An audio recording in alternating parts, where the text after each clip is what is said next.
The last loaf at Bastogne, the siege, the snow, and the taste of hope, the empty mess. Tin. Before you settle into another quiet journey through history, imagine a forest so silent that even your own breathing seems unusually loud. So before you get comfortable, take a moment, like the video and subscribe, but only if you genuinely enjoy what I do here, and let me know in the comments where you're tuning in from and what time it is for you. It's always fascinating to see who's joining us from around the world. Now dim the lights, maybe turn on a fan for that soft background hum, and let's ease into tonight's journey together. It is December 1944. You are standing among the snow-covered pine forests surrounding Bastogne in Belgium, where the men of the American 101st Airborne Division and attached units have become encircled during what history remembers as the Battle of the Bulge. The newspapers would later celebrate the siege as one of courage and determination, but they rarely pause to describe something much smaller: what happened when breakfast slowly disappeared. The morning begins with cold rather than light. You open your eyes inside a shallow foxhole lined with pine boughs. Overnight, frost has formed along the inside of your blanket. Your boots feel stiff after hours beside frozen earth, and your rifle, carefully kept dry beneath your shelter half, carries a thin layer of icy moisture that must be wiped away before anything else. Routine comes before comfort. Long before thoughts of enemy patrols or artillery, you inspect your weapon, brush snow from your helmet, and stretch fingers that ache from the freezing air.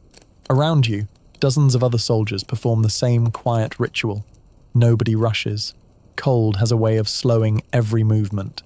Ordinarily, mornings in an American army camp begin with field kitchens. Large insulated containers of coffee arrive from mobile kitchens farther behind the lines. Cooks prepare powdered eggs, oatmeal, bacon when available, or thick slices of bread spread with jam or butter. Army planners devoted enormous attention to feeding soldiers because they understood a simple truth: an army marches not only on discipline, but on calories. At Bastogne, those carefully organized supply lines have been broken. German forces have surrounded the town. Roads that once carried trucks loaded with flour, canned meat, medical supplies, and fuel now lie under enemy observation or control. Snowstorms have grounded many transport aircraft. Supplies exist, but somewhere beyond the clouds. You reach into your haversack. Inside rests your mess tin. It feels unexpectedly light. Yesterday's meal has left behind only a scattering of biscuit crumbs gathered into one corner of the metal. You tip the tin gently, collecting every fragment with careful attention. Each crumb disappears into your mouth one at a time.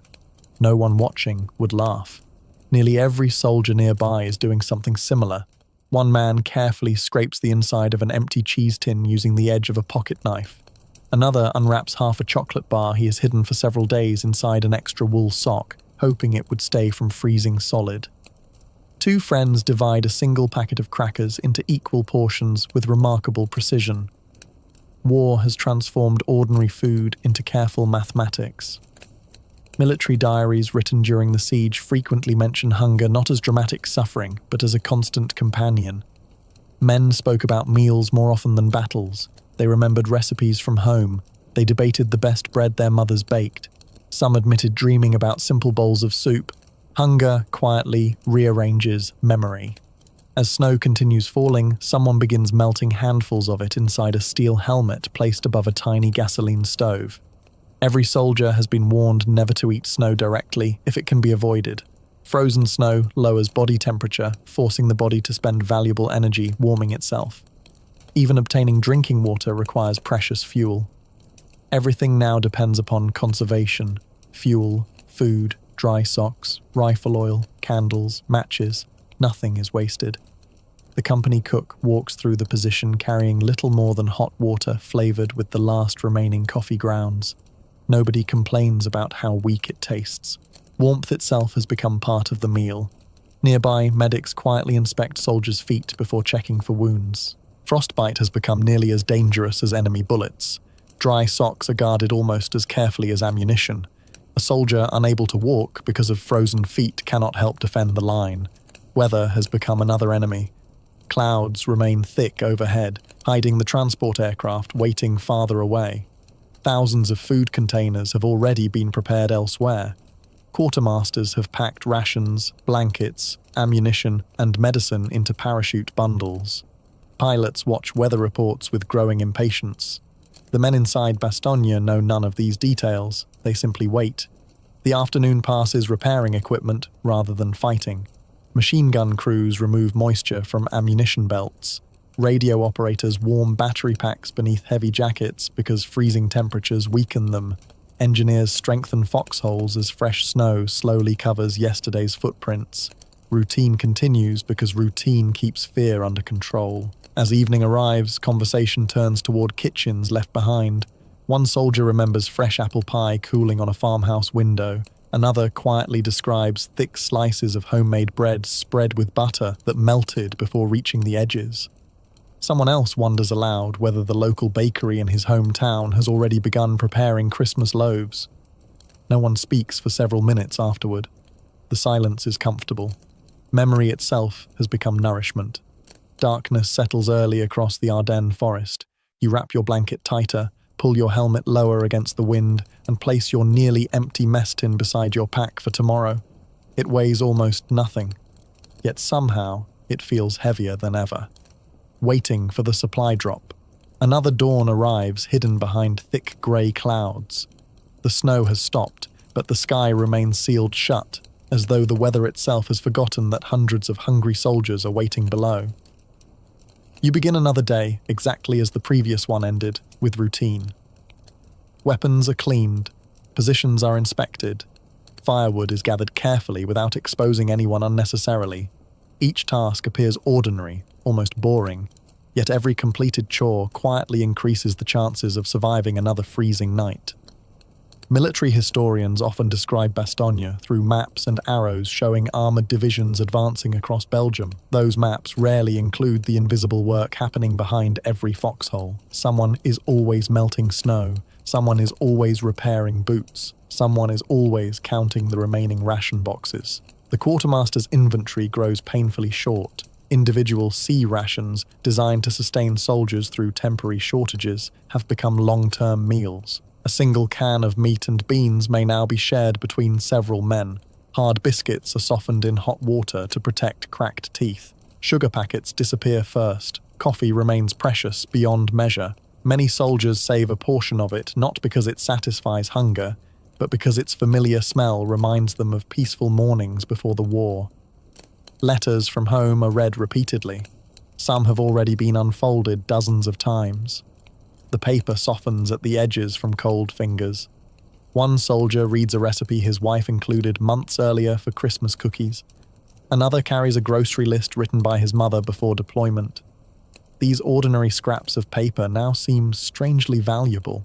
The human mind has a remarkable habit. When food becomes scarce, memory serves the feast. Then, sometime after midday, a sound interrupts the quiet rhythm of maintenance and waiting. At first, it is distant, barely noticeable. Several soldiers stop working and listen. Aircraft. Not one, many. Heads tilt upward. The cloud cover has finally begun to break. Tiny openings appear between layers of grey, allowing weak winter sunlight to spill across the snow for the first time in days. Soon, the unmistakable shape of transport aircraft becomes visible overhead. Hundreds of parachutes begin blooming across the sky, white, olive drab, brightly coloured identification chutes. Boxes descend slowly toward frozen fields and woodland clearings. Some drift safely into American positions. Others land between opposing lines. A few disappear into forests where recovery will prove dangerous. But many arrive. The mood changes instantly, not into celebration, but into quiet relief. Soldiers hurry toward the supply bundles. Inside are blankets, medical supplies, ammunition, most importantly, food. Crates contain K-rations, canned meat, powdered beverages, chewing gum, chocolate bars, crackers, and packets of instant coffee. The meals remain simple by civilian standards. To the men at Bastogne, they seem extraordinary. No banquet has ever been welcomed more warmly than those plain military rations. That evening you open your first complete meal in several days. The crackers are dry, the meat is salty, the coffee is thin. It is wonderful. A quiet Christmas meal. Christmas arrives beneath the same cold sky. Snow still blankets the forests surrounding Bastogne, softening the ruined landscape into something unexpectedly peaceful. The siege is not yet entirely over, but the worst uncertainty has begun to pass. Supply routes slowly improve. More aircraft arrive. Convoys cautiously push toward the town. Field kitchens begin operating again wherever conditions allow. For the first time in many days, the smell of hot food drifts through parts of the defensive perimeter. It is impossible to describe how powerful that smell becomes. Steam rising from soup carries more than warmth. It carries reassurance. Army cooks work tirelessly despite limited equipment. Large kettles simmer with stew made from canned meat, dehydrated vegetables, and whatever fresh ingredients can be obtained locally. Fresh bread remains rare, but coffee becomes more plentiful. Some units receive a special Christmas dinner. Others simply receive enough food to feel comfortably full again. Both are remembered with equal gratitude. The official menus varied from unit to unit, but surviving records and veterans' recollections mention turkey where available, mashed potatoes prepared from dehydrated flakes, gravy, canned fruit, bread, coffee, and sometimes even small portions of cake or pudding. Nobody complains if something is missing. Expectation has changed. After days of counting crumbs, abundance means simply eating until hunger disappears. You sit quietly beside several fellow soldiers. Nobody rushes through the meal. Conversation comes easily again. Someone tells a story from childhood. Another laughs about learning to cook after the war. One man quietly admits he never wants to see another military biscuit for the rest of his life. The others smile. Not because the joke is especially funny, because laughter has finally returned. Historians often remember Bastogne because of battlefield decisions, armoured breakthroughs, and determined defence. Those achievements certainly mattered, but beneath every famous victory stood thousands of ordinary moments almost too small to appear in history books. A cook stirring soup, a soldier sharing half a chocolate bar, a medic insisting that frozen socks be changed, a pilot guiding food through winter skies, a quartermaster counting the final ration box. Wars are not sustained by heroism alone, they are sustained by logistics, by patience, by routine, and by people who quietly refuse to waste even a single crumb. As evening settles over Bastogne once more, you finish the last sip of warm coffee and look across the snow-covered forest. The silence feels different now. Not because the war has ended, it has not, but because hope has returned alongside the food. Sometimes history changes because of great battles. Sometimes it changes because one transport aircraft finally finds a break in the clouds.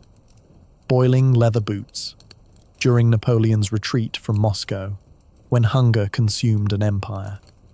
The long road out of Moscow.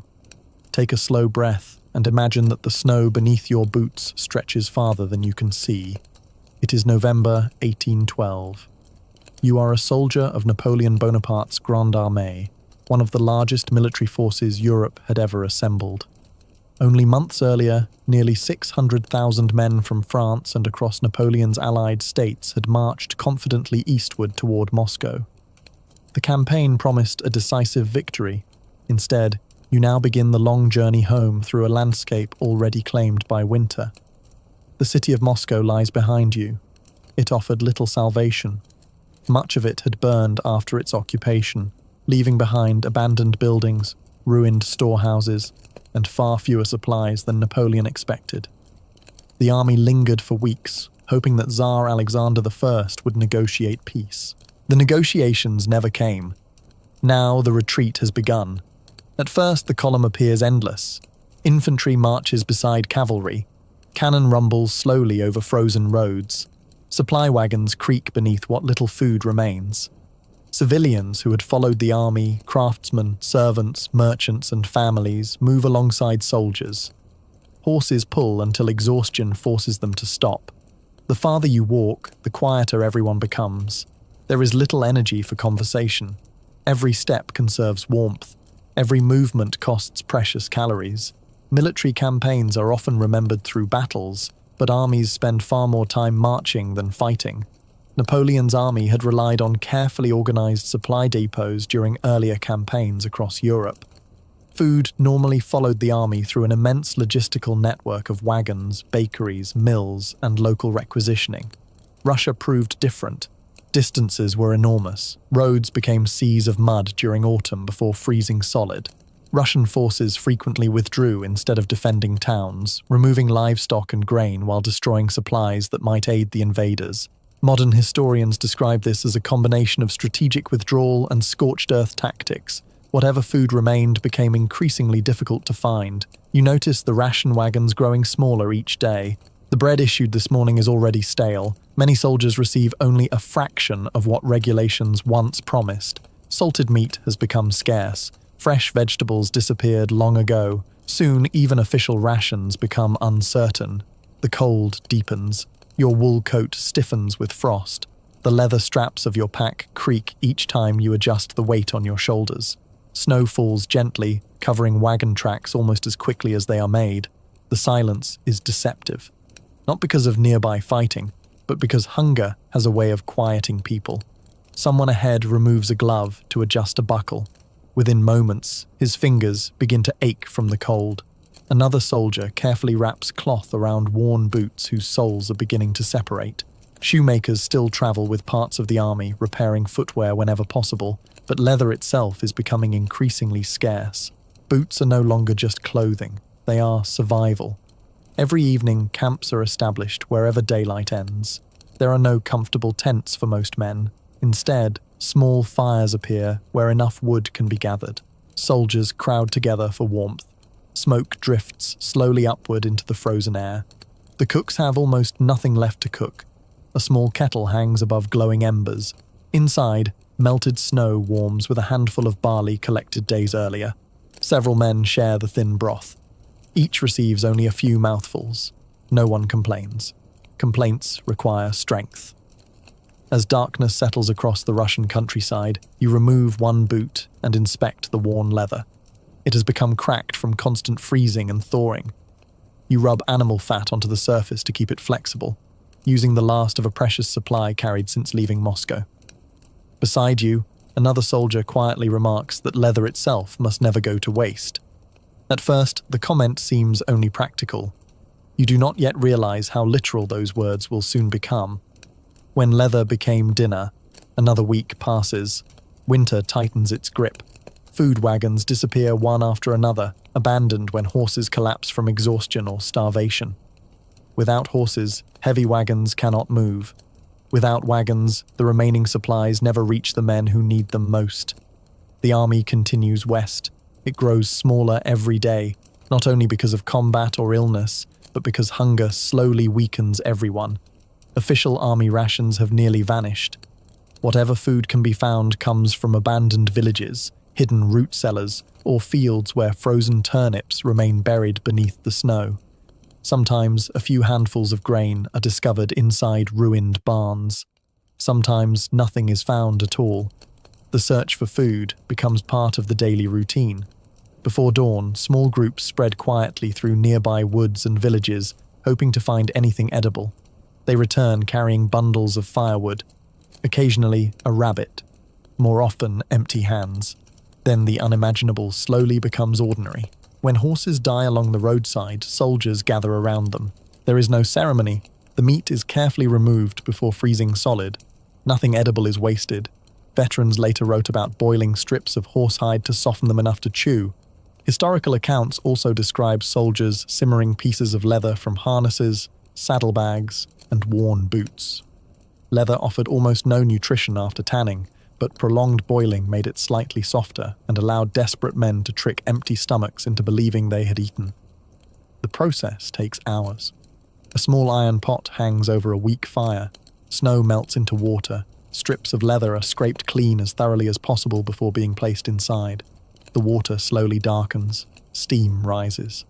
The smell resembles neither meat nor bread, only damp leather. You wait patiently. There is nothing else to do. Eventually, the leather becomes flexible enough to bite. It remains difficult to chew. It provides almost no comfort. Yet the act of eating itself offers a strange kind of hope. Nearby, another soldier stirs a pot containing boiled oats mixed with melted snow and fragments of dried roots gathered beneath frozen shrubs. Nobody asks whether the meal tastes good. The question has become meaningless. The important question is simpler. Will there be another meal tomorrow? The answer remains uncertain. The taste of survival. Weeks later, the army approaches the Berezina River. Crossing it will become one of the most difficult moments of the retreat, but tonight your thoughts remain focused on something much smaller, a loaf of bread. Rumors spread that supply wagons have finally caught part of the column. Some dismiss the stories immediately. Others choose to believe them. Hope itself has become nourishment. Near sunset, a group of engineers completes another section of temporary bridge, while cooks begin distributing what little flour has arrived. The bread is coarse. It contains bran, damaged grain, and whatever flour millers could salvage. It is beautiful. Each soldier receives only a small piece. You turn it slowly in your hands before taking the first bite. The crust is hard from the cold. The inside remains warm. For a brief moment, the endless road disappears. The snow seems less bitter. Even conversation returns. One soldier recalls the baker in his village. Another remembers fresh cheese served with warm bread during harvest season. The memories no longer feel painful. They feel comforting. Historians estimate that only a fraction of the Grande Armée survived the retreat from Russia. Cold, disease, exhaustion, and starvation combined into one of history's greatest military disasters. Yet within those staggering numbers were countless ordinary moments rarely discussed.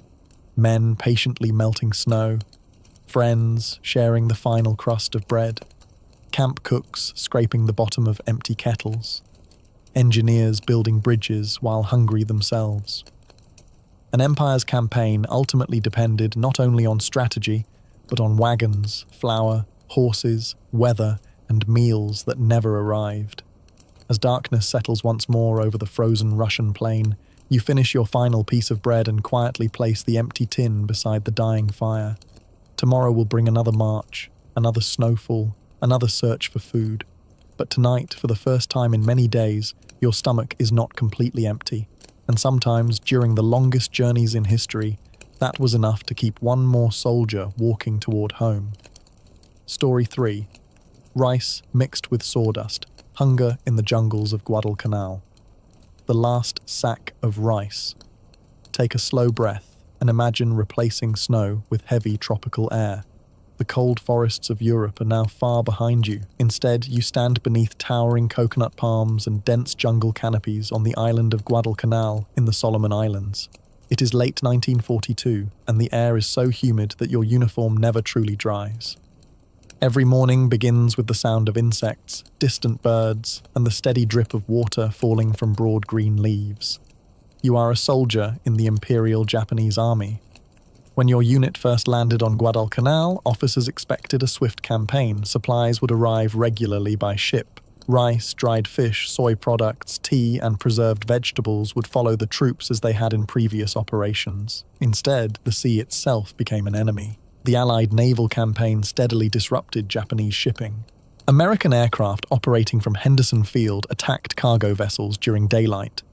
Destroyers made dangerous nighttime supply runs, known later as the Tokyo Express, but these fast ships carried soldiers far more easily than they carried food.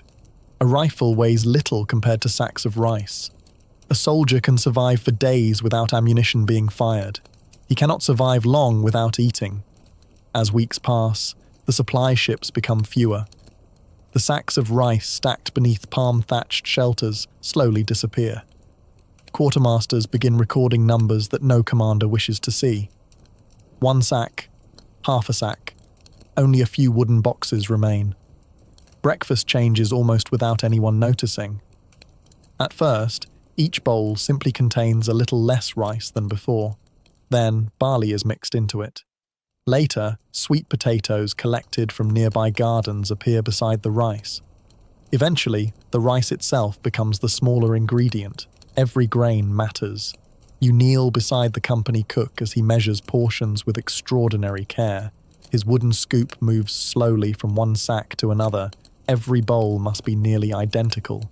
No soldier should receive noticeably more than another. Fairness becomes almost as important as food itself. Steam rises gently from the cooking pot. The familiar scent of rice fills the humid air. For a few moments, everyone forgets how little remains. The meal is eaten slowly, not because there is much to eat, because everyone wishes it would last longer. Military regulations of the Imperial Japanese Army placed great importance on rice as the foundation of daily nutrition. It was more than food. It represented routine, discipline, and home. Many soldiers wrote in letters and diaries that a bowl of warm rice brought comfort, even during difficult campaigns. Now that comfort is fading, the jungle provides life everywhere you look, yet surprisingly little that can be safely eaten. Thick vines twist through enormous trees, bright flowers bloom beside muddy trails, unknown fruits hang overhead. But identifying edible plants requires knowledge few soldiers possess. Mistakes can be deadly. Instead of charging into battle, many afternoons are now spent searching quietly for anything useful. Bananas, wild taro, coconuts. Occasionally small fish caught in nearby streams, sometimes nothing at all. The jungle is generous only to those who understand it. Most of the soldiers do not. As evening approaches, rain begins once again. It falls heavily against broad leaves before dripping steadily into puddles that never seem to disappear. You pull a waterproof sheet over your pack. Inside rests your rice bowl. You clean it carefully despite knowing tomorrow's meal may be even smaller. Clean equipment prevents disease. Disease now threatens almost as much as hunger. Around the fire, conversation turns not toward victory but toward kitchens hundreds of miles away. One man remembers his mother's miso soup. Another quietly describes grilled fish eaten during village festivals. Someone laughs while recalling how he once complained about eating rice 3 times a day. No one laughs very long. Memory has become another form of nourishment. The cook closes the final full sack of rice before darkness settles over the camp. He ties the rope carefully around its opening. Tomorrow, it will be opened again, but not for long. Stretching, every grain days become weeks. The supply situation continues to worsen. The company cook now begins each morning by looking not at his cooking pots but at his inventory. There is little left to count. Rice must be stretched farther than anyone once imagined possible. Historical accounts from Guadalcanal describe desperate attempts to increase the volume of meals by mixing rice with whatever could safely or sometimes unsafely be gathered. Soldiers added wild roots, jungle leaves, grated coconut, ground palm pith, and occasionally other fibrous materials simply to make a bowl appear fuller. Some later recollections even mention rice mixed with sawdust or finely shaved wood in moments of extreme desperation. Such mixtures offered almost no nourishment and could not sustain health, but they reflected the extraordinary lengths to which hungry men sometimes went in an effort to quiet an empty stomach. The company cook works carefully. He stirs the pot longer than usual, not because the meal requires more cooking, because he hopes every bowl will look equal. Steam still rises.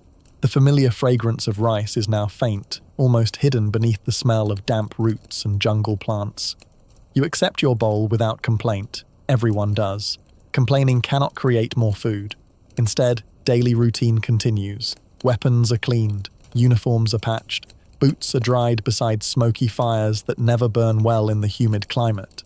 Officers continue inspections. Medics continue treating malaria, dysentery, and tropical ulcers. The army still functions, only more slowly. By afternoon, foraging parties disappear into the jungle. They move carefully, not only because of enemy patrols, but because every edible plant matters. Coconut palms become treasured landmarks. Streams are checked repeatedly for freshwater shrimp or fish. Even snails collected after rainstorms may become part of the evening meal. Nothing is ignored. The jungle determines the menu. That night, rain drums steadily against leaves overhead. You finish another modest bowl and realize that hunger has changed. It is no longer sharp. It has become quiet, constant, almost familiar. A bowl shared in silence. By early 1943, the situation on Guadalcanal has become impossible to ignore. Disease spreads, food continues disappearing. Many soldiers have lost significant weight. Simple tasks now require enormous effort. Walking uphill feels like carrying twice the weight. Lifting ammunition boxes leaves arms trembling, yet routine survives. Every morning the cook still lights his fire. Every evening soldiers still gather around cooking pots. The meals are small, the ritual remains important. One afternoon, a supply run finally succeeds. Not enough to restore full rations, only enough to offer hope. Several sacks of rice arrive together with dried fish and tea. The quartermaster smiles for the first time in weeks. Each soldier receives a slightly larger portion that evening. No feast follows, only an ordinary bowl of rice. But ordinary things become extraordinary after scarcity. You sit beside several comrades beneath swaying palm trees while twilight settles across the island. Nobody speaks much. The sound of insects fills the warm evening. Steam rises gently from your bowl. For a few peaceful minutes, hunger loosens its grip. Modern historians often focus on Guadalcanal as a turning point in the Pacific War. Naval battles, airfields, and strategic decisions dominate many accounts. Yet beneath those great events lived thousands of ordinary soldiers whose daily concerns centered on much smaller questions. Would the rice last another day? Would the next destroyer arrive? Would tomorrow's meal contain enough to keep marching? Wars are remembered through victories and defeats. They are endured one meal at a time. As darkness slowly settles over the jungle, you rinse your bowl with carefully collected rainwater and place it beside your pack. Tomorrow, the cook will light another fire. Another handful of rice will be measured. Another day will begin beneath the endless green canopy. And somewhere beyond the horizon, ships carrying food will once again try to reach an island where every single grain has become precious. Hardtack and salt pork. The daily diet of the American Civil War opening the ration box. Take a slow, comfortable breath and imagine the first light of dawn spreading across a quiet military camp. The year is 1863. You are a Union infantryman serving with the Army of the Potomac somewhere in Virginia. The great battles of the American Civil War often dominate history books, but this morning, like most mornings, begins not with gunfire, but with waiting. The camp slowly wakes. Canvas tents stand in long, orderly rows across a gently sloping field. Thin smoke rises from hundreds of small cooking fires. Somewhere nearby, a bugler sounds reveille, though many soldiers have already been awake for some time. Blankets are folded, boots are laced, and coffee pots are placed over glowing coals. Before drills begin, there is breakfast, or at least whatever breakfast the quartermaster has managed to provide. The Army of the Potomac depends on one of the largest logistical systems ever assembled in North America. Flour mills, bakeries, slaughterhouses, railroads, riverboats, and long wagon trains all work together to keep hundreds of thousands of soldiers supplied. When everything functions well, fresh bread, vegetables, and meat occasionally reach the camps. But campaigns rarely allow everything to function well. Instead, the meal that appears most often is built around two remarkably ordinary items: hardtack and salt pork. The company quartermaster opens a sturdy wooden crate that has travelled hundreds of miles by rail and wagon. Inside are neatly stacked square crackers known officially as hardtack, but affectionately nicknamed by soldiers as tooth dullers, sheet iron crackers, or simply hardtack. Each biscuit is made from little more than flour, water, and salt. There is no yeast, no butter, no sugar. Its simplicity is exactly what makes it valuable. Without moisture, the crackers can survive months, sometimes years, without spoiling if kept reasonably dry. You accept your daily portion. The biscuit feels surprisingly heavy. Its surface is stamped with small holes that helped it bake evenly, though they also collect dust after long journeys inside supply wagons. Veterans know better than to bite directly into a fresh-issued hardtack. Instead, many soak it in coffee. Others crumble it into soup. Some strike it gently against a rifle butt to remove loose crumbs, and occasionally the tiny insects that sometimes found their way inside during long storage. The jokes about hardtack became famous among Civil War soldiers. Letters home often described the crackers with surprising humour. Laughter, it seemed, made even the hardest meals easier to accept. Beside the crackers sits another familiar ration: salt pork. Before refrigeration, preserving meat required generous amounts of salt. Thick cuts of pork were packed into barrels layered with coarse salt, allowing them to survive long transportation. The process kept the meat edible. It also made it extraordinarily salty. Army cooks usually boiled the pork first, removing some of the excess salt before frying or mixing it into stews. When water was scarce, however, there was little choice but to cook it as it came. Breakfast begins quietly. Coffee, brewed from roasted beans issued in whole form, fills the cool morning air with a rich aroma.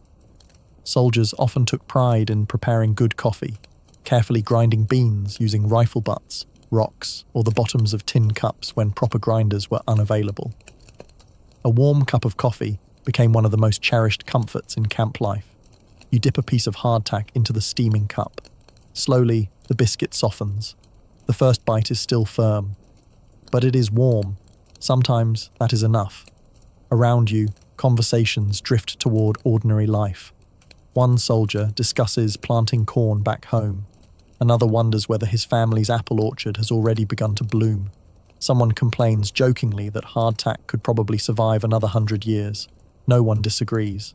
The meal is simple, predictable, perhaps even boring.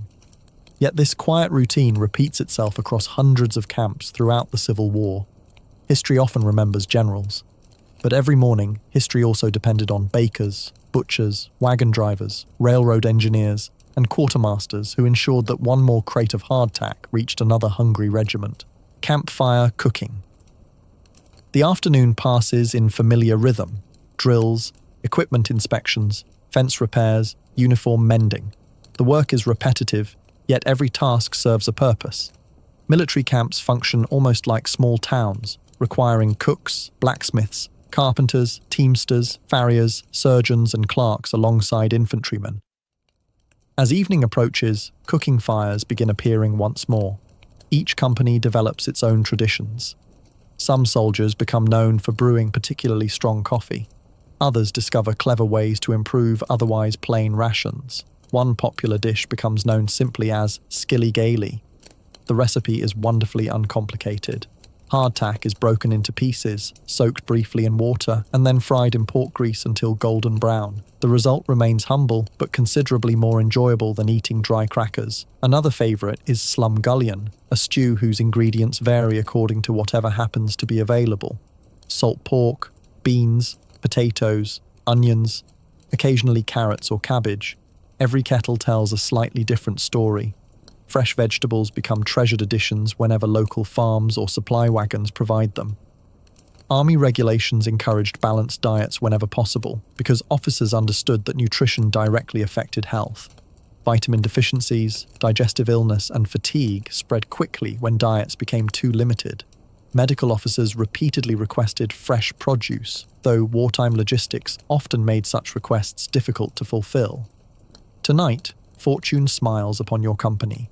A nearby farmer has traded several baskets of onions in exchange for coffee and preserved meat. The onions are sliced carefully. Nothing is wasted. Their sharp aroma fills the camp as they sizzle beside salt pork in black iron pans. For a brief moment, the meal resembles something from home. Around the fire, stories replace silence.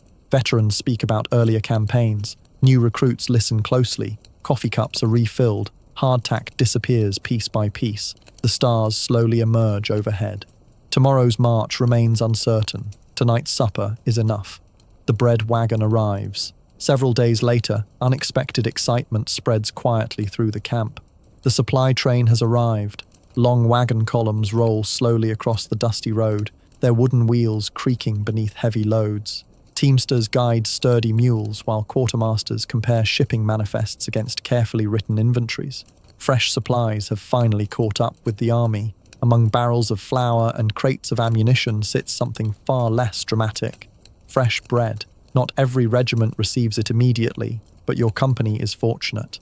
Army bakers working in mobile field bakeries have spent the previous night mixing flour, water, yeast, and salt before tending large ovens mounted behind the lines. The loaves emerge with crisp crusts and soft centers. Compared to hardtack, they seem almost luxurious. Each soldier receives only a modest slice.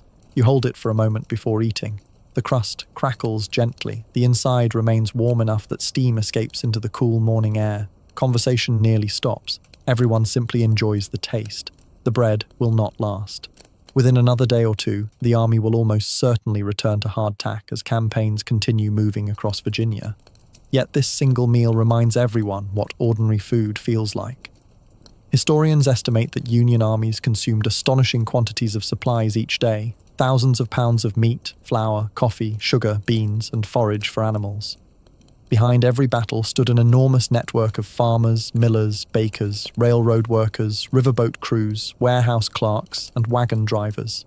Without them, armies could not march. Without bread, victories became impossible.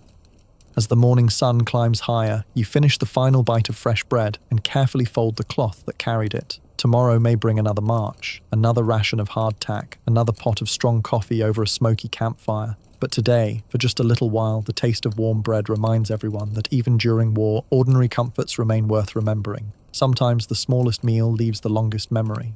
Frozen horse meat, surviving the winter of Stalingrad.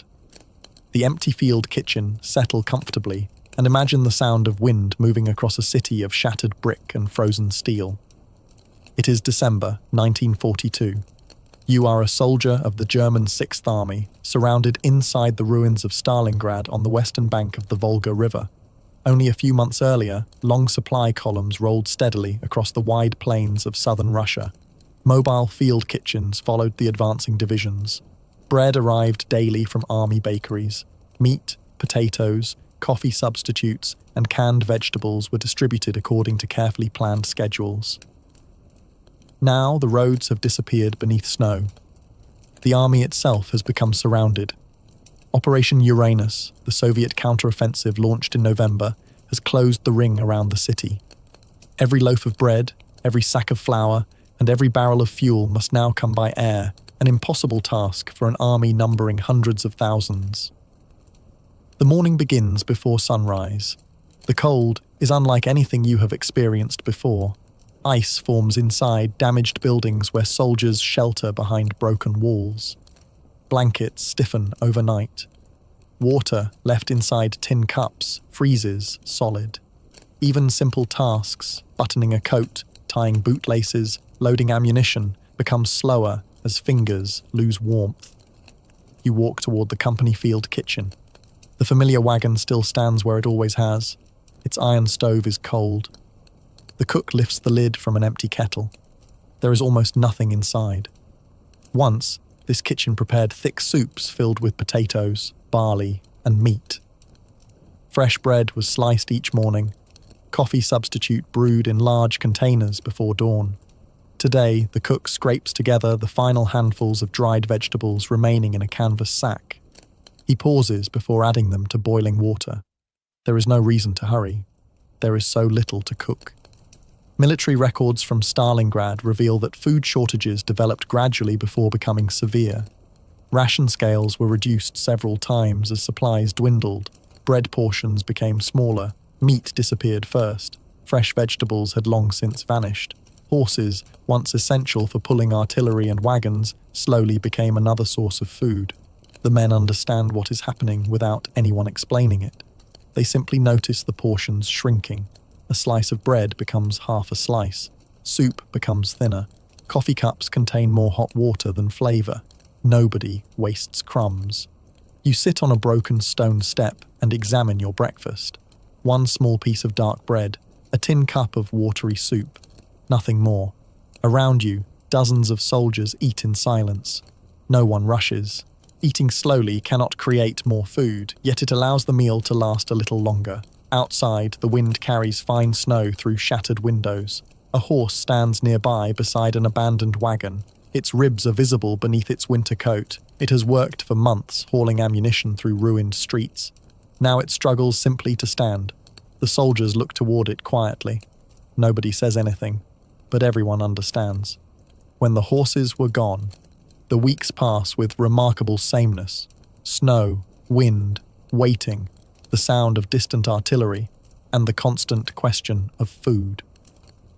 By January 1943, many of the horses that had once supplied the Sixth Army are gone. Some died from exhaustion, others from hunger.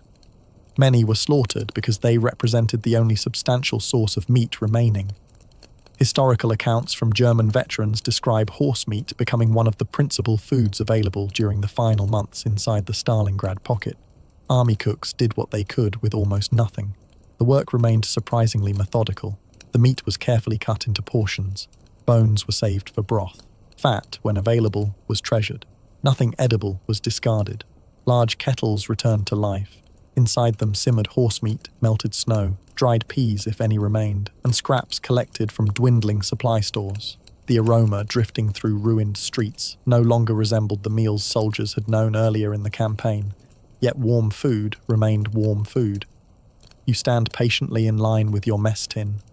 Nobody pushes. Everyone understands there is only one serving. The cook fills each container with almost mathematical precision, equal portions, equal hope. Nearby, another soldier carefully saves half his bread for evening. Others trade cigarettes for extra soup.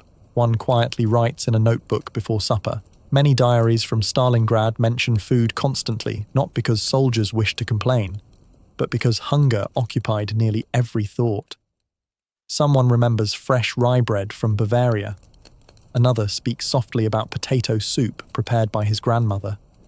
A third recalls apples stored in a cellar during autumn. The memories seem almost unreal now. Outside, temperatures continue falling. Inside, ruined factories and apartment blocks.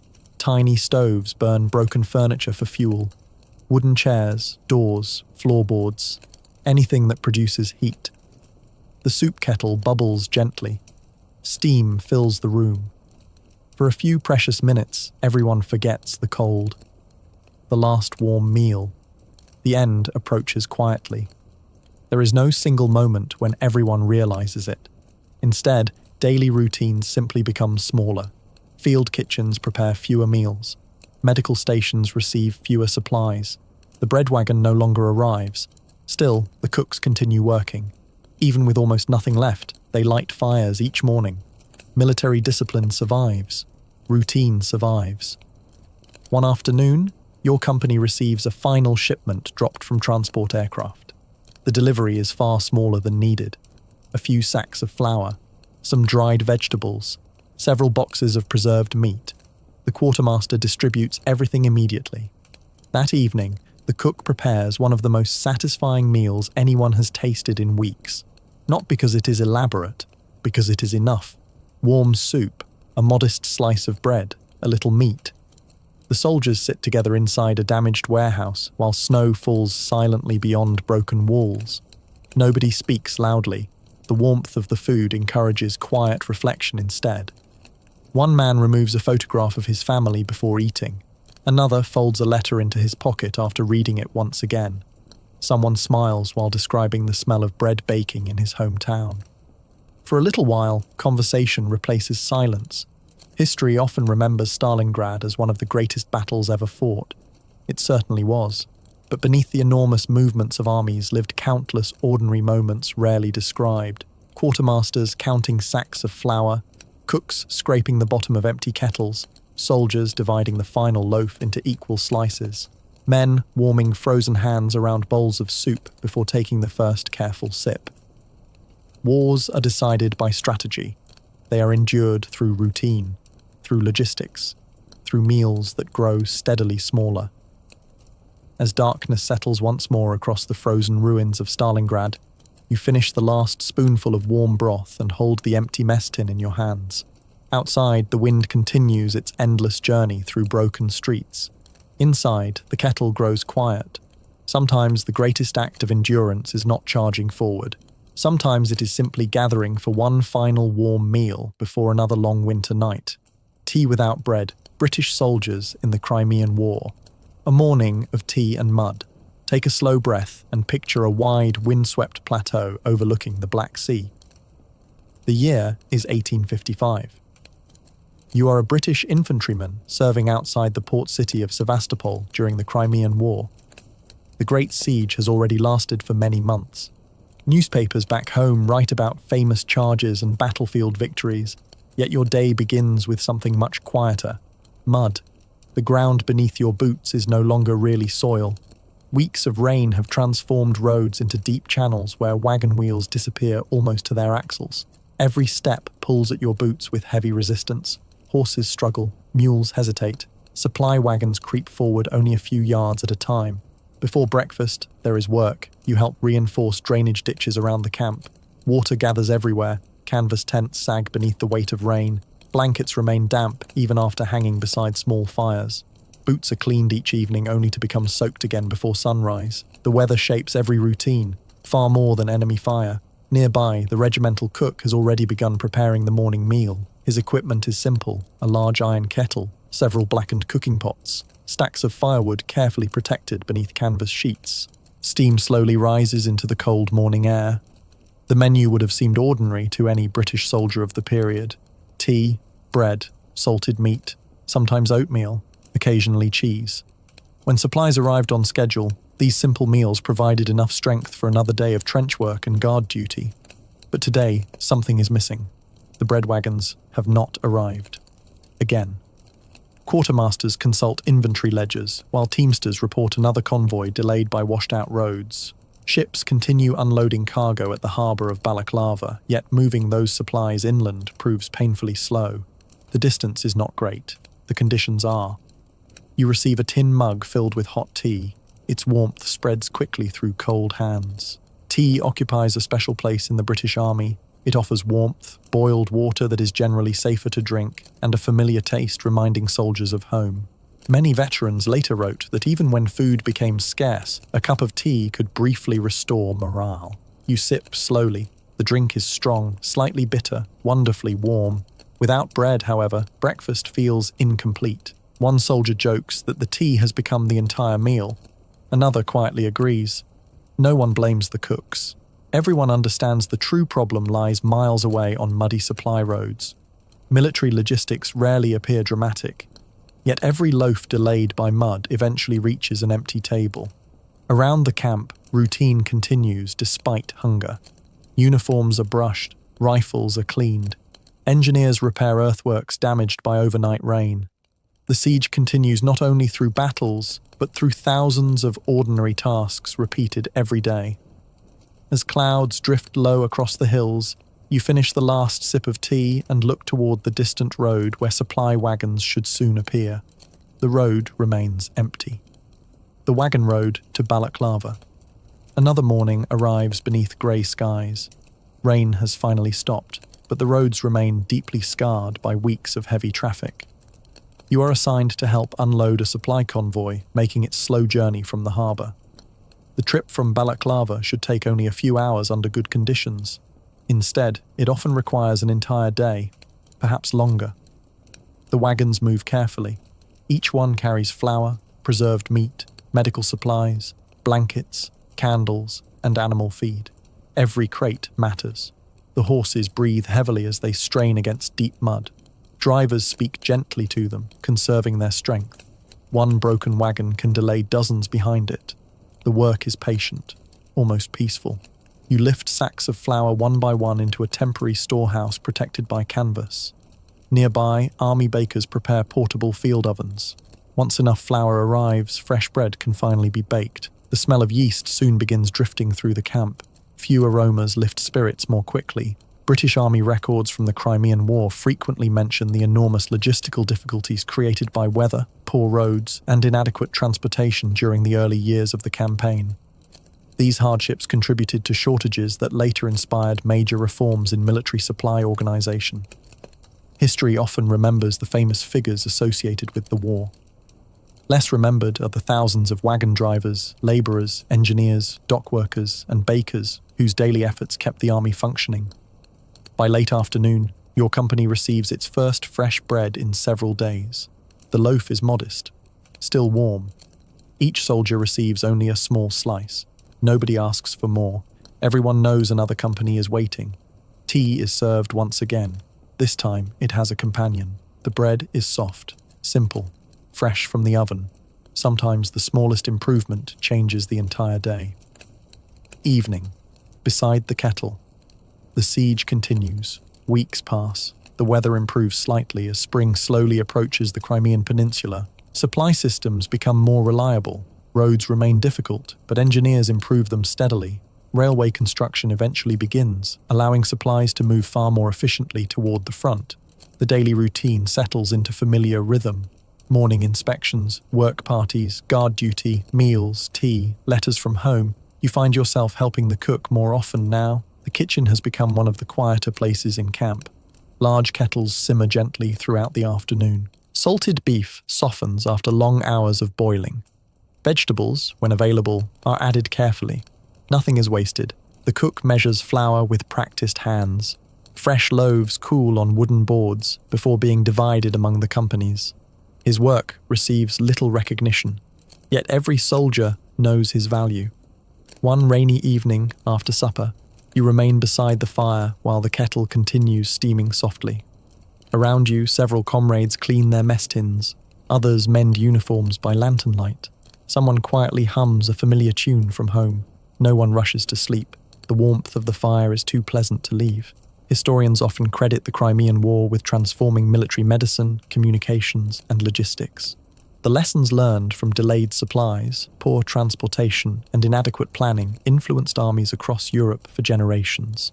Behind every reform stood ordinary experiences like yours: a missing loaf of bread, a delayed wagon, a cook waiting for flour, a soldier grateful for nothing more complicated than hot tea shared beside a fire. As darkness settles over the camp outside Sevastopol, you finish your final cup and place the empty mug beside the cooling kettle. Tomorrow, another convoy will leave Balaclava. Another baker will knead dough. Another wagon driver will guide tired horses through the mud. History remembers the Great Siege. But perhaps it should also remember the quiet comfort found in a single cup of tea, especially on the mornings when there was no bread to accompany it. Emergency rations inside a U-boat life beneath the Atlantic. The smell of fresh bread. Take a slow breath and imagine leaving the open sky behind. You climb down a narrow steel ladder, one careful step at a time, into the confined interior of a German Type 7 U-boat during the Second World War. As the heavy hatch closes above you, daylight disappears, replaced by dim electric lamps and the quiet hum of batteries, pumps, and diesel engines. The air feels different almost immediately. It is warm, humid, filled with the scent of machine oil, fuel, damp clothing, and dozens of men sharing a remarkably small space. There are no wide hallways, no private rooms, only narrow passages winding between pipes, valves, electrical panels, torpedoes, and tightly packed bunks. Every available space has a purpose. Even food becomes part of the architecture. At the beginning of a patrol, fresh provisions are loaded wherever they can fit. Loaves of dark rye bread are stacked above torpedoes. Sausages hang from pipes running along the ceiling. Potatoes are packed beneath bunks. Cabbages are tucked into corners between machinery. Cans of preserved meat, coffee substitute, dried peas, beans, and condensed milk fill every remaining compartment. The submarine leaves port carrying enough food for several weeks, sometimes longer. For the first few days, meals feel surprisingly generous. Fresh bread, butter, cheese, smoked sausage, coffee. The cook, usually assisted by other crew members, works inside a galley so small that turning around requires careful planning. One compact stove serves the entire crew. Nothing is wasted, not because supplies are already low, because there is no room for waste. You watch the cook slice bread with remarkable precision. Every loaf is carefully measured. Fresh bread must be eaten first before mold begins to appear in the damp atmosphere. Potatoes follow. Fresh vegetables disappear next. Only later will preserved foods dominate every meal. The routine never changes. Breakfast, maintenance, watch duty, repairs, lunch, sleep, another watch. Life aboard a submarine follows the clock rather than the rising and setting of the sun. The sea above remains invisible. Inside the steel hull, time is measured by shifts, not daylight. The crew quickly develops habits. One sailor always drinks coffee from the same dented mug. Another saves a small piece of chocolate until evening. The radio operator carefully folds every ration wrapper before throwing it away. Tiny routines create a sense of order within the confined world beneath the Atlantic. Military historians often describe submarines through patrol reports and sinkings. Less often do they describe the remarkable logistical planning required simply to feed 40 to 50 men inside a steel cylinder crossing an ocean. The galley becomes the quiet heart of the submarine. Meals break the monotony. They remind everyone that another day has passed. As the diesel engines settle into a steady rhythm, you finish your final piece of fresh bread. You wonder how long the loaves hanging above the torpedoes will last. Counting every biscuit, 2 weeks pass. Fresh bread has disappeared. The potatoes have begun sprouting. The last apples were eaten several days ago. Now the meals rely almost entirely upon preserved foods carefully loaded before departure. The cook opens another tin of canned meat. Nearby, dried peas soak in water before becoming soup. Hard biscuits replace fresh bread. Powdered coffee substitute fills steaming mugs. Life aboard the submarine has grown even quieter. Humidity clings to every surface. Clothing never completely dries. Condensation forms along the steel hull before dripping gently onto the deck. Fresh air exists only during brief periods on the surface. The smell inside changes slowly. Diesel fuel, machine oil, cooking, human breath, salt water. Everything blends together into an atmosphere every submariner remembers for the rest of his life. Meals remain surprisingly important. The cook carefully plans every day's menu. He knows exactly how many tins remain, exactly how much flour is left, exactly how many biscuits each sailor may receive. Emergency rations are never touched unless absolutely necessary. They remain sealed inside waterproof containers, insurance against disaster. If mechanical failures or enemy patrols prevent returning to port on schedule, those emergency stores may become the difference between survival and starvation. Nothing is opened early. Discipline protects everyone. The officers eat the same food as the crew. Space is too limited for elaborate distinctions. Everyone shares the same kitchen, the same table, the same concerns. After supper, several sailors gather around a tiny folding table. One quietly writes a letter he knows cannot be mailed until the patrol ends. Another studies a navigation chart. Someone else peels potatoes that have already begun softening with age. No one complains. Routine itself becomes comforting. The submarine continues westward beneath endless waves. Somewhere above, storms move across the Atlantic. Below, another kettle begins to boil. The last tin before home. Several more weeks pass. The patrol is nearing its end. The cook now works with astonishing efficiency. Very little remains. A handful of dried beans. Several tins of preserved meat. Hard biscuits carefully counted before every meal. The emergency rations remain untouched. That alone feels like a quiet success. Fresh water has become precious. Cooking is planned to conserve every litre. Soup serves two purposes. It feeds the crew. It also provides warmth in the cool steel compartments.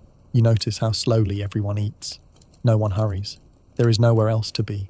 Outside the hull stretches thousands of meters of open sea. Inside, the rhythm of the submarine never changes. Engines, pumps, voices kept deliberately soft. The cook opens what will likely be the final tin of preserved meat before reaching home. He slices it evenly. Every portion nearly identical. No one asks for extra. Everyone understands fairness. As evening arrives, word quietly spreads through the boat. Landfall may come tomorrow. The announcement changes nothing immediately. Watch schedules continue. Engines require maintenance. Navigation remains constant, yet smiles appear more easily. Someone begins speaking about fresh bread. Another dreams aloud about eggs cooked in butter. One sailor insists that his first meal ashore will include fresh apples. The others laugh. Not loudly, just enough. When the submarine finally returns to port, the first deep breath of cool outside air feels almost unbelievable. The smell of the sea replaces diesel fuel. Fresh wind replaces humid steel compartments. Nearby, bakery ovens are already working before dawn. The scent drifts gently across the harbour. Historians often remember submarines through battles fought beneath the Atlantic, but every successful patrol also depended upon quieter achievements. A cook who wasted nothing. A quartermaster who packed every compartment wisely. Crewmen who accepted simple meals without complaint. Emergency rations that remained unopened because careful planning had been enough. As you climb the ladder toward daylight, leaving the narrow steel world behind, you take one final look at the tiny galley where so many ordinary meals quietly sustained an extraordinary journey. Sometimes survival at sea was measured not in torpedoes fired, but in the final biscuit that never needed to be eaten. The quiet breakfast after victory. What soldiers ate when the fighting finally ended. The first morning without battle. Take one final slow breath and imagine a dawn unlike all the others that came before. For years, mornings had begun with routines shaped by war. Boots were laced before sunrise. Rifles were cleaned while the world was still quiet. Cooks lit field stoves long before the first soldiers emerged from tents, bunkers, trenches, or shattered buildings. Every breakfast carried an unspoken question. Would there be enough? Would the convoy arrive? Would tomorrow's meal be smaller than today's? Now, at last, those questions begin to fade. It is the spring of 1945 in Europe. Victory has arrived unevenly. In some places, the fighting has ended suddenly. In others, scattered gunfire still echoes in the distance. Yet for countless ordinary soldiers across the continent, this morning feels different. The field kitchen is no longer hidden beneath camouflage nets. Smoke rises openly into the cool air. No one worries that its thin grey column will attract enemy artillery. The cook begins his work before dawn exactly as he has done for years. Some habits survive every war. Large kettles fill with clean water. Fresh bread arrives from mobile bakeries. Crates of eggs, butter, flour, potatoes, and canned fruit appear beside the cooking area. Supply officers no longer count every loaf with anxious precision. Railroads are reopening, bridges are being repaired. Long columns of trucks once carrying ammunition now transport flour, milk, vegetables, and medical supplies. Logistics quietly return to peace. You stand patiently in line holding your familiar mess tin. The same tin has travelled across muddy roads, frozen forests, dusty villages, and countless camps. Its dents tell stories no words could fully explain. Today, however, something unexpected happens. The cook smiles, not because the work has become easier, because there is finally enough. He places scrambled eggs into your tin, then fried potatoes, a slice of fresh bread still warm from the bakery, a small spoonful of jam, finally, a steaming cup of real coffee. For several moments, you simply look at the meal. The smell feels almost unfamiliar. Fresh bread, butter melting slowly across its surface, coffee whose rich aroma fills the morning air. Nearby, another soldier quietly laughs while holding an orange. It is the first fresh fruit he has seen in many months. No one rushes to eat. The meal deserves patience. History often celebrates the grand announcements marking the end of war. Yet for many veterans, peace first became real in much smaller moments.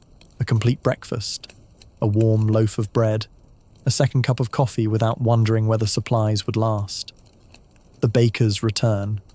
As weeks pass, military life begins changing in quiet, almost unnoticed ways. Temporary kitchens become more permanent. Field ovens operate every morning.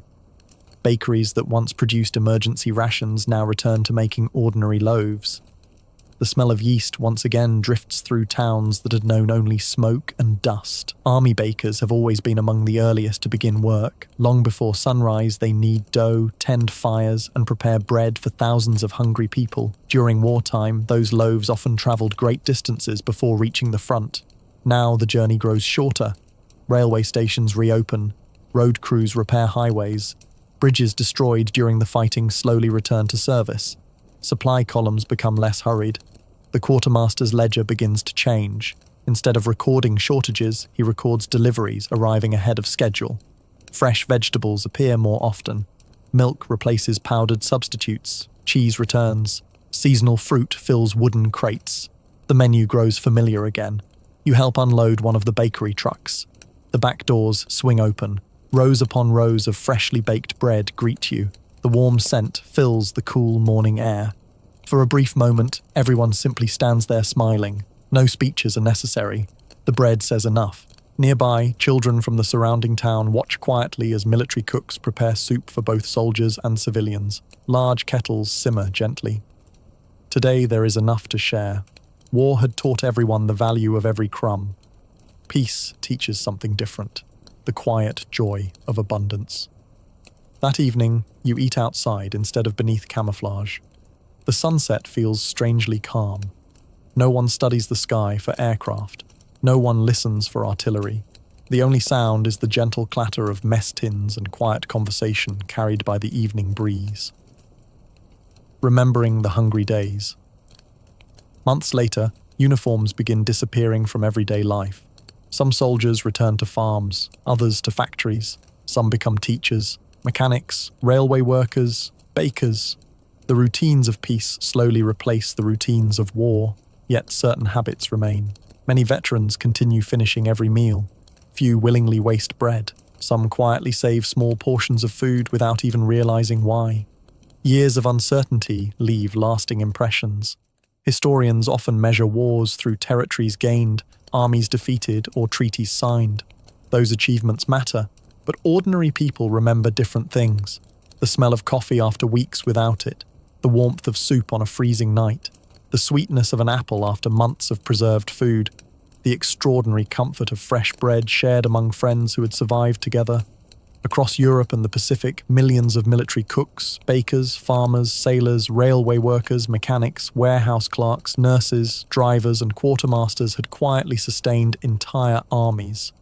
Few became famous. Yet, without their patient work, history itself would have unfolded differently. Every battlefield depended upon kitchens. Every campaign depended upon supply wagons, cargo ships, trains, and field bakeries. Every victory depended, in some small way, upon breakfast. You finish the last meal of your service sitting beneath a peaceful morning sky. The mess tin that once carried watery soup and carefully counted crumbs now holds eggs, bread, fruit, and coffee. Its dents remain, its scratches remain. They are reminders, not only of hardship, but of endurance. You clean the tin one final time before placing it into your pack. Perhaps someday it will sit quietly on a shelf at home. Perhaps grandchildren will ask where those dents came from. Perhaps you will smile before answering. Because some of the most important stories of war were never about great battles. They were about ordinary mornings, about cooks rising before dawn, about bakers working through the night, about soldiers patiently waiting in line for one more meal, and about the quiet miracle of discovering that, after years of counting every crumb, there was finally enough for everyone. As the sun climbs gently into a peaceful sky, the camp grows quieter with every passing hour. The fires still burn beneath the kettles. Fresh bread continues cooling on wooden racks. Coffee steams softly into the morning air. The war has become history. The breakfast remains beautifully ordinary. And perhaps that is the greatest victory of all.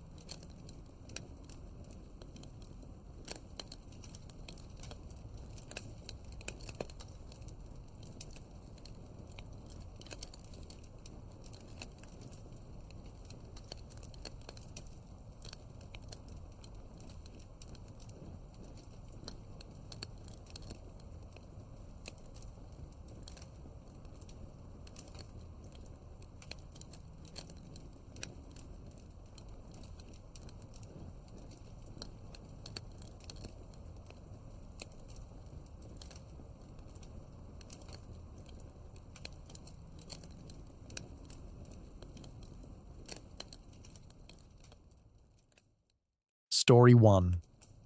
The inflatable tanks of Luxembourg. Building an army that didn't exist. Chapter 1. Arrival at the edge of the Ardennes. The first thing you notice is not the silence, but how carefully everyone protects it. So before you get comfortable, take a moment, like the video, and subscribe, but only if you genuinely enjoy what I do here, and let me know in the comments where you're tuning in from and what time it is for you. It's always fascinating to see who's joining us from around the world. Now dim the lights, maybe turn on a fan for that soft background hum, and let's ease into tonight's journey together. It is early autumn of 1944. The forests of Luxembourg still carry the deep green of summer, though the mornings have begun to cool. A thin mist settles over the narrow roads before sunrise, softening the outlines of oak trees and stone farmhouses. Somewhere far away, a truck changes gears as it climbs a gentle hill. The sound fades almost as quickly as it arrives, leaving only the rustle of damp leaves and the steady rhythm of your boots on the road. You are not joining an ordinary combat division. Instead, you have been assigned to one of the most unusual organizations ever assembled by the United States Army, the 23rd Headquarters Special Troops, later remembered simply as the Ghost Army. Fewer than 1,200 men belong to this remarkable unit, yet before the war is over, they will successfully imitate formations nearly 30 times their size. Their purpose is not to destroy bridges or seize villages. Their task is to persuade German observers that entire armies exist where only a handful of soldiers quietly go about their work. The assignment demands patience rather than aggression. Most of the men arriving beside you are artists, architects, advertising designers, radio engineers, theatre technicians, surveyors, and sound specialists. Some studied at famous art schools before the war interrupted their lives. Others painted magazine illustrations or designed department store displays. Now, those same creative skills have become military equipment. Instead of sketchbooks, they unpack camouflage manuals. Instead of exhibition halls, they work beneath canvas tents. Instead of applause, success is measured by remaining unnoticed. Your day begins before dawn. Coffee is poured into dented metal cups while maintenance crews inspect every truck. Canvas covers are tightened, tire pressure is checked, fuel cans are counted and counted again. Nothing about the routine appears extraordinary, yet every detail supports an illusion that must convince experienced enemy intelligence officers watching from many kilometers away. Nearby, long bundles wrapped in heavy olive fabric lie stacked neatly beside transport vehicles. At first glance, they resemble ordinary cargo. Only when the covers are removed does their true nature become clear. Folded inside are inflatable Sherman tanks. Constructed from layers of coated rubber, each weighs only a fraction of its steel counterpart. A handful of soldiers can carry one across muddy ground before connecting it to portable air compressors. Within minutes, soft folds become convincing armored vehicles. From the air, especially through reconnaissance cameras flying hundreds of meters above the countryside, the deception is remarkably effective. Distance becomes one of your greatest allies. The Ghost Army does not need to fool someone standing 10 meters away. It only needs to fool someone observing through binoculars from across a valley or examining grainy aerial photographs inside a German headquarters. Every wrinkle in the canvas is adjusted carefully. Tracks are dragged behind trucks to imitate the movement of heavy armor. Engineers study the soil, ensuring the impressions appear natural rather than staged. Real tank units leave distinctive patterns after rain, and the deception teams learn to reproduce those details with surprising precision. Even discarded ration tins become valuable. If too many are found, enemy analysts might estimate a larger force than intended. Too few, and the camp appears suspiciously empty. Refuse is scattered according to careful planning rather than carelessness. War, you slowly discover, can depend upon something as ordinary as where a soldier throws away an empty food can. The weather shapes every decision. Heavy rain softens fields, allowing tire marks to remain visible for days. Strong winds threaten inflatable equipment before it is fully secured. Morning fog offers concealment during deployment, but delays aerial observation. Every forecast is studied almost as carefully as intelligence reports. Afternoons often pass without excitement. Compressors hum steadily while another inflatable vehicle rises into shape. Canvas crews inspect seams for tiny leaks. Camouflage nets are stretched between trees. Signal crews string telephone wire across quiet woodland clearings. Nothing happens quickly, that is precisely the point. The success of deception depends upon routine. Genuine armies spend much of their existence maintaining equipment, preparing supplies, and waiting for orders. Therefore, the Ghost Army must appear equally ordinary. Any unnecessary activity risks attracting attention. As evening approaches, cooking smoke drifts gently above the temporary camp. The smell of boiled potatoes mixes with engine oil and damp earth. Someone quietly sharpens a shovel. Another soldier carefully cleans mud from boot leather. Nearby, an artist who once painted theatre scenery now retouches faded camouflage patterns with patient brushstrokes. The transformation from civilian to soldier remains incomplete in many of these men. Their conversations drift toward architecture, music, illustration, and home. Yet tomorrow morning, they will again build an army that exists only through careful observation and disciplined imagination. Few outside the highest levels of Allied command know this unit even exists. Families receive ordinary letters. Official records reveal almost nothing. Secrecy protects not only the operation, but every individual participating within it. Night settles slowly across Luxembourg. The compressors finally fall silent. Stars emerge above the dark forest while a cold breeze moves gently through the branches. Somewhere beyond those hills, real armored divisions prepare for future offensives. Here, your responsibility is quieter, but no less important. Before sleeping, you look once more toward the motionless silhouettes of dozens of inflatable tanks standing beneath the moonlight. They cast convincing shadows. They occupy convincing positions. Yet inside each one there is only air. And somehow, before this long campaign is finished, empty canvas and careful patience may influence decisions made deep inside the German High Command. The camp grows still. Only the distant ticking of cooling engines remains, carrying softly through the darkness as another quiet night of invisible warfare begins. Story 1. The inflatable tanks of Luxembourg, building an army that didn't exist. Chapter 2. The sound of an army that wasn't there. Morning arrives quietly. Before the sun reaches the tops of the pine trees, a light frost has settled over the fields. Canvas tents glisten with tiny beads of moisture, and every breath hangs briefly in the cold air before disappearing. Around you, there is no shouting, no frantic rush. The day begins with familiar routines that have become almost comforting through repetition. Coffee is heated over small field stoves. Generators are inspected. Air compressors receive fresh oil. Every hose is checked for cracks before another day's work begins. The Ghost Army understands something that every experienced soldier eventually learns. Survival often depends on routine more than excitement. Today's assignment is different. The inflatable tanks already stand in carefully selected positions, their silhouettes visible from the surrounding hills. Now, another part of the deception begins, one that cannot be seen. It must be heard. The responsibility belongs to the 3,132nd Signal Service Company, one of the specialized units within the 23rd Headquarters Special Troops. Unlike ordinary radio operators, these soldiers are experts in imitation. Months earlier, they had carefully studied the radio habits of real American divisions. Every unit develops its own personality over time. Some radio operators speak quickly, others pause before repeating coordinates. Certain operators have distinctive Morse code rhythms, almost like individual handwriting. German intelligence officers had become skilled at recognizing these patterns. To deceive them, the Ghost Army had to reproduce those invisible signatures with remarkable accuracy. You watch as field radios are assembled beneath camouflage nets.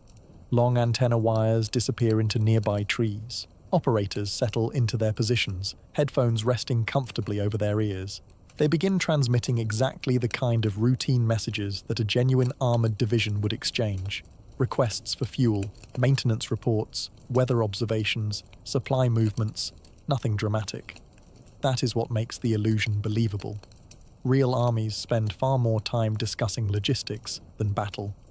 Hours pass in almost complete calm. Occasionally a message is repeated. Sometimes a deliberate pause is inserted before another transmission. Everything follows patterns observed from actual divisions now operating somewhere else along the Western Front. The Germans are listening. That certainty shapes every decision. Nearby, another remarkable team prepares for its own performance. The 603rd Engineer Camouflage Battalion has brought equipment unlike anything most soldiers have ever seen. Large loudspeakers are mounted onto specially modified half-tracks. At first glance, they resemble ordinary vehicles, but hidden inside are powerful sound systems developed with help from engineers and recording specialists. Months earlier, military sound crews had recorded real American armies. Sherman tanks starting their engines, bulldozers clearing roads, pontoon bridges being assembled, convoys shifting into lower gears as they climbed hills, mechanics striking steel with heavy hammers. Hundreds of individual sounds had been carefully preserved onto large recording discs. Now, those recordings become weapons. As darkness approaches, the loudspeakers begin their work. The first sound is faint. A single engine, then another. Gradually, the quiet countryside seems to awaken with invisible activity. Heavy vehicles appear to arrive from every direction. Metal tracks grind across imaginary roads. Orders are shouted, engines idle. Bridges seem to be under construction somewhere beyond the trees. Standing only a short distance away, you know none of it is real. Yet, closing your eyes makes the deception surprisingly convincing. The recordings can travel for many kilometers under favorable weather conditions. Cool evening air often carries sound farther than expected, especially across open valleys. German listening posts cannot see through forests, they can only hear, and what they hear suggests that an entire American division is preparing for movement. The performance continues for hours. Different recordings are played according to carefully planned schedules. Sometimes activity increases, sometimes everything becomes strangely quiet. Even silence has a purpose. Real armies do not make constant noise. They sleep, they wait, they repair equipment. The illusion succeeds because it includes ordinary moments rather than endless action. Meanwhile, camouflage teams continue refining every visible detail. Fresh tire tracks appear after carefully driven trucks retrace planned routes. Engineers create convincing maintenance areas. Laundry hangs beside tents exactly as it might within any ordinary encampment. Empty fuel drums are stacked naturally. Field kitchens release the unmistakable smell of cooking. Even smoke discipline is carefully considered. Too much smoke attracts attention. Too little appears suspicious. The balance must feel effortless. During a short break, you speak with another soldier who, before the war, designed advertising displays for department stores in New York. He smiles quietly while repairing a tear in an inflatable tank. "It isn't so different," he says. "Back then, I sold people ideas." He pats the canvas gently. "Now we sell them an army." His words remain with you throughout the evening. This entire operation depends not upon brute force, but upon human perception. The Ghost Army understands that people rarely see exactly what is before them. Instead, they often see what they already expect to find. If intelligence reports suggest armored divisions are nearby, if radio traffic confirms their presence, if reconnaissance photographs reveal tanks, if distant engines echo through the night, then the mind naturally connects those separate pieces into one convincing conclusion. An army exists, even when it does not. Historical records later suggest that operations like these successfully diverted German attention on numerous occasions, helping protect genuine Allied formations preparing elsewhere. Though measuring deception is never simple, commanders repeatedly requested the Ghost Army because its work produced valuable uncertainty inside enemy headquarters. Uncertainty in war can be as powerful as artillery. Night deepens. The recordings finally cease. Generators are switched off one by one. Darkness settles across the fields once again. The inflatable tanks remain perfectly still beneath the stars, their silent shapes waiting patiently for tomorrow's observers. You lie inside your tent, listening to the distant wind moving through the forest. Somewhere beyond those hills, German officers are studying maps, comparing intercepted radio traffic with aerial reconnaissance, trying to understand American intentions. Perhaps they are drawing arrows toward these very fields. Perhaps entire divisions will remain in place because of what they believe they have discovered here tonight. Outside, nothing moves except the branches overhead. The greatest deception of the Second World War is not built from steel. It is built from canvas, sound, patience, and the quiet confidence of ordinary soldiers whose most important victories leave almost no visible trace. Story 1. The inflatable tanks of Luxembourg, building an army that didn't exist. Chapter 3. Operation Viersen and the Army Made of Air. Winter gradually surrendered to spring. By March 1945, the Western Front had changed dramatically. Allied armies had crossed France and Belgium, and now one of the greatest natural barriers in Europe lay ahead, the Rhine River. Beyond it stood the last major defensive line protecting the heart of Germany. For weeks, engineers, planners, and commanders prepared for one of the largest river crossings of the Second World War. Among them was the Ghost Army. Their final great mission would become known as Operation Viersen, one of the most successful deception operations carried out by the 23rd Headquarters Special Troops. You arrive before dawn once again. The familiar routines have become almost second nature. Compressors hum softly as inflatable tanks rise from folded bundles of canvas. Rubber artillery pieces are anchored carefully against the wind. Dummy anti-aircraft guns are positioned along hedgerows. Every vehicle is spaced according to genuine American engineering manuals, creating the appearance of a disciplined armored force waiting for orders. Nothing is placed randomly. Every angle matters. Every shadow matters. Even the distance between tents has been calculated to resemble the camps of real combat divisions. Nearby, engineers drag heavy chains behind trucks to imitate the tracks of armored columns. Fresh tire marks cross muddy roads again and again until they resemble weeks of military traffic. Broken tree branches suggest vehicles have recently forced their way through woodland paths. Supply crates are stacked beside roads. Fuel drums appear beside maintenance areas. Laundry flutters gently between poles. Small details become convincing evidence. The deception extends far beyond what can be seen. Throughout the day, radio operators continue transmitting realistic conversations copied from genuine armored divisions.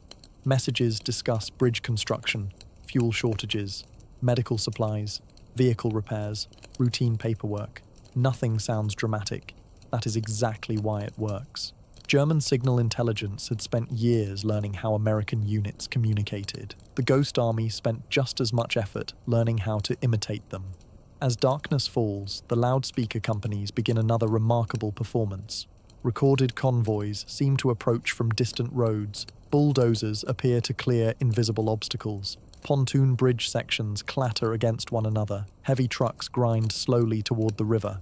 Standing nearby, you know only a handful of vehicles are actually present.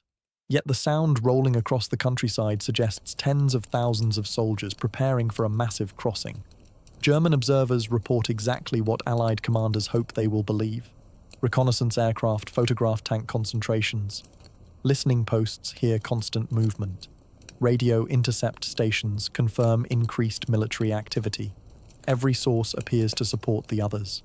The illusion becomes stronger because each piece of evidence agrees with the next. Inside the tent, however, the world is measured not by roads or rivers, but by sound. A soft electrical hum fills the canvas shelter. Vacuum tubes begin to warm. Receivers crackle gently with distant transmissions carried across hundreds of kilometers. You settle onto a folding wooden chair, adjust the headphones over your ears, and wait. Waiting is, perhaps, the most important skill a radio operator can learn. Unlike infantrymen advancing toward a visible objective, your battlefield is invisible. Every message travels through the air as a pulse of energy. Every pause, every repeated word, every tiny hesitation may be overheard by German listening stations carefully recording American radio traffic. You are part of the 3,132nd Signal Service Company, one of the 4 specialized elements of the 23rd Headquarters Special Troops, the Ghost Army. Unlike ordinary signal units, your mission is not simply to communicate, it is to perform. Months before arriving in Europe, your instructors studied the habits of real American divisions. Each armored division, infantry division, and corps headquarters unknowingly developed its own radio personality. Operators recognized one another by voice. Morse code specialists developed unique rhythms. Some spoke quickly. Others preferred careful pauses before repeating coordinates. German intelligence noticed these patterns. So did the Ghost Army. Every notebook on your table contains observations collected over months of careful listening. Call signs, operating schedules, preferred phrases, even the length of ordinary conversations. Nothing is left to chance. The deception must feel so natural that experienced enemy analysts accept it without question. The morning begins with practice. One operator pretends to request additional fuel trucks. Another reports delayed bridge construction. Someone farther across the tent answers with routine maintenance updates. There is nothing dramatic about the conversation, no urgent warnings, no desperate requests. Just ordinary military administration. That is exactly why it sounds authentic. Real armies spend astonishing amounts of time discussing paperwork, vehicle maintenance, spare parts, weather forecasts, and supply deliveries. If every radio transmission announced great victories, suspicion would grow immediately. Routine is believable. Routine becomes camouflage. As the hours pass, messages flow steadily through the equipment. Occasionally, you stop transmitting entirely. Silence, too, follows patterns. Experienced divisions rarely speak without purpose. They become quiet during meals, busy during convoy movements, active before sunrise, calm again during the afternoon. Every rhythm has been observed, copied, and practiced until it feels almost effortless. Outside the tent, mechanics quietly service generators. Fuel levels are measured, spark plugs cleaned, belts tightened. Without reliable electricity, the illusion disappears. Even the generators are positioned carefully beneath camouflage nets so that enemy aircraft cannot easily identify the source of transmissions. Nearby, another team erects fresh antenna masts. Thin wires disappear high into nearby trees. To anyone passing the camp, the scene appears wonderfully ordinary. That ordinariness is the greatest achievement. Nothing attracts attention, nothing appears unusual. Everything suggests an ordinary American headquarters preparing for another routine day. During a short break, an older sergeant pours coffee into your metal cup. He had worked as a commercial radio engineer before the war. Smiling quietly, he says something you remember for years afterward. People think radios carry information. He looks toward the humming receivers. They also carry expectations. His meaning slowly becomes clear. German intelligence does not simply hear words. It hears habits, patterns, confidence, experience. The Ghost Army is not inventing a fantasy. It is recreating the familiar daily rhythm of soldiers who genuinely exist somewhere else along the front. Beyond the tent, clouds begin drifting across the autumn sky. A light breeze stirs camouflage netting stretched between oak trees. The smell of damp earth mixes gently with warm electrical equipment and fresh coffee. Hours pass almost unnoticed. Receivers whisper. Operators write notes. Pencils scratch quietly across message logs. Somewhere hundreds of kilometers away, German intercept stations carefully copy every transmission. Perhaps an intelligence officer marks another American division on his map. Perhaps another arrow is drawn toward a village that contains nothing more than a handful of radio specialists and inflatable vehicles. History may never know exactly which individual decisions these messages influence. That uncertainty is part of deception itself. If even one enemy commander hesitates, if one armored reserve waits another day, if one artillery battery points toward the wrong crossing, then the quiet work inside this small radio tent has already changed the course of events. Evening approaches slowly. The operators continue speaking with calm, practiced voices. Outside, mist begins returning across the fields. The generators maintain their steady rhythm, almost like distant breathing. You remove your headphones for a moment. The silence beyond the tent feels strangely complete, yet above that silence, invisible waves continue crossing the darkening sky, carrying the voices of soldiers who, in many cases, are not where the enemy believes them to be. Tomorrow morning, the performance will begin again, not with applause, not with celebration, only with another careful transmission disappearing into the quiet European night. The Ghost Army that fooled Hitler. Sigh. War history for sleep. Story 2.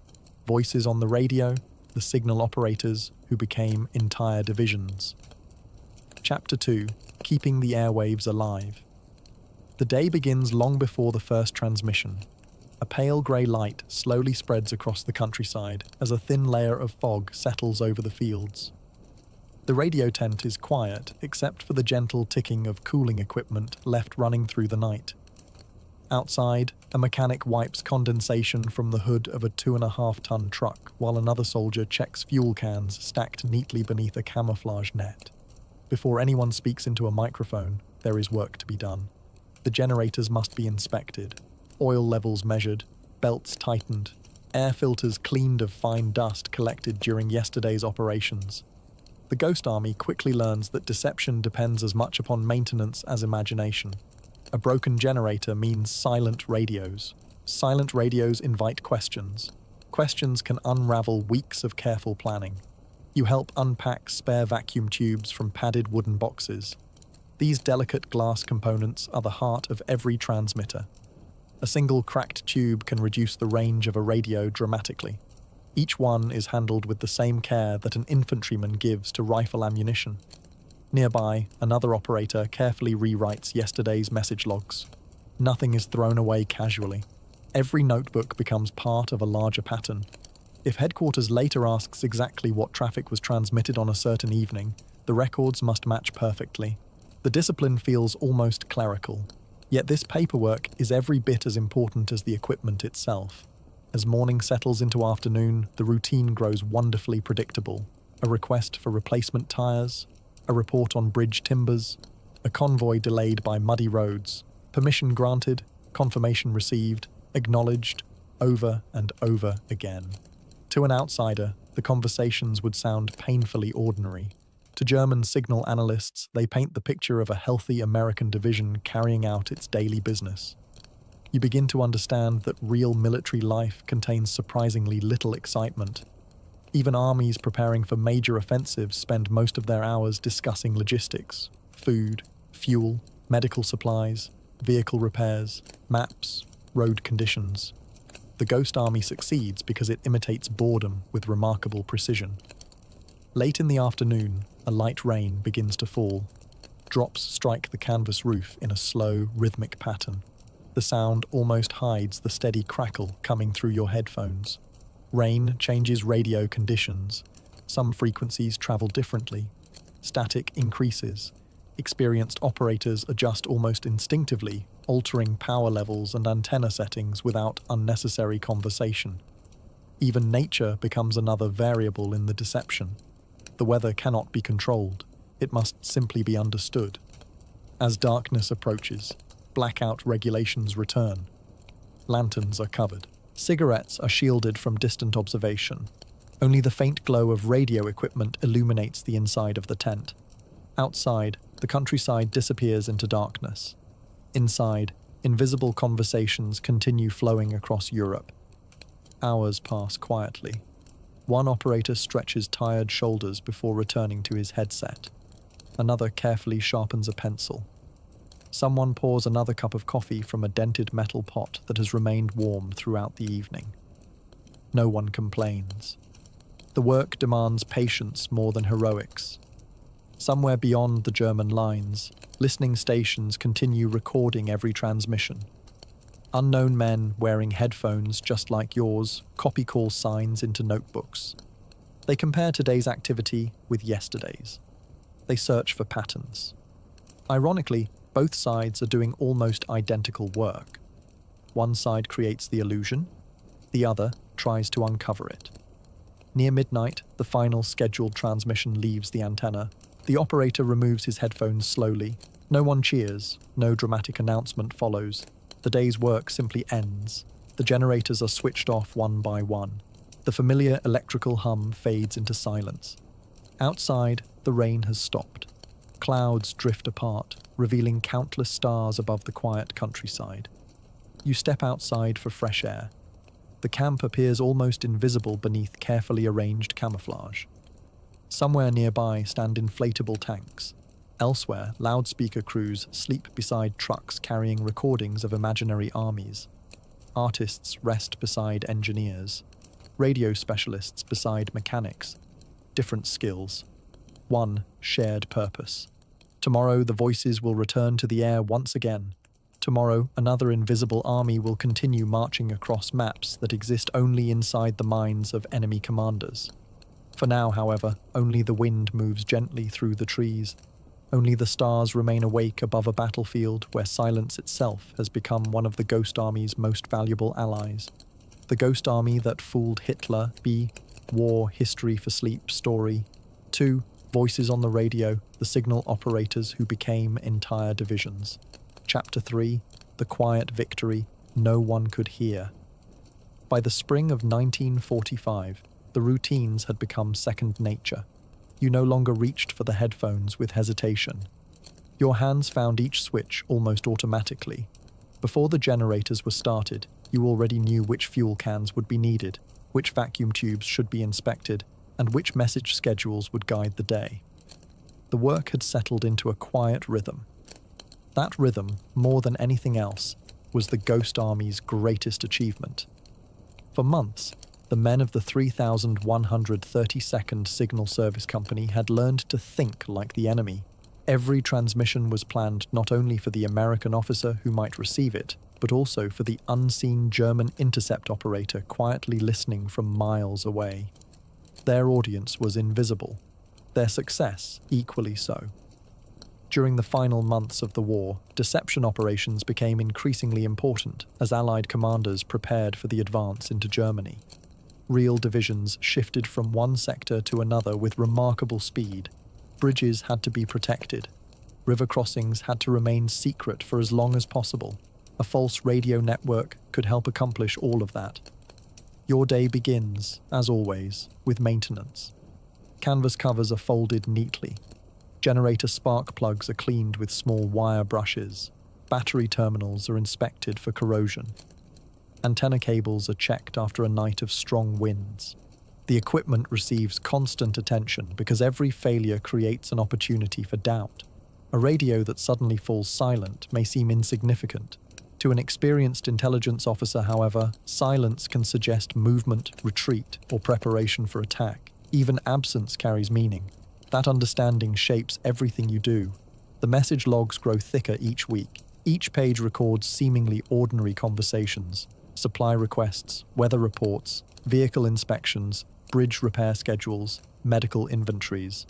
Reading them months later, one might mistake them for the paperwork of an entirely real division. In many ways, that is exactly what they had become. One afternoon, an officer gathers the operators for a short briefing. There is little ceremony. He simply explains that recent intelligence indicates German forces continue reacting to deceptive radio traffic in several sectors. Specific details remain classified. No one is told precisely which commanders have been misled. No one learns how many soldiers may have been spared because an enemy reserve marched in the wrong direction. The Ghost Army rarely receives immediate confirmation of its successes. Its victories exist mostly in probabilities, in delays, in hesitation, in uncertainty. War historians would later conclude that uncertainty itself often shaped campaigns as much as direct combat. Commanders forced to defend against imaginary threats possessed fewer resources for genuine ones. The Ghost Army's greatest weapon had never been explosives, it had been doubt. As evening approaches, you step outside the radio tent. The sky glows softly with the last light of the day. Across a nearby meadow, inflatable tanks remain perfectly still beneath camouflage nets. A loudspeaker truck sits quietly beside a hedgerow, waiting for another night's performance. Everything around you appears peaceful. It is difficult to believe that such ordinary equipment has contributed to one of the most remarkable deception efforts of the Second World War. When news finally arrives that Germany has surrendered in May 1945, there are no dramatic celebrations inside the radio section. There is relief, exhaustion, quiet conversations. Some men write letters home, others simply sit outside their tents watching the evening sky. For months, they have spoken with invisible armies. Now, at last, those voices may finally fall silent. Packing begins almost immediately. Antenna masts are lowered. Radio sets are carefully placed into wooden transport crates. Headphones are wrapped in cloth to protect them during the long journey home. Generators that once hummed through countless nights are cleaned one final time. Everything returns to storage with the same discipline that marked every operation. The war has ended. The routine remains. Before departing Europe, the soldiers receive an important reminder. Their mission is still secret. Families, friends, even many fellow veterans cannot be told exactly what they accomplished. The silence that protected the deception during wartime must continue into peace. For decades, many veterans simply answered questions with polite smiles. Some said they worked in communications. Others mentioned headquarters duties. Very few revealed the extraordinary truth. Only after the operation was officially declassified decades later did historians fully appreciate the scale of what these men had achieved. The Ghost Army had conducted more than 20 major deception operations across Europe. Historians estimate that its work helped protect thousands of Allied soldiers by encouraging German commanders to misjudge American strength and intentions. Today, visitors to museums sometimes pause beside the old radios once carried across muddy European roads. The equipment appears simple by modern standards. Metal switches, glass tubes, heavy batteries, canvas carrying cases. Yet through these modest machines flowed conversations that never truly happened, orders spoken by divisions that were somewhere else, convoys that existed only on maps, headquarters created from imagination, discipline, and extraordinary attention to detail. As you leave the now empty campsite one final time, the morning mist begins to lift from the fields. Birdsong slowly replaces the familiar crackle of radio static. The antenna masts have disappeared. The tents are gone. Only flattened patches of grass remain to suggest that anyone had ever been here. The air is quiet. No coded messages drift across the countryside. No generators break the silence. Only the wind moves gently through the trees. And perhaps that is the Ghost Army's most remarkable legacy. Its greatest victories were never heard by the world. They were carried invisibly through the air, believed by distant listeners, and then quietly vanished into history, leaving behind no explosions, no monuments, only the peaceful silence that follows when the last transmission has finally been sent. Story 3. Artists at War. The Strange Men Behind America's Ghost Army. Chapter 1. From art studios to army tents. Long before they became soldiers, they were learning a different kind of discipline. Some stood for hours before an easel, carefully mixing shades of green until a painted tree seemed almost alive. Others spent long evenings designing theatre scenery that could transform an empty stage into a medieval castle or a crowded city street. A few worked as architects, drafting precise lines across large sheets of paper, calculating how light would fall through future windows. None imagined that these quiet professions would one day become valuable on a battlefield. Yet by 1944, many of America's most creative young men found themselves wearing olive-drab uniforms instead of paint-stained aprons. They were assigned not to famous combat divisions, but to one of the strangest organizations ever assembled by the US Army, the 23rd Headquarters Special Troops, later remembered simply as the Ghost Army. You arrive at their camp just after sunrise. The air carries the scent of damp canvas, fresh-cut timber, and coffee brewing over small field stoves. A faint breeze stirs the camouflage nets stretched between tall pine trees, making them ripple like leaves themselves. Nothing here resembles the military camps shown in wartime newspapers. There are no endless rows of heavy artillery, no columns of armored vehicles waiting for battle. Instead, you find painters unpacking brushes beside engineers. Sculptors help mechanics tighten ropes securing inflatable tanks. A former advertising illustrator kneels in the mud, touching up camouflage paint with the same steady hand that once decorated department store windows. War has rearranged their talents rather than replaced them. One young soldier had studied at the Pratt Institute in New York before the war interrupted his education. Another had worked designing magazine illustrations.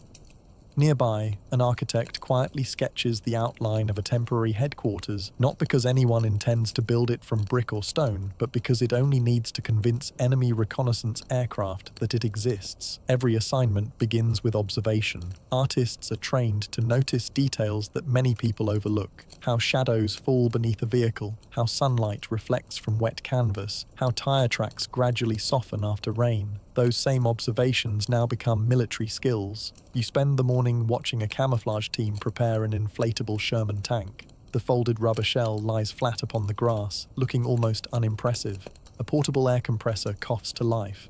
Gradually, the canvas begins to rise. Corners take shape. The turret becomes recognizable. Within minutes, a convincing armored vehicle stands before you. Yet something still feels incomplete.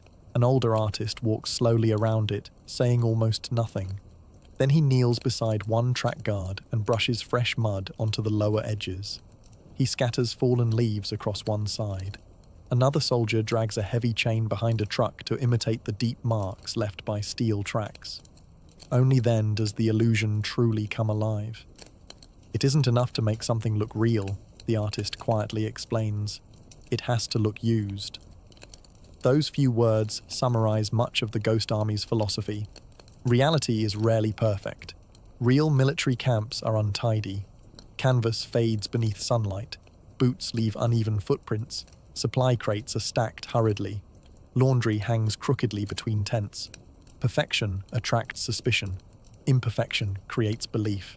By midday, the camp settles into a peaceful rhythm. Some soldiers repair small tears in inflatable equipment using rubber cement and carefully cut patches. Others repaint faded markings according to official army regulations. Mechanics service the compressors that inflate dozens of vehicles each day. The work feels surprisingly calm. No one rushes unnecessarily. Every movement is deliberate. Every task contributes to an illusion that may one day influence decisions made inside distant German headquarters. After lunch, you join a group responsible for constructing dummy headquarters. The buildings themselves are simple wooden frames covered with canvas. From ground level, they appear incomplete, but viewed from several thousand feet above, through the camera of a reconnaissance aircraft, they resemble genuine command buildings remarkably well. Perspective becomes another tool. Distance forgives small imperfections. Human expectation fills the remaining gaps. The artists understand this instinctively. As evening approaches, one soldier removes a small notebook from his pocket. Inside are quick pencil sketches made during earlier operations. Not portraits, not landscapes. Instead, they are studies of tire marks, camouflage patterns, broken tree branches, and the arrangement of tents within authentic American divisions. His sketchbook resembles that of an artist. Its subject matter belongs entirely to war. Night arrives gently. Generators hum in the distance. Someone quietly tunes a portable radio. Elsewhere, a painter carefully cleans his brushes before storing them inside a weathered wooden case. Tomorrow, those same brushes may help disguise another imaginary army. You look across the moonlit camp. Inflatable tanks stand silently among real trees. Canvas trucks wait beside genuine roads. Artists sleep beside engineers. Illustrators beside radio operators. The battlefield has become their studio. Their materials are rubber, paint, canvas, light, shadow, and patience. And with those ordinary tools, they are preparing to create one of the most convincing illusions of the Second World War. The night grows quieter. The smell of linseed oil mixes faintly with damp earth. Somewhere beyond the forest, real armies continue moving toward Germany. Here, another kind of army prepares for tomorrow, one that fights not with bullets, but with imagination. Story 3. Artists at War. The strange men behind America's ghost army. Chapter 2. Painting a battlefield that never existed. The morning begins with the familiar sound of canvas moving in the wind. Long before the first truck starts its engine, the artists are already awake. A thin layer of mist drifts between the trees, softening the outlines of tents and equipment. Dew glitters on camouflage nets stretched across the camp, while somewhere nearby a field cook quietly stirs oatmeal inside a large steel pot. It is another ordinary day. For the Ghost Army, ordinary days are the most successful ones.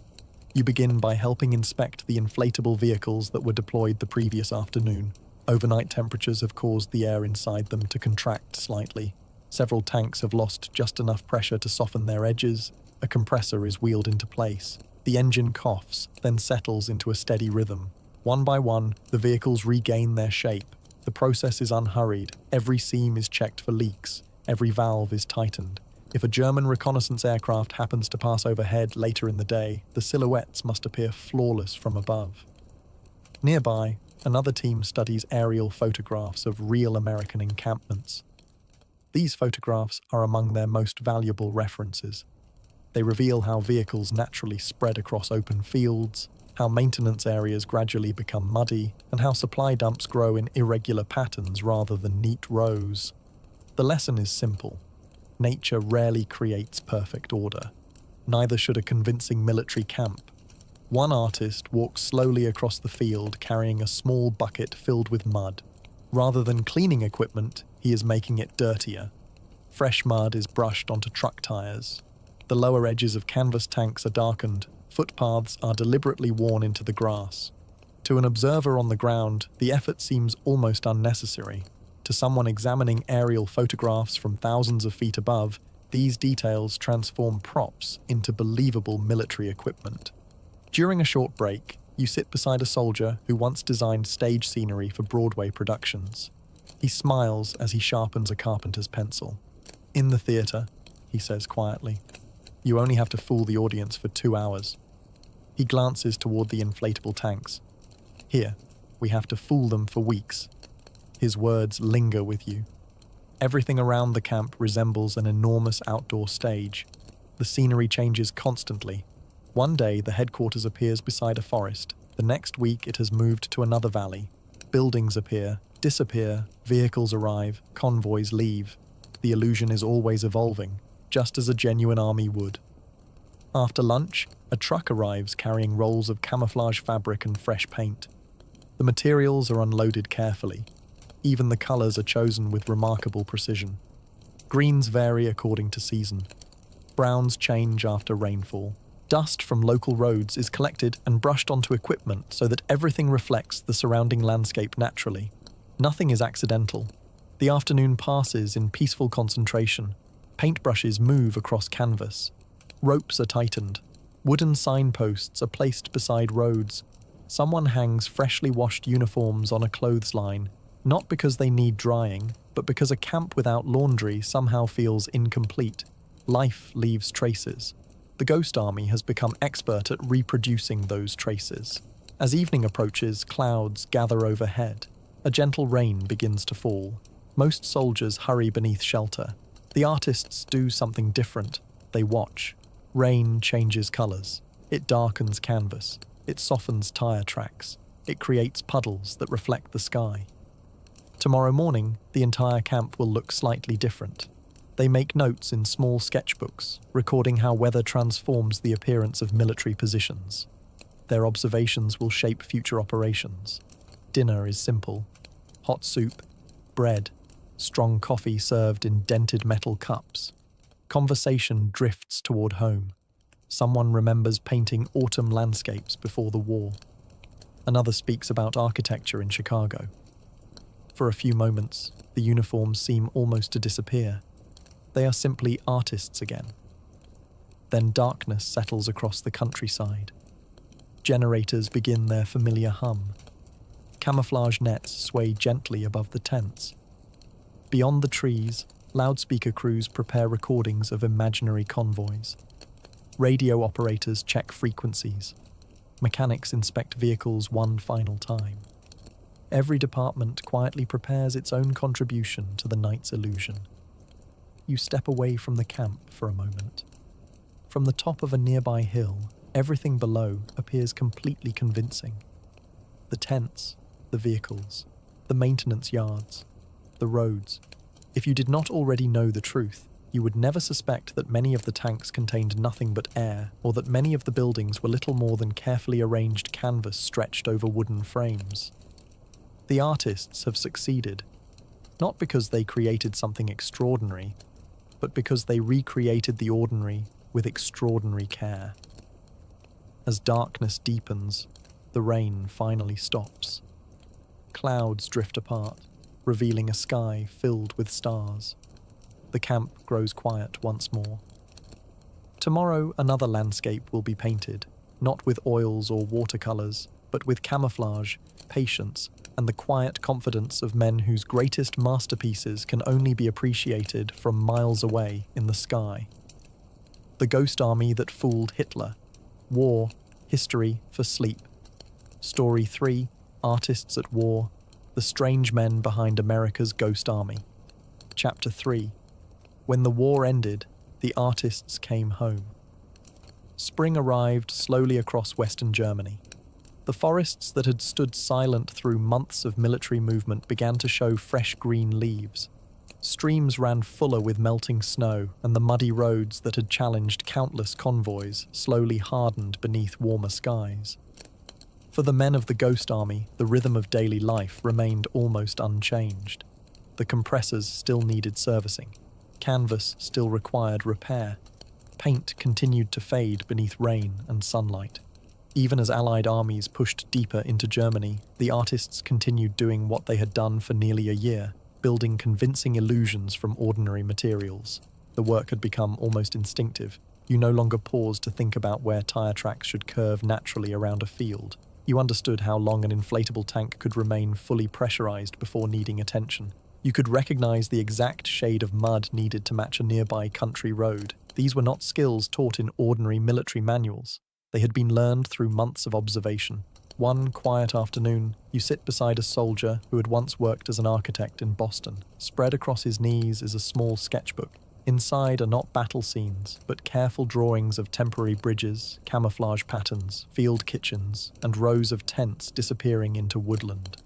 He smiles as he turns another page. "I thought I'd spend the war designing buildings," he says softly. "Instead, I spent it designing things that were never meant to last." You look around the camp. His words are true. Almost everything here is temporary. The tents will come down. The inflatable tanks will be folded into crates. The wooden headquarters will be dismantled. Within days, there may be no sign that an entire imaginary army had ever occupied these fields. Perhaps that is why everyone works with such quiet care. Even temporary things deserve to be built well. As April turns toward May, rumors begin circulating through the camp. German resistance is weakening. Entire towns surrender without fighting. Columns of refugees move cautiously along country roads. The endless movement that has defined Europe for years begins, almost imperceptibly, to slow. Then, at last, the news arrives. Germany has surrendered.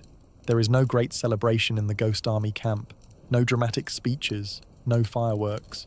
Only a long, quiet exhale shared by men who have spent months living inside carefully protected secrets. The following morning begins not with a new deception operation, but with packing. The familiar routines continue one final time. Canvas tanks are opened, allowing the air to escape with a long, gentle sigh. One after another, they slowly collapse back into sheets of folded rubber. The illusion disappears before your eyes. A vehicle that had seemed capable of crossing Europe weighs little more than a few men can carry. Nearby, painters clean their brushes. The colors that once blended into forests and fields are sealed inside metal tins. Camouflage nets are folded with practiced precision. Wooden signposts are removed. Radio masts are lowered. Generators are drained of fuel. The camp quietly dismantles itself. Within 2 days, only flattened grass and faint wheel tracks remain. Nature has already begun reclaiming the ground. Birds return to branches where camouflage nets once hung. The wind moves freely between trees that had hidden trucks only days before. It is difficult to imagine that thousands of German soldiers had once believed a powerful American division occupied this very place. That, perhaps, is the greatest success of all. The deception leaves almost nothing behind. Before boarding transport vehicles for the journey home, the commanding officers gather the men together. Their message is brief. The mission remains classified. No interviews, no newspaper stories, no public recognition. Families may know that you served in Europe. They cannot know how. The order is accepted quietly. Most of these men have grown accustomed to working without recognition. Their victories have always belonged to someone else. Years pass. The soldiers return to ordinary life. One becomes a respected architect. Another paints landscapes inspired by peaceful countryside rather than wartime forests. Several return to advertising agencies, designing posters and magazine illustrations. A few become university professors, sharing creativity with a new generation that knows nothing of inflatable tanks or phantom divisions. The secret follows them into old age. Children ask questions. Grandchildren grow curious. Most receive only gentle smiles and simple answers. I worked in headquarters. I helped with communications. I was part of a special unit. Only in the 1990s, when government records were finally declassified, did historians begin piecing together the extraordinary story. Boxes of documents were opened, operation reports were studied, photographs of inflatable tanks emerged, tape recordings of simulated convoys were preserved. the world finally learned that an army of artists, designers, engineers, and radio specialists had helped shape the final campaigns of the Second World War, not through overwhelming firepower, but through imagination guided by military discipline. Today, museums preserve some of the Ghost Army's surviving equipment. Visitors often pause in front of an inflatable Sherman tank. At first, it seems almost amusing, a rubber tank, a battlefield illusion, yet the longer you look, the more remarkable it becomes. It represents an idea as much as an object. The understanding that intelligence, patience, craftsmanship, and creativity can sometimes save as many lives as weapons. As the sun rises over the now empty fields where the Ghost Army once quietly worked, the last traces of their temporary camp disappear into the landscape. The roads remain, the forests remain, the rivers continue flowing toward the sea. Only the invisible stories linger. Stories carried not in stone monuments or grand memorials, but in the careful brushstrokes of artists who became soldiers for a brief moment in history. And perhaps, as the morning light filters gently through the trees, it is worth remembering that some of history's greatest victories leave behind no battlefield at all. Only silence, only peace, only the quiet satisfaction of a masterpiece that was never meant to be seen. Story 4.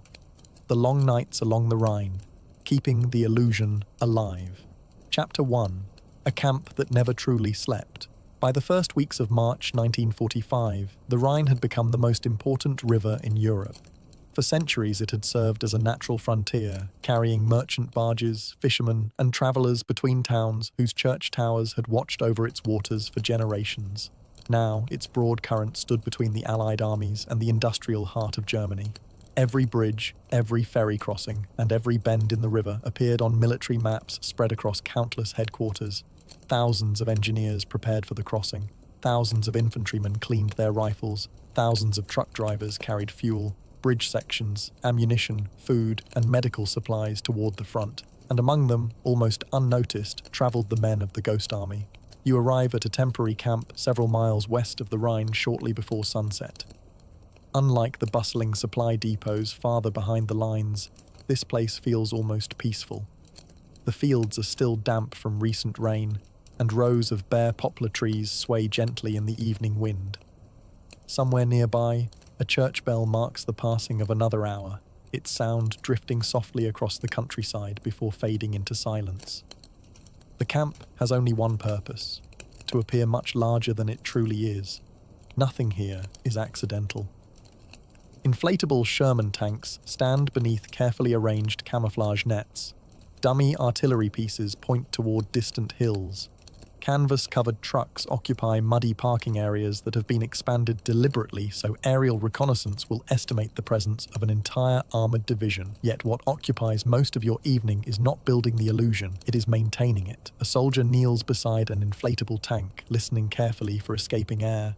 Another checks ropes holding camouflage netting against the increasing wind. Mechanics inspect the compressors that will operate before dawn. Every valve, every hose, every spark plug. Because a deception operation does not fail dramatically. It fails quietly. One loose rope, one collapsed vehicle, one forgotten tire track. That is often enough to invite unwanted questions from an experienced observer. As darkness settles over the camp, lanterns are covered to prevent light from escaping into the night. The generators begin their familiar hum, steady and reassuring.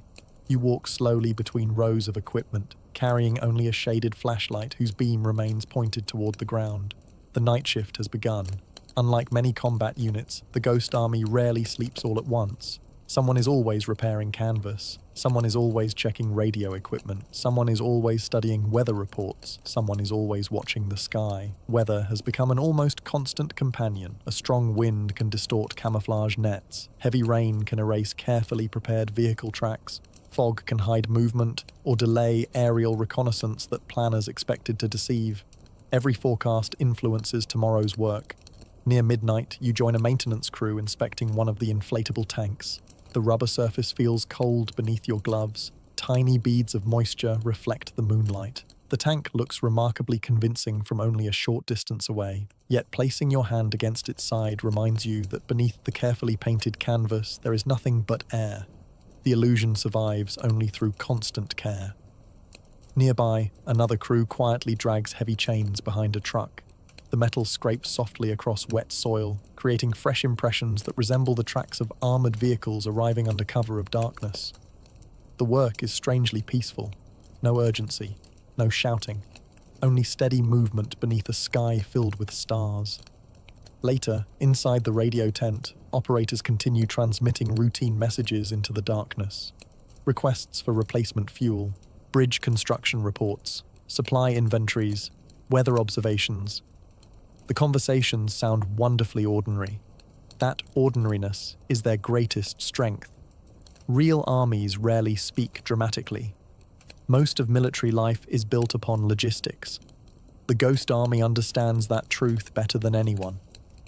Around 2 o'clock in the morning, coffee is poured into metal mugs once again. The smell drifts through the cold air, mixing with damp earth and diesel fuel. The men speak quietly. Some discuss life after the war. One hopes to return to architecture. Another dreams of reopening his family's printing business. A painter wonders whether he will ever again notice ordinary landscapes without thinking about camouflage. Their civilian lives seem both distant and surprisingly close. For now, however, those futures must wait. Across the river, German observers continue watching, listening, recording. The illusion cannot rest. As the eastern horizon begins to brighten with the first hint of dawn, the maintenance crews finish their inspections. Compressors fall silent. Generators continue humming. The inflatable tanks stand motionless in the growing light, their shadows stretching across the damp fields. From high above, should a reconnaissance aircraft appear with the morning sun, everything will look exactly as intended. A powerful American armored force preparing patiently for the crossing of the Rhine. Only those walking quietly through the camp know the truth. An army of fewer than 1,200 men has spent another long night convincing an enemy that tens of thousands wait below. The river continues flowing eastward. The mist begins to rise, and another day of invisible warfare quietly begins. Story 4. The Long Nights Along the Rhine, Keeping the Illusion Alive. Chapter 2. Rain, Routine, and the Weight of Patience. The second night begins with rain. Not a violent storm, but a slow, steady drizzle that settles over the Rhine Valley like a grey blanket. Every tent glistens beneath the dim light of hooded lanterns. Small drops gather along camouflage netting before falling quietly onto the muddy ground below. Rain changes everything. It softens roads. It fills vehicle tracks with water. It dampens sound. For the Ghost Army, every change in the weather demands another careful adjustment. Before sunset, you join a maintenance crew making its rounds through the camp. Each inflatable Sherman tank is inspected by hand. Fingers move slowly across the rubber seams, searching for tiny leaks that would be almost invisible in daylight. A faint hiss, a loose valve, a small tear no wider than a thumbnail. Any one of them could slowly flatten a vehicle before morning. The repair kit is simple. Rubber patches, adhesive, a hand roller. The work resembles that of a bicycle mechanic more than a soldier. Yet these quiet repairs help preserve one of the most remarkable military deceptions of the war. Nearby, mechanics kneel beside the portable air compressors. The engines have worked almost continuously for weeks. Oil is changed, belts are adjusted, spark plugs are cleaned carefully with wire brushes, replacement parts are counted and stored inside waterproof boxes. Without these machines, the inflatable army would simply collapse before sunrise. The Ghost Army depends upon machinery that rarely appears in history books. As darkness settles, another routine begins. Soldiers walk carefully through the camp carrying buckets of mud, not to clean, to decorate. Fresh mud is brushed onto truck tires. Canvas tank skirts are darkened. Wooden crates receive another layer of dust collected from nearby roads. The illusion must age naturally. A camp that appears too clean feels suspicious. A camp that appears lived in feels believable. One artist quietly laughs as he wipes dirt across the side of an inflatable half-track. "I spent years trying to keep paintings clean," he says. "Now my job is making everything dirty." His companions smile. The humour is gentle. Even after months of service, they never quite lose sight of the unusual nature of their work. Hours pass peacefully. The loudspeaker company remains silent tonight. Not every operation requires recorded convoys or bridge construction sounds. Sometimes stillness itself becomes convincing. Real divisions often remain quiet before major movements. The Ghost Army has learned to imitate silence as carefully as noise. Inside the radio tent, operators continue following carefully prepared schedules. Messages arrive, replies are transmitted, logs are updated with neat handwriting. The conversations remain wonderfully ordinary. Requests for engine oil, road conditions after rain, medical supplies delayed by flooded routes. Everything sounds exactly like the daily business of a genuine headquarters. Somewhere across the Rhine, German radio intercept teams continue listening. Perhaps another map receives fresh pencil marks. Perhaps another report estimates the arrival of an American armored division that does not exist. You will probably never know. That uncertainty has become part of the work. Around midnight, the rain finally stops. Clouds begin to break apart, revealing scattered stars overhead. A light mist rises from the soaked fields, wrapping the inflatable vehicles in a pale silver glow. For a moment, the entire camp seems almost dreamlike. Canvas tanks stand silently among the trees. Dummy artillery waits beside hedgerows. Rows of tents disappear into the fog. Even you begin to understand how convincing the illusion must appear from above. One older sergeant walks slowly through the camp before turning to the younger soldiers. "Never rush," he says quietly. "The enemy believes patience." It is simple advice, but over the coming weeks you discover how true it is. Every successful deception depends upon consistency. Every routine must repeat itself naturally. The same maintenance schedules, the same radio traffic, the same careful attention to weather. War often rewards speed. Deception rewards patience. Near 3 o'clock in the morning, the generators continue their steady hum. Coffee is poured again. Boots leave fresh prints in the wet ground. Someone quietly replaces a lantern wick. Elsewhere, an engineer measures the pressure inside another inflatable tank before making a small adjustment. The work never truly stops. Not because it is difficult, because it must be continuous. As dawn slowly approaches, birds begin singing from the nearby woods. The first rays of sunlight catch tiny drops of water resting upon camouflage nets. Steam rises gently from warm engine covers. The camp wakes without hurry. Everything appears exactly as it should.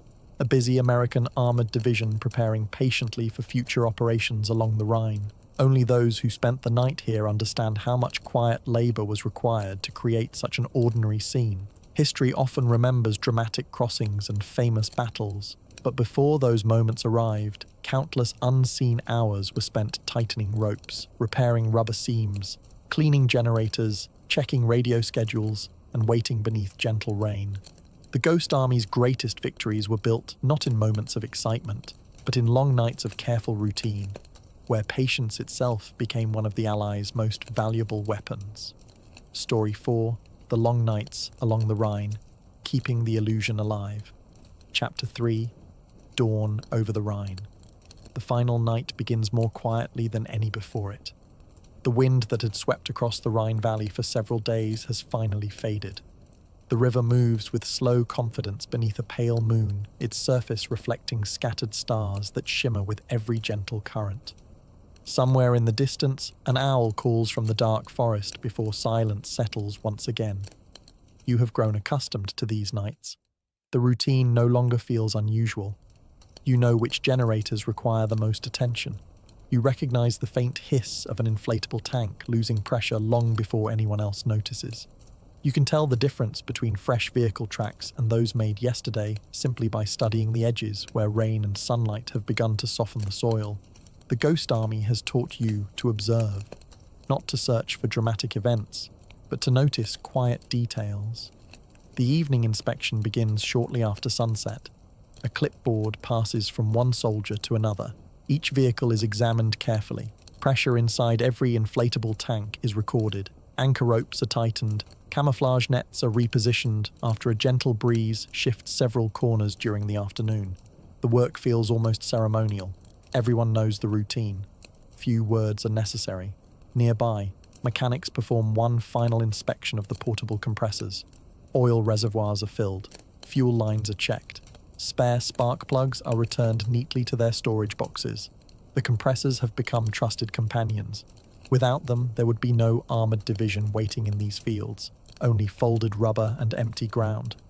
As darkness deepens, the radio operators begin another carefully planned evening schedule. Inside the signal tent, warm vacuum tubes cast a soft amber glow across message logs stacked in neat piles. The conversations drifting through the headphones sound wonderfully ordinary. Supply trucks expected tomorrow, bridge timbers delivered ahead of schedule, engine maintenance reports, routine requests for additional rations. The messages contain no secrets. Their value lies in repetition. Every transmission strengthens the illusion that somewhere nearby an entire headquarters is calmly preparing for larger operations. Several kilometers away, German listening stations may be hearing these same voices. Perhaps an intelligence officer marks another symbol upon his map. Perhaps another report reaches a headquarters already overwhelmed by conflicting information. The Ghost Army never expects certainty. Only hesitation, only doubt. Sometimes that is enough. Outside, loudspeaker crews prepare one final performance. Tonight, the recordings are deliberately restrained. Instead of endless convoys, only occasional truck engines echo softly across the valley. A bulldozer starts briefly before falling silent. Metal bridge sections seem to shift somewhere beyond the trees. Then, nothing. The pauses are intentional. Real armies rest. They wait. They repair equipment. The Ghost Army has learned that convincing silence is often more believable than constant activity. Near midnight, you walk slowly to the edge of the camp. From here, the Rhine is only a dark ribbon crossing the landscape. Beyond it lies Germany. Somewhere on the opposite bank, soldiers peer into the darkness through binoculars, listening for engines, searching for movement, wondering where the next crossing might come. You wonder whether they can see the faint outlines of the inflatable tanks, whether they believe the camp below contains thousands of men preparing for battle, or whether they too are simply tired after years of war. The thought lingers only for a moment. Soon your attention returns to the quiet work around you. One soldier repairs a tear in a camouflage net using heavy thread. Another cleans mud from a generator air intake. Two artists repaint faded identification markings on a canvas truck. Nothing dramatic, nothing hurried. Only ordinary people completing ordinary tasks with extraordinary care. As the first hint of dawn appears in the eastern sky, a fine layer of mist rises from the river. The inflatable tanks stand motionless, their silhouettes softened by the morning haze. Birdsong gradually replaces the low hum of generators. Coffee brews once more over small field stoves. Another day begins. Then, at last, the order arrives. The deception has achieved its purpose. The real Allied crossings have gained the precious time they needed. Reserve units that might have reinforced another sector remained uncertain. Enemy attention had been divided. The illusion had held. There is no celebration. Only quiet efficiency. Air valves are opened. One after another, the great inflatable tanks slowly sink toward the ground. Turrets soften. Hulls fold inward. Within minutes, what had looked like an armoured division becomes nothing more than stacks of carefully folded canvas. Dummy artillery is dismantled. Radio antennas come down. Camouflage nets disappear into storage trucks. The camp begins to erase itself. By afternoon, only faint tire marks remain in the damp fields. The grass, pressed flat beneath weeks of careful activity, slowly begins to rise again. Within a few days, even those traces will disappear. The Rhine continues flowing as it has for centuries. Villagers return to repairing fences and tending fields. Birds settle once more in the poplar trees. The landscape quietly forgets the army that never truly existed. Years later, historians would study maps, reports, and declassified documents to understand how such a small unit achieved so much. They would discover that deception is rarely about creating something spectacular. Instead, it is about making ordinary life appear completely believable. A line of laundry, fresh tire tracks, routine radio conversations, the smell of breakfast drifting through a camp. The Ghost Army mastered these small details because they understood a timeless truth. History is not always changed by the loudest voices. Sometimes it is shaped by quiet hands tightening ropes before sunrise, by mechanics patiently servicing generators, by artists brushing mud onto rubber tanks, and by soldiers who spent long nights along the Rhine, ensuring that an invisible army continued to exist, just long enough to help bring one of history's greatest wars to its end. Story 5. Operation Viersen. The last great deception before the Rhine crossing. Chapter 1. The maps on the folding table. The day begins not on the battlefield, but around a folding wooden table. It is March 1945. A cold morning mist hangs over the west bank of the Rhine, softening the outlines of orchards, farmhouses, and church steeples. Somewhere in the distance, engineers are already moving steel bridge sections toward the river, but here, several miles from the real crossing sites, another operation is quietly taking shape. You stand inside a canvas headquarters tent. The floor is nothing more than damp earth covered with wooden planks. A single lantern hangs from a center pole, casting a warm circle of light across a collection of carefully folded military maps. Around the table are officers from several very different specialties. An engineer studies road gradients, a radio officer reviews communication schedules, a camouflage expert marks likely observation points used by German reconnaissance aircraft. An artist sketches the outline of a temporary vehicle park. Each man sees the battlefield differently. Together, they are preparing one of the Ghost Army's most important missions, Operation Viersen. Unlike earlier deception efforts, this operation must support one of the largest river crossings of the European war. Real Allied divisions will soon move across the Rhine. Their success depends, in part, upon convincing German commanders that the principal attack will occur somewhere else. Your task is not to win a battle. Your task is to encourage uncertainty. The briefing lasts nearly 2 hours. No dramatic speeches are given. Instead, attention settles upon details. How many inflatable tanks should appear in each field? Where should dummy artillery batteries be positioned? Which roads should show fresh vehicle tracks? How frequently should radio operators transmit during the evening? Even smoke from field kitchens is discussed. Too much smoke suggests an unusually large camp. Too little appears unnatural. Every ordinary activity must look authentic. When the meeting ends, everyone quietly returns to work. Outside, transport trucks begin arriving with carefully packed equipment. Large canvas bundles are unloaded first. Inside each lies an inflatable Sherman tank or self-propelled gun, folded tightly to conserve space. Nearby, mechanics position portable compressors beneath camouflage nets. Fuel cans are stacked in neat rows. Toolboxes are opened. Before a single inflatable vehicle can rise into shape, the machinery supporting the illusion must be inspected. You help unload heavy hoses. Their rubber surfaces are cold from the morning air. Each coupling is examined for cracks. Replacement gaskets are laid neatly across a workbench. The compressors have already served through months of continuous operations. They are dependable, but only because they receive constant care. Maintenance is never hurried. A senior mechanic reminds the younger soldiers of a simple rule. A compressor is part of the deception. If it fails, the tanks disappear. If the tanks disappear, the illusion weakens. Every machine matters. By midday, the first inflatable tank begins to rise. Air flows steadily through the hose. The folded canvas expands slowly, almost gracefully.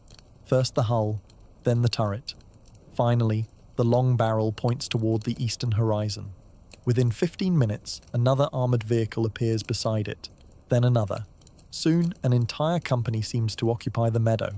Only those standing nearby know that the vehicles weigh a fraction of their steel counterparts. Artists immediately begin adding the final touches. Mud is brushed onto the lower hulls. Fresh branches are tucked beneath camouflage nets. Tracks are created using specially prepared rollers and heavy chains pulled behind trucks. The illusion grows stronger with every passing hour. During the afternoon, aerial reconnaissance reports from previous operations are reviewed. Photographs reveal which arrangements appeared convincing and which required improvement. One lesson appears repeatedly. Nature is irregular. Therefore, military camps must be irregular too. Vehicles should never stand in perfectly straight rows. Footpaths should curve naturally around trees. Supply crates should appear hurriedly stacked rather than carefully displayed. The Ghost Army studies imperfection with scientific precision. As evening approaches, cooks prepare a simple meal: beans, bread, coffee.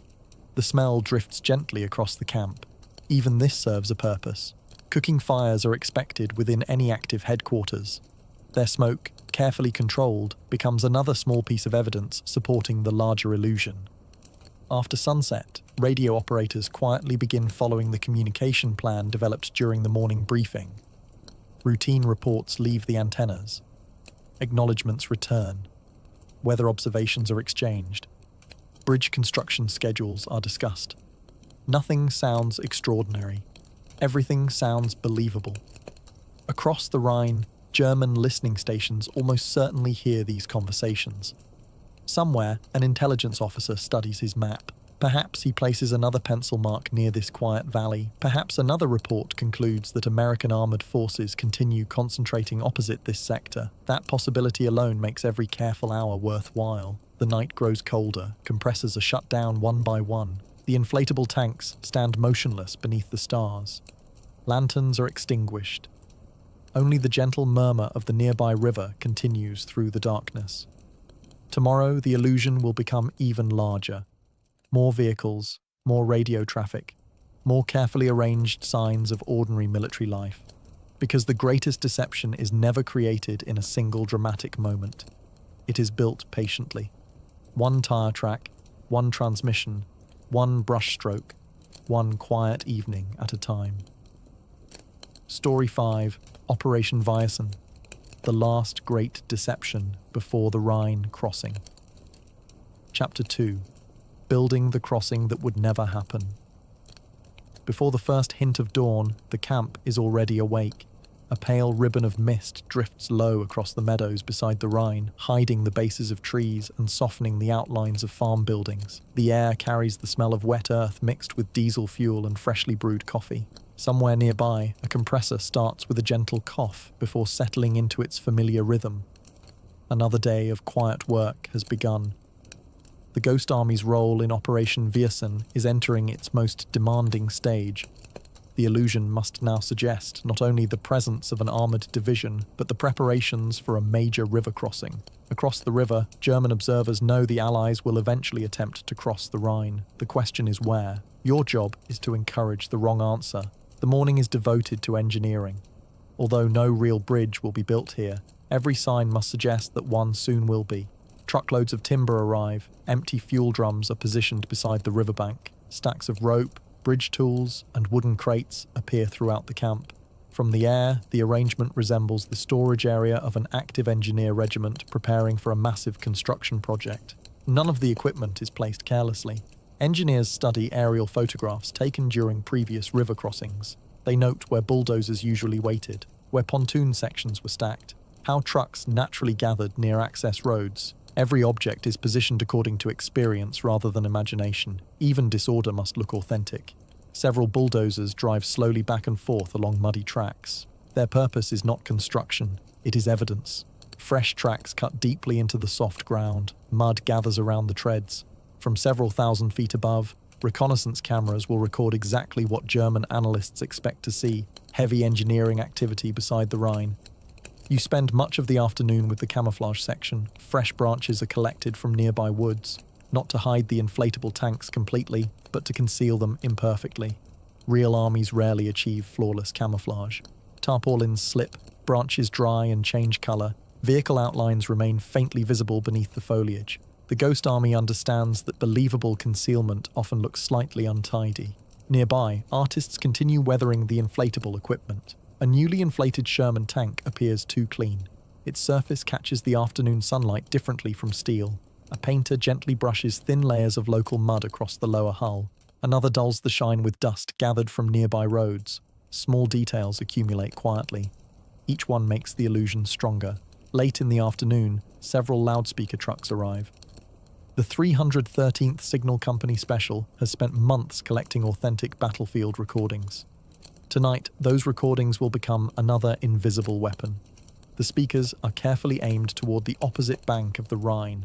Not directly, sound carries unpredictably across water. Engineers calculate wind direction, humidity, and temperature before deciding exactly where each vehicle should stand. Even physics becomes part of the deception. After darkness falls, the performance begins. At first, only a single engine starts, then another. The deep rumble of tanks appears to move slowly toward the river. Metal bridge panels seem to strike against one another. Bulldozers growl.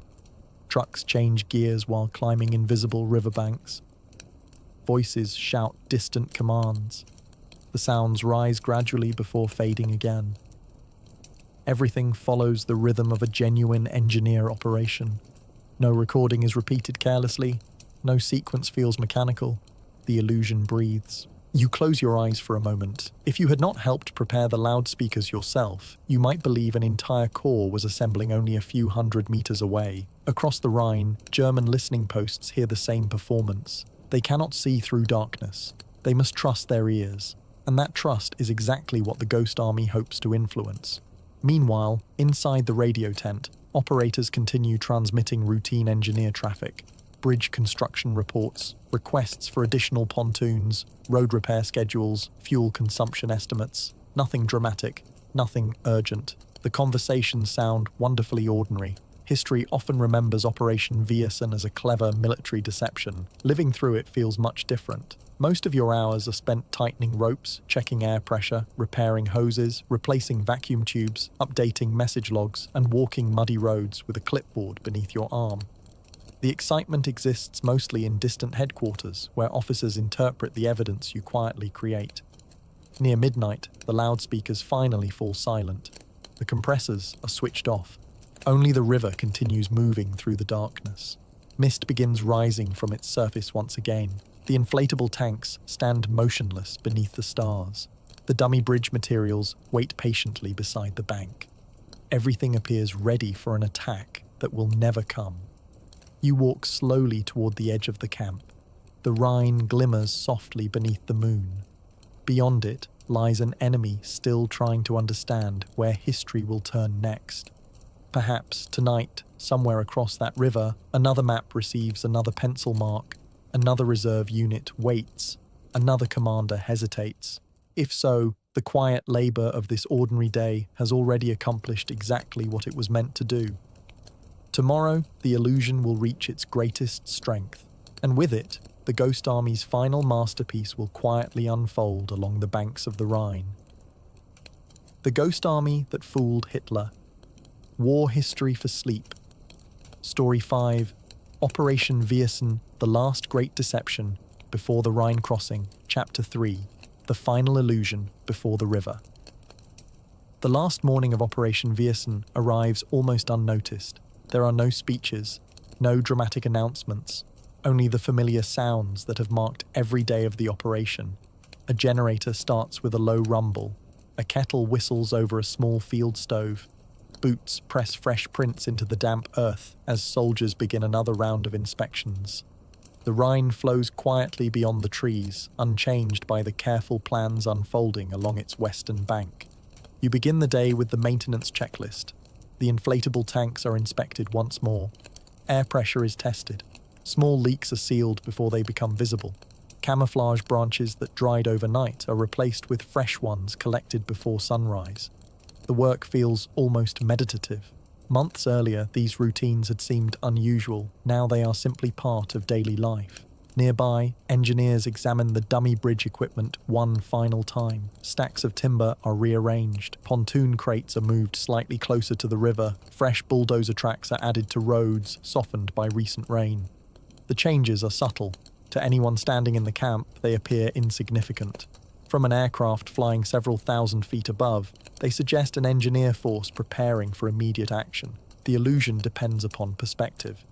Inside the radio tent, another ordinary morning unfolds.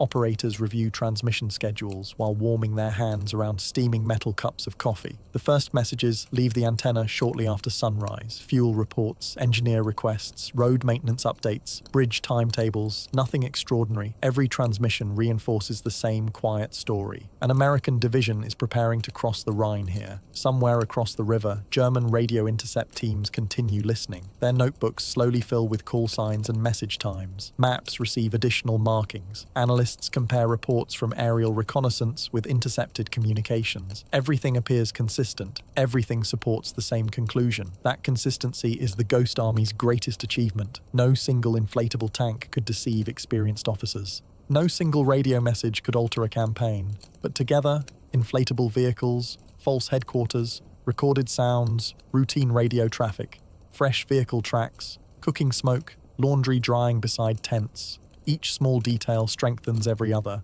By afternoon, the camp appears more convincing than ever. A reconnaissance aircraft circles high overhead. No one reacts dramatically. The soldiers continue working exactly as before. Mechanics service compressors, artists repaint faded markings.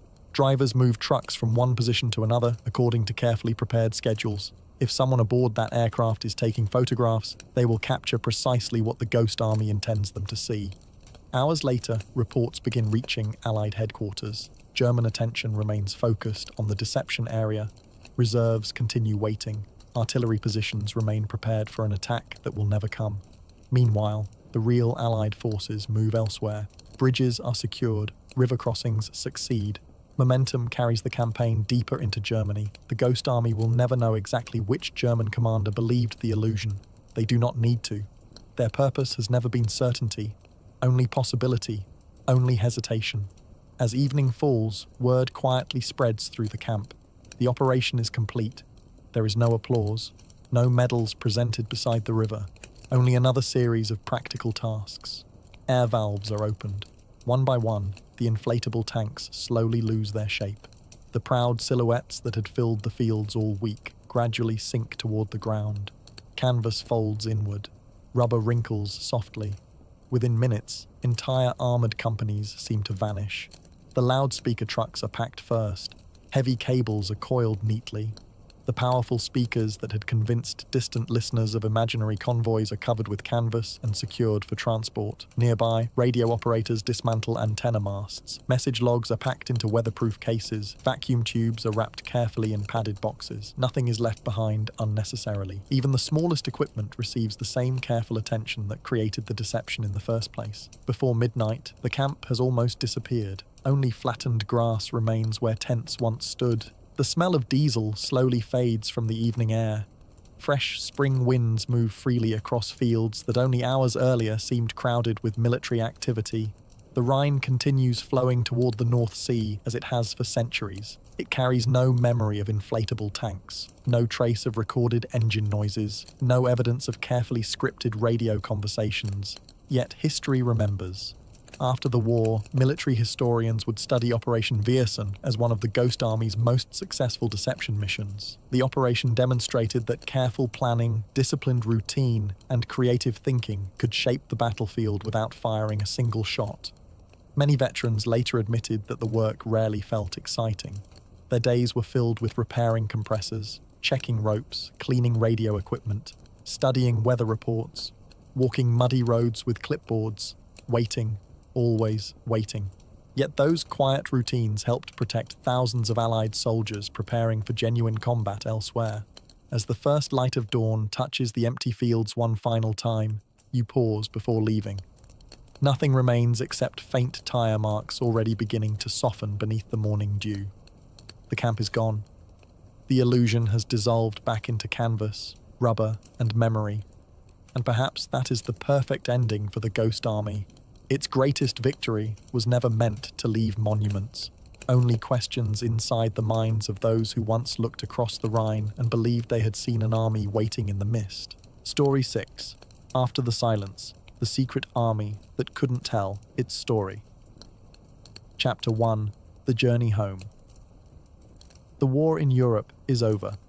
For the first time in many months, the camp wakes without preparing for another deception. There are no new maps spread across folding tables, no intelligence briefings before dawn, no inflatable tanks waiting to be inflated before enemy aircraft appear overhead. Instead, there is packing. The morning is cool. A light breeze moves through the trees that only days ago concealed an imaginary armoured division. Birds sing where generators once hummed through the night. The familiar sounds of compressors and radio transmitters have disappeared, replaced by quieter rhythms, wooden crates being nailed shut, canvas being folded, and boots moving slowly across damp grass. You begin by helping dismantle the last pieces of equipment. The inflatable Sherman tanks, once standing proudly across open fields, now lie folded into thick rolls of rubber canvas.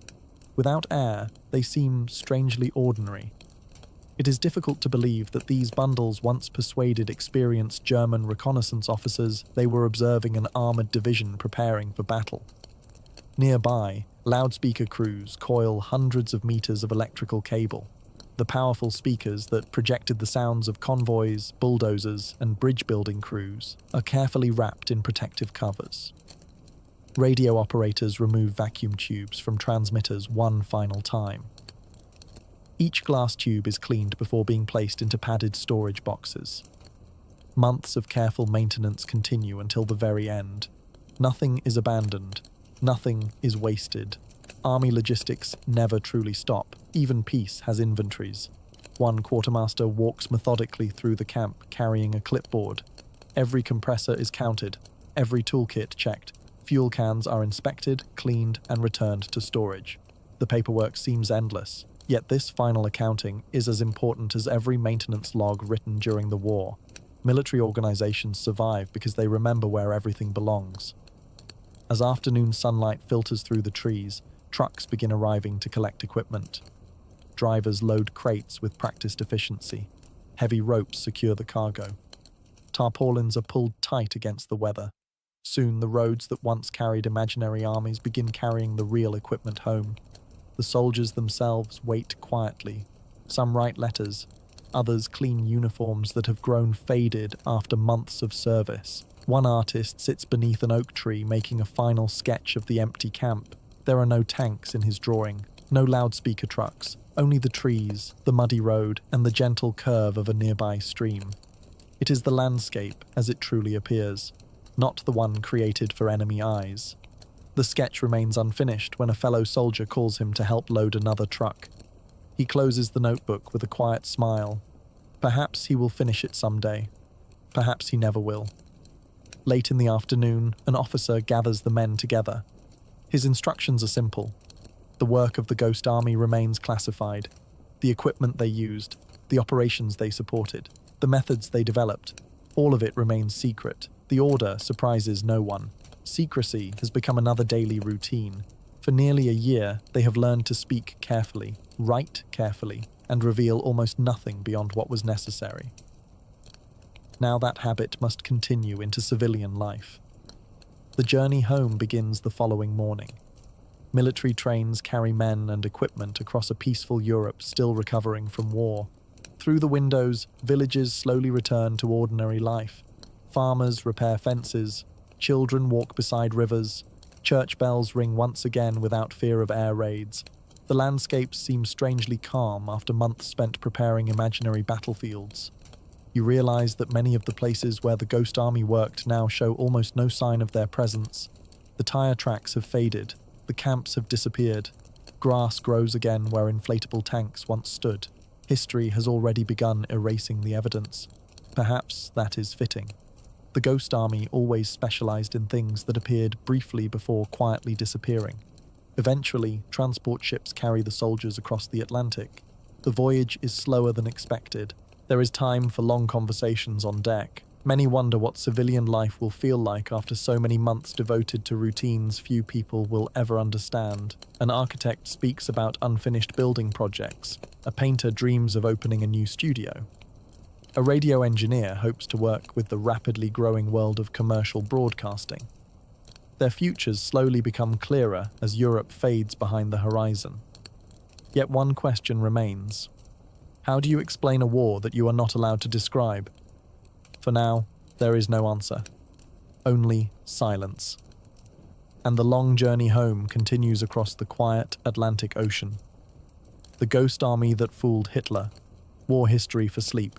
Story 6. After the silence. The secret army that couldn't tell its story. Chapter 2. 50 years of quiet home does not arrive all at once. It comes gradually. The first familiar railway station. The first walk along a quiet street. The smell of fresh bread drifting from a neighborhood bakery. children playing in parks where no camouflage nets hang between the trees. The world has continued without you, moving forward while Europe struggled through its darkest years. The men of the Ghost Army remove their uniforms and return to ordinary clothes. Yet the habits of military life remain. You still wake before sunrise. You still notice the direction of the wind. You still find yourself studying shadows, tire tracks, and the arrangement of buildings without thinking about it.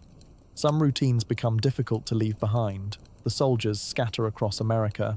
One returns to New York and resumes work as a commercial illustrator. Another accepts a position designing theatres. A former architecture student completes the education interrupted by the war. Several radio specialists find employment with the growing television and broadcasting industry of the late 1940s. Life slowly becomes peaceful again, but there is one unusual burden they all continue to carry: silence. Friends ask where you served. You answer truthfully: France, Belgium, Luxembourg, Germany.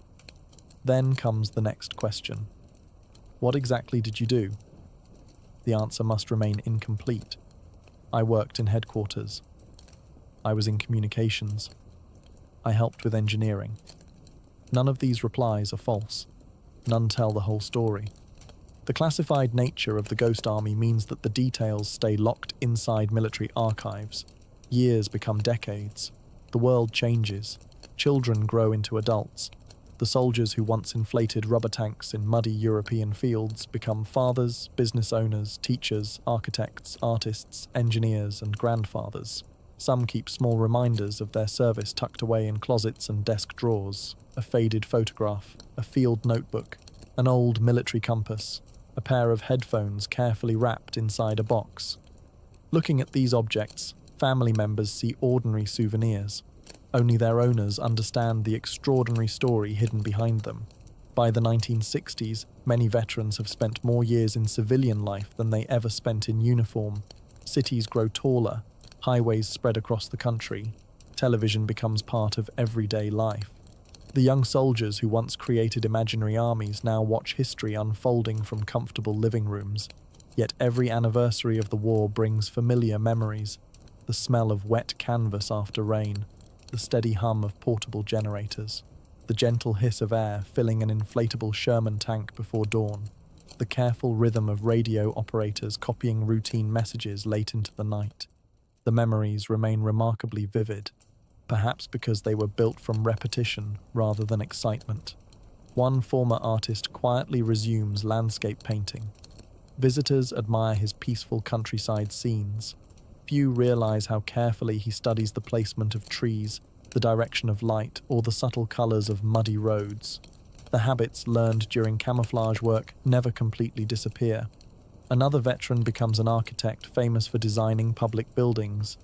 His colleagues praise his extraordinary attention to detail. They never know that wartime deception taught him to think constantly about perspective, how the same object appears differently depending upon where someone is standing.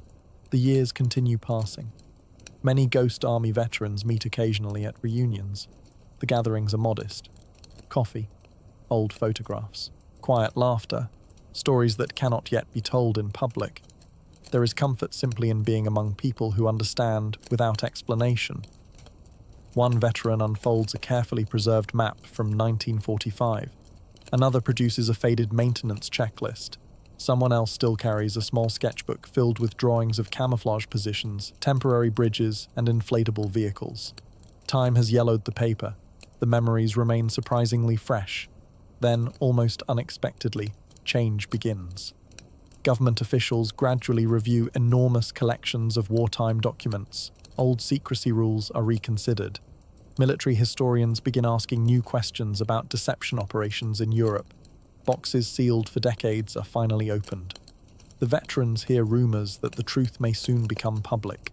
Few know exactly when. Fewer still imagine how interested historians will become. For nearly half a century, their greatest accomplishment has remained almost invisible. Perhaps that invisibility is about to end. As evening settles outside your window, you look through another old photograph. It shows several young soldiers standing beside what appears to be a row of Sherman tanks. You smile quietly. You know what the camera could never reveal. Inside those tanks, there was nothing but air, and somehow that air helped change history. The ghost army that fooled Hitler. War History for Sleep. Story 6. After the Silence, the secret army that couldn't tell its story. Chapter 3. When history finally learned their names. Almost 50 years pass before the silence begins to lift. The world has changed beyond recognition. The Europe you once crossed in military convoys is now peaceful. Many of the temporary roads have become modern highways. Fields where inflatable tanks once stood are again filled with wheat, vineyards, and quiet villages. Children play in places where camouflage nets once hid an army that never truly existed. For decades, the story remained locked away in military archives. Reports sat inside carefully labelled boxes. Operation maps gathered dust. Photographs faded gently in storage. Thousands of pages describing inflatable tanks, false headquarters, sound deception, and carefully scripted radio traffic waited patiently for someone to read them again. Eventually, the classified markings were removed. Military historians began opening files that had remained untouched since the closing months of the Second World War. One report led to another. Maps matched photographs. Maintenance logs confirmed deployment schedules. Radio records explained mysterious enemy movements that had puzzled researchers for years. Slowly, patiently, the remarkable story of the 23rd Headquarters Special Troops began to emerge. For many veterans, the attention felt unfamiliar. Journalists asked questions. Museum curators requested interviews. Documentary filmmakers searched for surviving members of the Ghost Army. Some veterans opened old footlockers that had not been unlocked in decades. Inside lay carefully folded uniforms, small sketchbooks, message logs, military passes, photographs taken beside inflatable tanks that, at first glance, appeared completely real.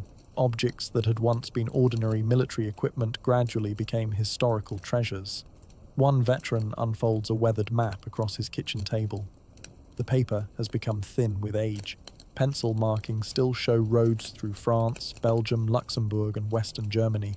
Tiny notes written in hurried handwriting identify fields where imaginary armoured divisions once stood. He traces one route gently with a finger. For a moment, he is 22 years old again. The smell of wet canvas seems almost close enough to remember. Another veteran removes a paintbrush from an old wooden box. The handle is worn smooth after years of use. He smiles quietly. This brush never painted a picture anyone could hang on a wall, he says. It painted a battlefield. The sentence captures the entire spirit of the Ghost Army. These men had created masterpieces that were never meant to survive. Their finest work disappeared almost as soon as it was finished. Inflatable tanks were folded away, dummy headquarters dismantled, vehicle tracks washed away by rain. Only memories and carefully preserved documents remained. Museums soon began displaying surviving equipment. Visitors stopped before inflatable Sherman tanks. Surprised by their size and simplicity, many expected complicated secret weapons. Instead, they found rubber, canvas, ropes, and portable air compressors. The real power had never been hidden inside the equipment. It had existed inside the imagination and discipline of the soldiers who used it. Historians estimated that the Ghost Army conducted more than 20 major deception operations during the final year of the war. Again and again, they persuaded German commanders to misjudge Allied strength and movement. The exact number of lives saved can never be known. That is the nature of deception. Its greatest successes often leave no obvious evidence behind. What can be measured is the confidence that Allied commanders placed in these remarkable specialists. Whenever secrecy and surprise became essential, the Ghost Army was called, not because it possessed overwhelming force, but because it understood how people observe, interpret, and believe. Today, when visitors walk through museum galleries, they often pause beside faded photographs. At first, they see rows of tanks, field headquarters, busy military camps. Only after reading the accompanying notes do they discover that much of what appears in the photographs never truly existed. The realization encourages a second look. History itself begins to feel different. Not every victory is loud. Not every battlefield is filled with gunfire. Sometimes history changes because a painter carefully adds mud to an inflatable vehicle, because a radio operator pauses for exactly the right number of seconds before answering a routine message, because an engineer studies how tire tracks curve naturally around a tree. The Ghost Army reminds us that wars are fought not only with strength, but with observation, patience, craftsmanship, and imagination. As the years continue passing, fewer veterans remain. Their voices grow quieter, their stories become rarer. Yet the legacy they leave behind grows stronger with every generation that learns about their work. The forests of Luxembourg still stand. The Rhine still flows steadily towards the sea. Morning mist still settles over quiet European fields, much as it did in 1945. Nature remembers nothing of inflatable tanks. But history does. And perhaps that is the most fitting ending of all. The Ghost Army never sought fame. Its soldiers measured success by remaining unnoticed. For half a century, they accomplished that mission perfectly. Then, when the time was finally right, the silence ended, not with celebration, but with understanding. As evening settles over those peaceful fields once more, you can almost imagine the faint outline of a canvas tank standing beneath the trees, a distant generator humming softly, and a handful of artists, engineers, mechanics, and radio operators quietly preparing another invisible army. The camp fades with the light. The river continues its timeless journey. The stars return above Europe exactly as they did so many decades ago, and somewhere between memory and history, the Ghost Army finally takes its rightful place, not as a legend but as a testament to the quiet power of creativity, patience, and ordinary people whose unseen work helped shorten one of humanity's darkest wars.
Why nobody wanted to be the first man out of the trench. The cold reaches you long before the morning does. You stand inside a British frontline trench on the Western Front during the First World War. It is sometime before dawn, and the sky has not yet decided whether to remain night or become morning. So before you get comfortable, take a moment, like the video and subscribe, but only if you genuinely enjoy what I do here, and let me know in the comments where you're tuning in from and what time it is for you. It's always fascinating to see who's joining us from around the world. Now dim the lights, maybe turn on a fan for that soft background hum, and let's ease into tonight's journey together. The walls around you are built from packed earth, timber supports, and thousands of sandbags that have absorbed months of rain. Beneath your boots, duckboards float uneasily above thick mud. Every step produces a quiet creak, followed by the slow sound of water finding its way back into place.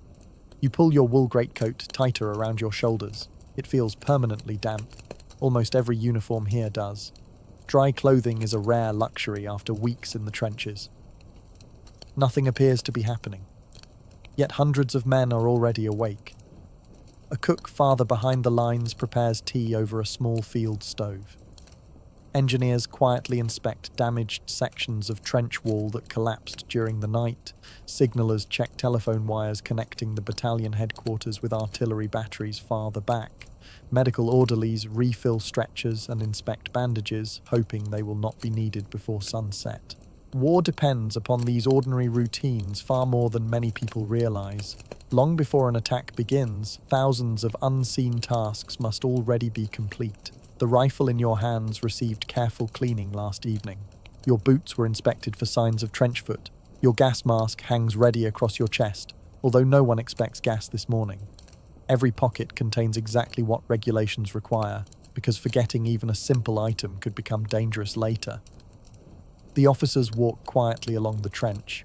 There are no dramatic speeches. Instead, they compare watches, review maps, and speak in calm voices. Each platoon already knows its objective. Every soldier understands roughly where he is expected to go once the whistles finally sound. For now, there is only waiting. The artillery bombardment that echoed through the night has finally stopped. The silence almost feels louder than the shells themselves. Across no man's land, hidden by darkness and morning mist, German soldiers are likely doing exactly the same things. They are checking equipment, warming cold hands, and waiting for daylight with thoughts that probably resemble your own. It is one of history's quieter ironies that ordinary men on both sides often lived nearly identical mornings. A soldier beside you removes a folded photograph from his pocket for only a moment before placing it safely back inside his tunic. No one comments. Such rituals are common here. The first pale light begins to appear above the horizon. Ladders rest against the parapet. The whistles have not blown. For a few precious minutes more, the trench remains a place of routine instead of movement, of preparation instead of uncertainty. And perhaps the greatest burden is not climbing into the unknown, but standing perfectly still while knowing that the moment is drawing steadily closer. The sky grows brighter by slow degrees. Mist hangs over no man's land, softening the outlines of broken trees and shattered wire. In the distance, shell craters have filled with rainwater that reflects the faint morning light. What was once farmland now resembles an uneven sea of mud and silence. You continue waiting. It is surprising how much of military life is spent doing exactly that. Historians estimate that soldiers serving on the Western Front spent only a small portion of their service in direct combat. Most days were devoted to maintenance, repairs, carrying supplies, standing watch, and preparing for events that might never happen. Behind the trenches, an enormous system works without pause. Horse-drawn wagons deliver ammunition under cover of darkness. Narrow-gauge railways bring timber, coal, food, and medical supplies from depots many kilometers away. Working parties spend entire nights filling sandbags, repairing duckboards, and reinforcing trench walls damaged by rain. None of these jobs appear in famous paintings, yet without them, the front line could not exist. Breakfast this morning is simple: a mug of hot tea if you're fortunate, a piece of hard biscuit, perhaps a serving of bully beef from a familiar tin. It is hardly memorable food, but calories matter more than taste. A soldier carrying rifle, ammunition, shovel, water, helmet, and equipment may already be supporting nearly 30 kilograms before taking a single step. Nearby, a corporal quietly checks each man's gear. Loose straps are tightened, helmets adjusted, bayonets secured. Routine inspections create confidence. When uncertainty fills the future, familiar habits provide a surprising sense of order. Letters from home occupy many thoughts. Britain's military postal service delivers millions of letters throughout the war. Families send newspapers, socks, tobacco, cakes, and simple words of encouragement. Some letters arrive weeks late, yet they remain precious reminders that ordinary life continues somewhere beyond the trenches. You hear only small sounds, water dripping from sandbags, boots shifting on duckboards, a distant horse, someone quietly coughing. These peaceful noises are easily forgotten when history remembers only artillery and explosions. But veterans often wrote about moments exactly like this. They remembered waiting, watching, listening. The battlefield was not constantly filled with violence. Sometimes it was filled only with time. Time to notice every detail. Time to wonder what lay beyond the morning mist. Time to think about home. The officers glanced toward their watches again. Schedules matter. Artillery plans depend upon precise timing.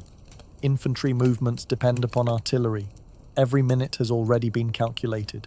Still, real life rarely follows perfect plans. The whistles remain silent. You realize that waiting has become its own kind of labor. Every passing minute feels longer than the one before it. Perhaps this is why the first step over the parapet frightened so many soldiers, not because it was sudden, but because it finally ended the long, quiet uncertainty that had settled over everyone like the morning fog. The whistles finally sound, not loudly, not dramatically, just a short, sharp note carried along the trench. Almost immediately, movement begins. The ladders that had rested silently against the parapet all morning are lifted into place. Men climb carefully, one after another, burdened by heavy equipment and months of training compressed into a single routine movement. No one rushes. The attack follows carefully practiced timing. Artillery shells continue falling farther ahead, forming what military planners call a creeping barrage. The intention is simple. The explosions advance slowly across the battlefield, while infantry follows behind, using the curtain of shell fire as temporary protection.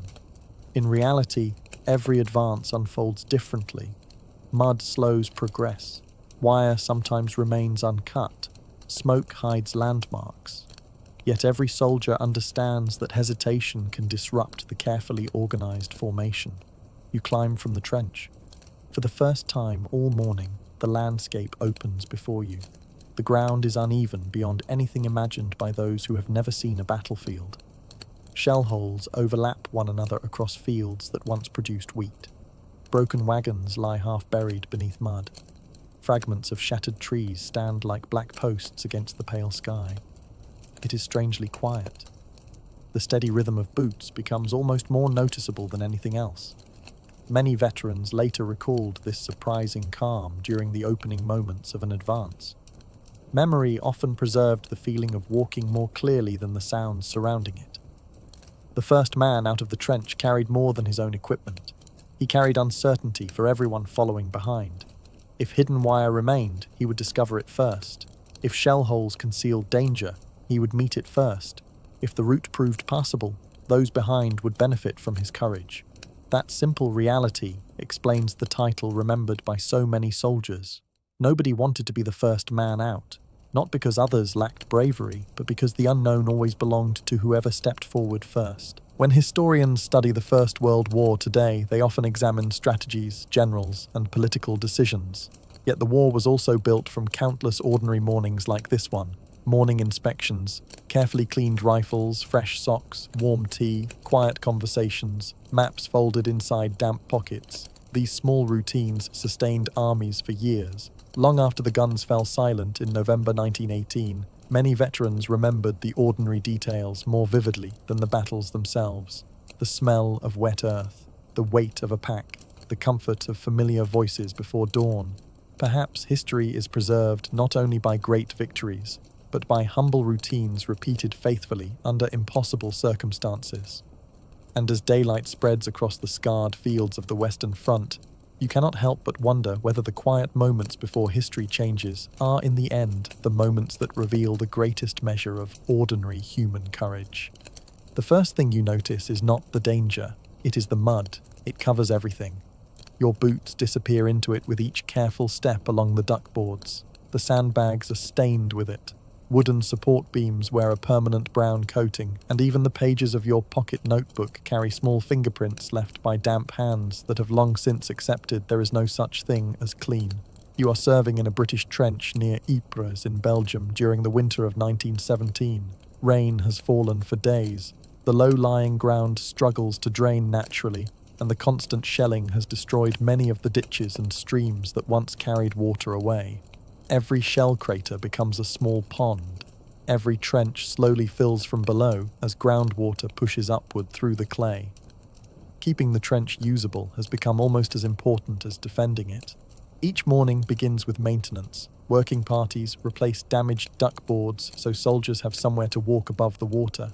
Engineers reinforce collapsing walls with timber carried forward during the night. Pumps work continuously, removing water one bucket at a time. It is slow, exhausting labour that receives little attention in history books but determines whether an entire company can continue occupying its position. Your boots receive careful attention. Officers insist that every soldier remove them whenever conditions allow. Socks are dried near small braziers or exchanged for fresh pairs delivered by supply wagons. Medical officers examine swollen feet for the first signs of trench foot, a painful condition caused by prolonged exposure to cold and moisture. Many soldiers considered dry socks more valuable than fresh uniforms. It is an ordinary detail, yet it saved countless men from permanent injury. Around midday, the trench settles into a familiar rhythm. One man cleans his rifle. Another repairs torn webbing with heavy thread. A signaller checks telephone lines after overnight shell fire. Farther down the trench, a cook warms tea in blackened kettles whose handles have been repaired several times over. These small routines repeat day after day. War, at least here, is built upon repetition. Beyond the parapet, the battlefield remains quiet. Only distant artillery reminds you that thousands of soldiers occupy similar trenches stretching across hundreds of kilometers. The world has become remarkably small. A few hundred meters of trench. A narrow sleeping dugout. A mug of tea. A pair of dry socks. Sometimes survival depends more upon these simple comforts than upon courage itself. As evening approaches, another inspection begins. Not because anyone expects excitement tonight, but because in the trenches, ordinary preparation is the foundation of extraordinary endurance. Night arrives early during the winter. Lanterns remain carefully shaded to avoid attracting attention from enemy observers. Voices grow softer. Even footsteps become slower along the slippery duckboards. The trench seems almost peaceful. Inside a timber dugout, perhaps 8 men share a space built for half that number. The roof consists of thick logs covered with earth and sandbags. It is cramped, damp, and carries the constant smell of wet wool, tobacco smoke, and burning candles. Yet compared with standing outside in freezing rain, it feels almost luxurious. Someone quietly brews another kettle of tea. It is difficult to overstate how important tea became for British soldiers during the First World War. It provided warmth, familiarity, and a brief reminder of home. Diaries frequently mention tea far more often than medals or victories. Nearby, another soldier carefully reads a letter received only yesterday. The paper has already become soft from moisture. The handwriting speaks of ordinary things. Children learning to read. A neighbour repairing a fence. The family dog chasing chickens across the yard. These stories seem wonderfully distant from the trench, yet they help preserve a connection to normal life. Entertainment remains simple. Some men play cards, others quietly sing songs learned years before enlistment. If conditions are calm, someone may produce a mouth organ from his pocket, filling the dugout with gentle music that echoes softly against the timber walls. Even laughter survives here, not because war is amusing, but because humour becomes another form of resilience. Outside, sentries continue watching the darkness. Every few hours, fresh soldiers replace them. Standing motionless in freezing temperatures demands concentration. The greatest enemy during these shifts is often exhaustion rather than combat. The routine rarely changes. Watch, listen, report, wait. These 4 tasks define much of trench life.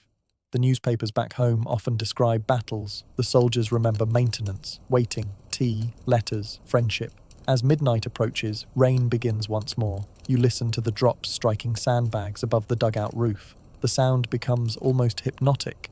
It reminds you that nature continues its quiet work regardless of human conflict. And perhaps that steady rhythm of rain offered one of the few moments when the battlefield briefly resembled the ordinary world left behind. Another morning arrives. The landscape looks almost identical to yesterday. Fresh rain has erased many footprints along the duckboards. Engineers begin repairing damage before breakfast. Supply parties emerge from communication trenches carrying ammunition, bread, coal, and medical stores packed carefully inside canvas sacks. The front survives because ordinary work never stops. Historians sometimes describe trench warfare as static. For the men living inside it, nothing could be further from the truth. Every day required rebuilding, strengthening, cleaning, replacing. Nothing remained finished for long. The trench itself behaved almost like a living thing, constantly changing under the pressure of weather and time. Medical officers continue inspecting feet. Weapons receive another cleaning. Water pumps work without pause. Even the simplest task contributes to survival. Months later, many soldiers struggle to remember exact dates. Instead, they remember sensations. The weight of soaked boots, steam rising from hot tea on a cold morning, the welcome sight of fresh bread arriving after several days of preserved rations, the smell of timber inside a dugout after rain. These memories remain surprisingly vivid. When the war finally ended in November 1918, millions of soldiers returned home carrying experiences that few civilians could fully understand. Many spoke very little about combat.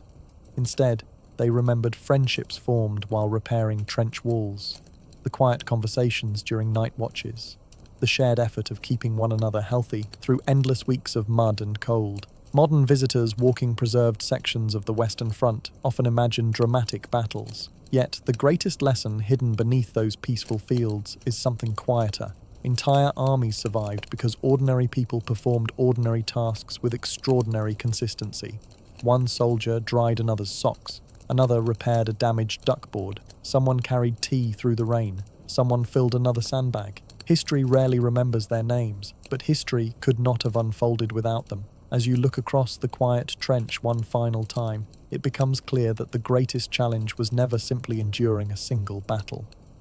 It was waking every morning prepared to repeat the same difficult routines again, trusting that each small act of care might carry both yourself and the men beside you safely into another dawn. Perhaps resilience is not found in extraordinary moments at all. Perhaps it lives quietly inside ordinary habits, repeated faithfully, even when the world around them seems determined to fall apart. The battlefield changes when the sun disappears. During daylight, movement along the front is limited. Enemy observers, positioned on higher ground or hidden inside reinforced observation posts, watch constantly through binoculars and periscopes. Even a single figure standing above the parapet can attract rifle fire or artillery. Night changes those rules. As darkness settles over the Western Front in 1916, the trenches become unexpectedly busy. The moon has not yet risen, leaving the shattered landscape covered by deep shadows. Lamps remain carefully shielded, voices stay low, every unnecessary sound is avoided. You tighten the strap of your steel helmet and wait beside a narrow communication trench. Tonight, your platoon has been assigned to a routine night patrol. These patrols were among the most important and most demanding tasks carried out by infantry units. Their purpose was rarely dramatic. Most patrols gathered information rather than seeking combat. Soldiers checked whether enemy barbed wire had been repaired, listened for digging that might indicate a new trench, confirmed landmarks after recent shelling, or searched for safe routes that could be used during future operations. Before leaving, the patrol commander quietly reviews the plan one final time. No written orders are carried unless absolutely necessary. If a patrol member is captured, even a simple map could provide valuable intelligence. Instead, each soldier memorizes distances, landmarks, and signals. The equipment you carry is deliberately light: a rifle, a bayonet, a few extra rounds of ammunition, wire cutters, a water bottle, sometimes a small compass. Heavy packs remain behind. Silence is more valuable than extra supplies. One by one, the patrol climbs through a narrow gap in the trench parapet. No man's land stretches ahead, hidden beneath darkness. The ground feels unfamiliar, even though it lies only a short distance from your own trench. Weeks of shell fire have transformed fields into uneven ground filled with craters, broken timber, twisted wire, and abandoned equipment. Every step must be placed carefully. The patrol advances slowly. No one speaks. Communication happens through gentle taps on a shoulder or simple hand signals learned during training. Occasionally, everyone freezes, not because something has happened, but because listening is often more useful than moving. Far away, an owl calls from a surviving stand of trees. Somewhere beyond the darkness, engineers can be heard repairing damaged wire. The sound carries surprisingly far during still nights. Military manuals advised patrols to pause frequently and simply listen. A shovel striking earth, a hammer against timber, the clink of wire. These ordinary sounds often revealed more about enemy activity than direct observation. Patience becomes the patrol's greatest skill. You begin to understand why experienced soldiers described night duty as mentally exhausting. Hours pass with only a few hundred meters covered. The darkness conceals danger, but it also conceals certainty. Every shadow invites another careful look. Every sound raises another quiet question. And perhaps the longest journey of the night is not measured in distance at all, but in the steady discipline required to move slowly through uncertainty without allowing fear to disturb the silence. The deeper you move into no man's land, the more the battlefield seems to disappear. Without daylight, familiar landmarks lose their shape. A shattered tree resembles a soldier standing motionless. A shell crater becomes impossible to judge until your boot nearly slips into it. The landscape demands complete attention. The patrol halts once again. Everyone kneels. No one speaks. For several minutes, the only task is to listen. This quiet discipline formed an essential part of trench warfare. Before modern electronic surveillance, armies depended heavily upon human observation.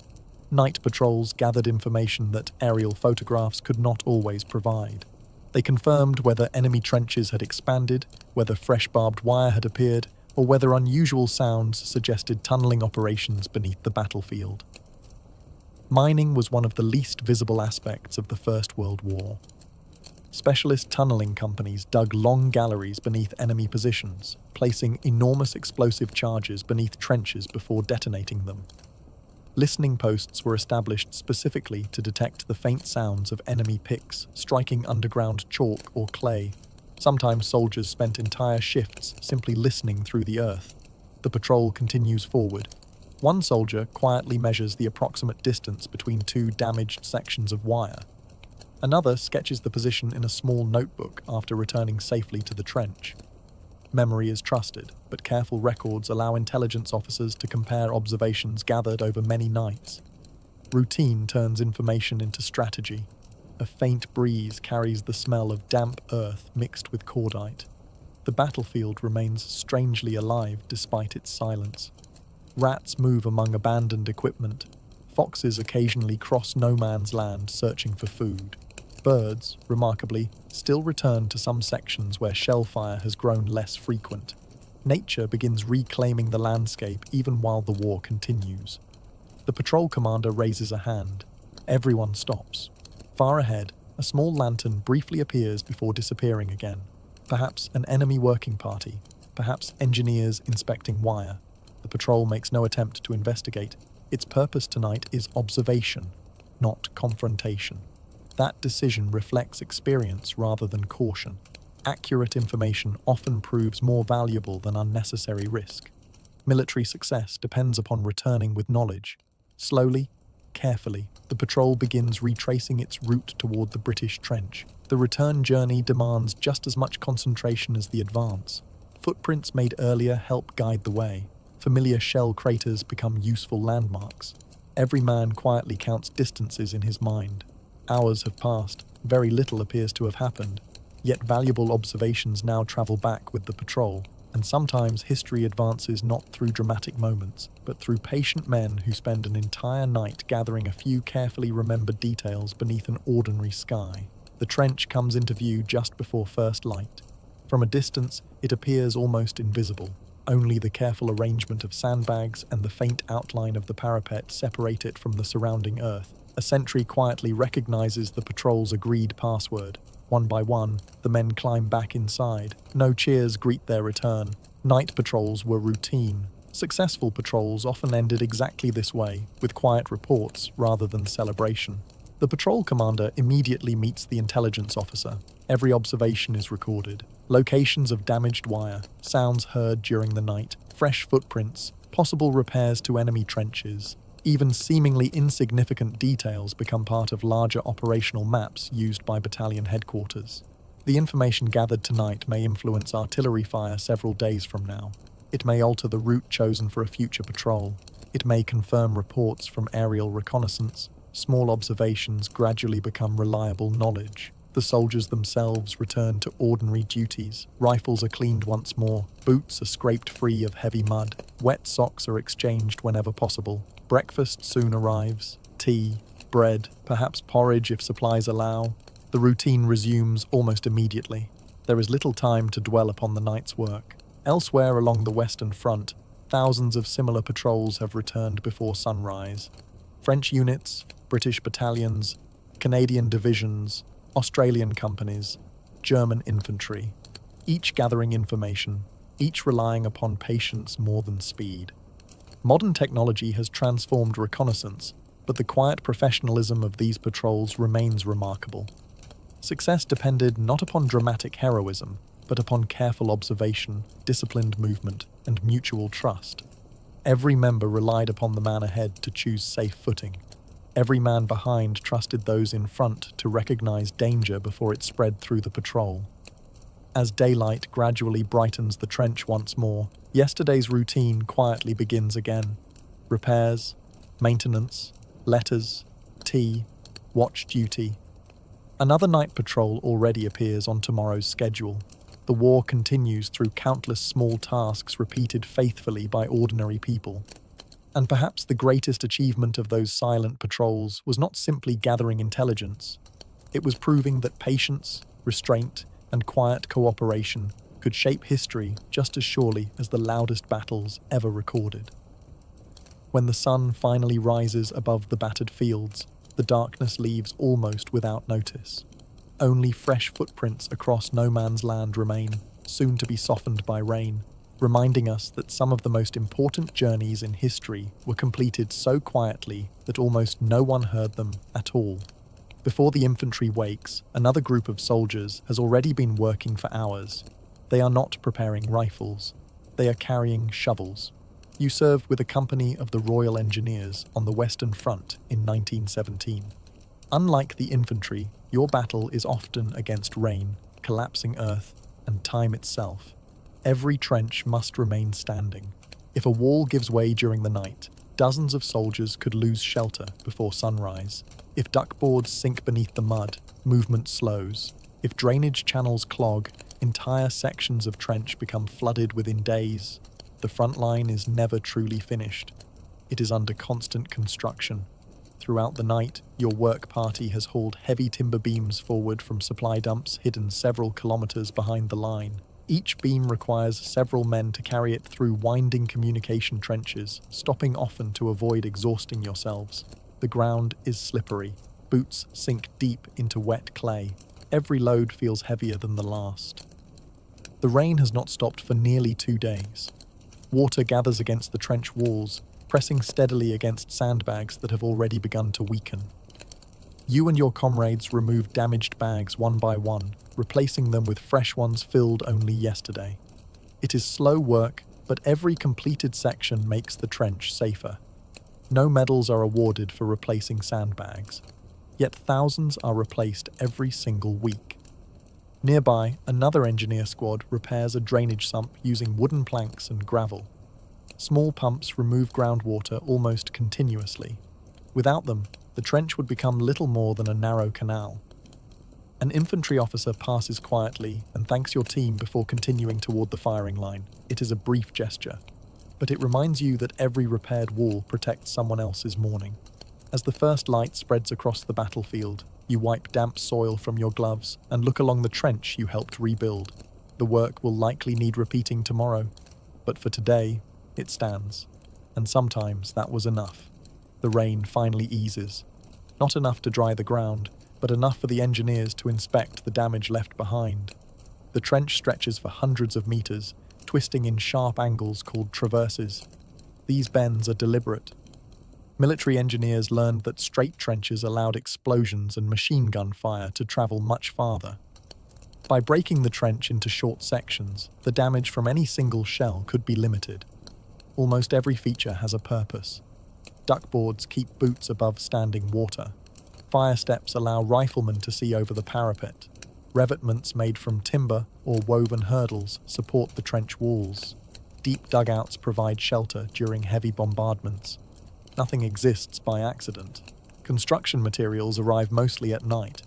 Horse-drawn wagons carry timber as close as possible before unloading. From there, engineer working parties move everything by hand to avoid drawing enemy attention. The process repeats almost every evening. A single storm can undo days of labor.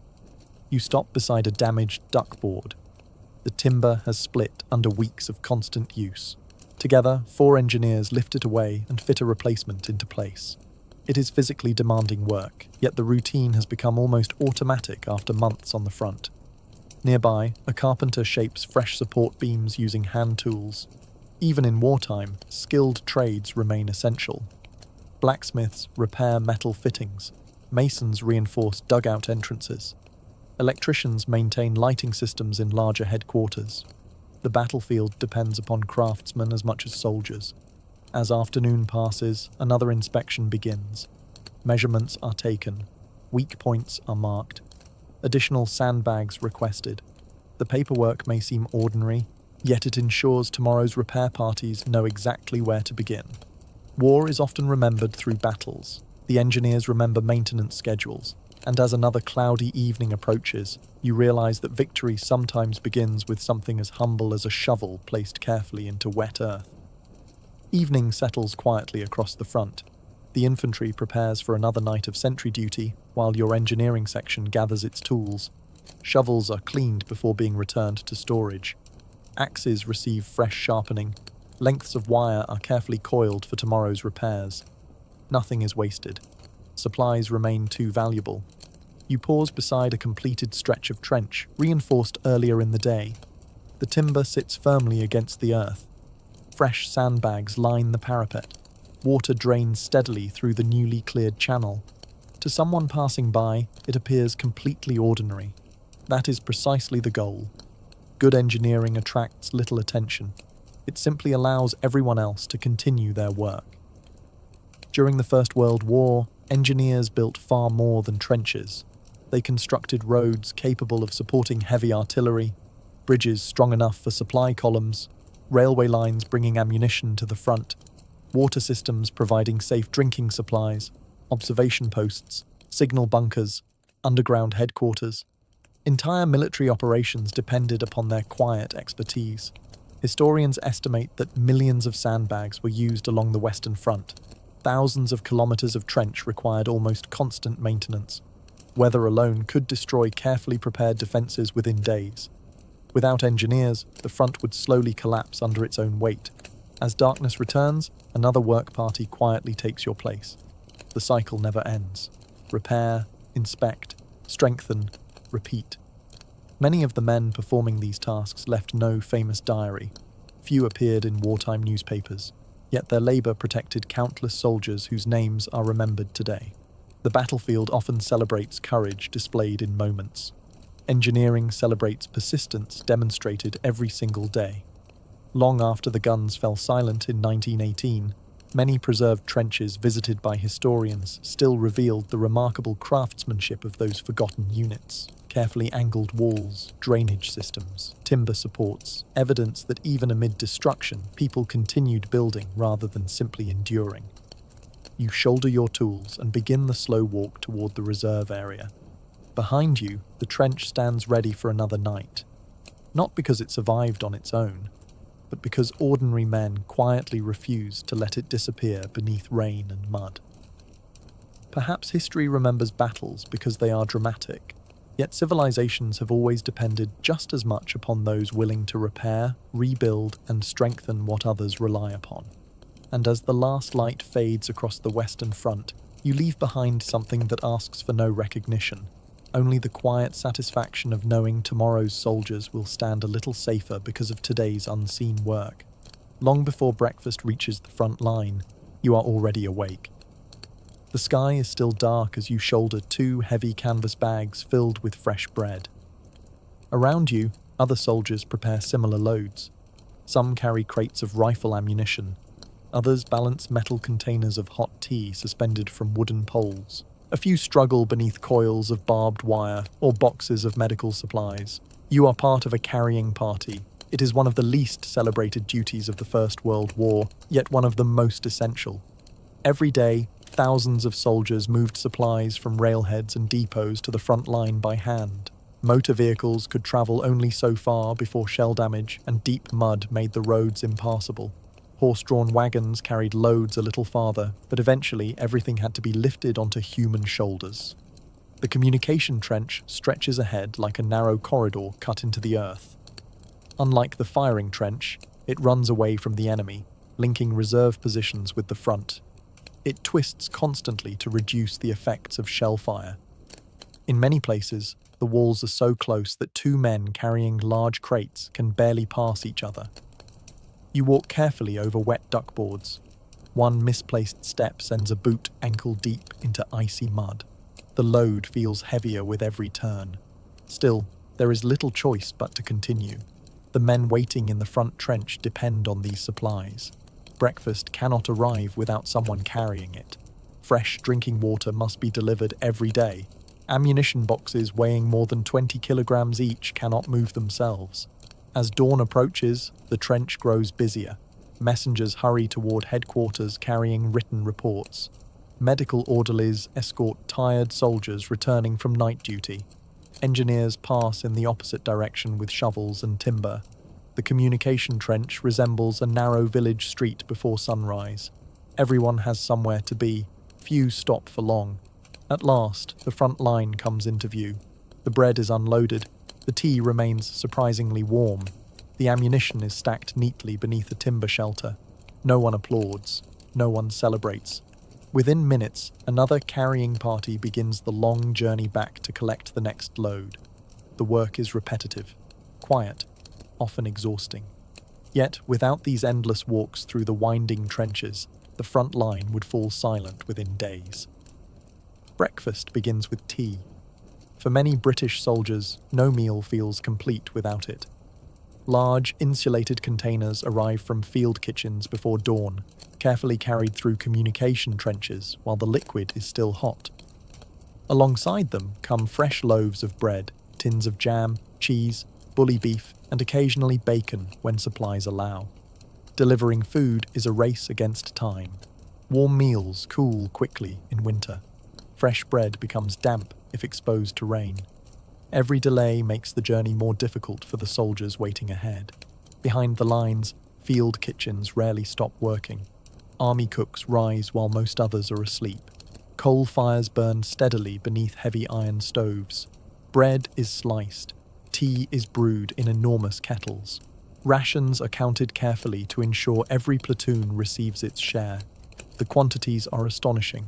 A single battalion may require thousands of loaves each week, hundreds of kilograms of meat, countless gallons of drinking water, and tons of coal for cooking. Supplying one army becomes a logistical achievement as remarkable as any battlefield victory.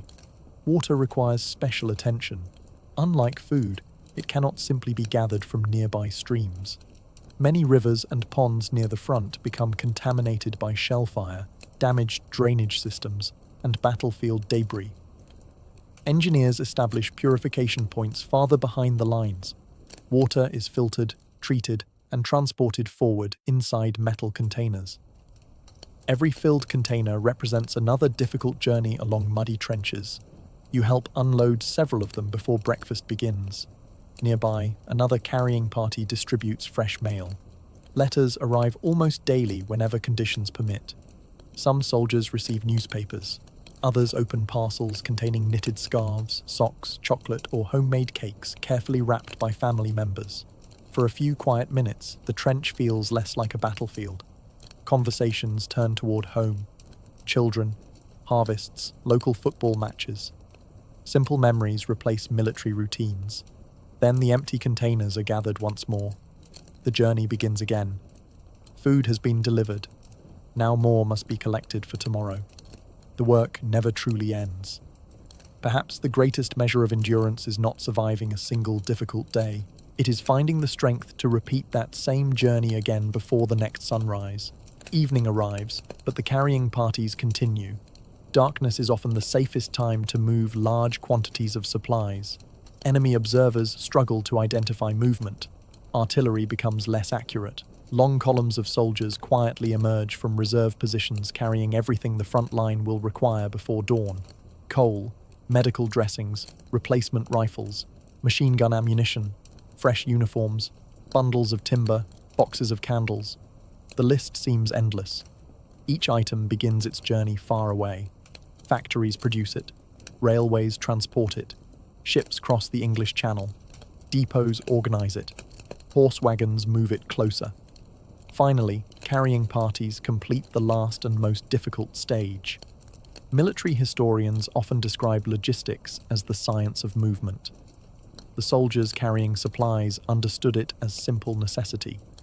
If one night's deliveries failed, tomorrow's routine became much harder.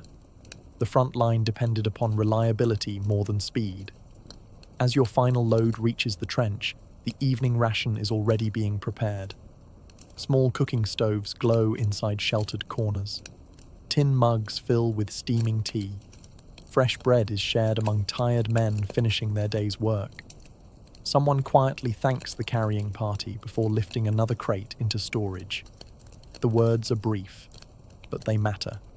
Recognition is uncommon. The work itself provides its own reward. During the First World War, millions of tons of supplies crossed the Western Front through systems built almost entirely upon organization and human endurance.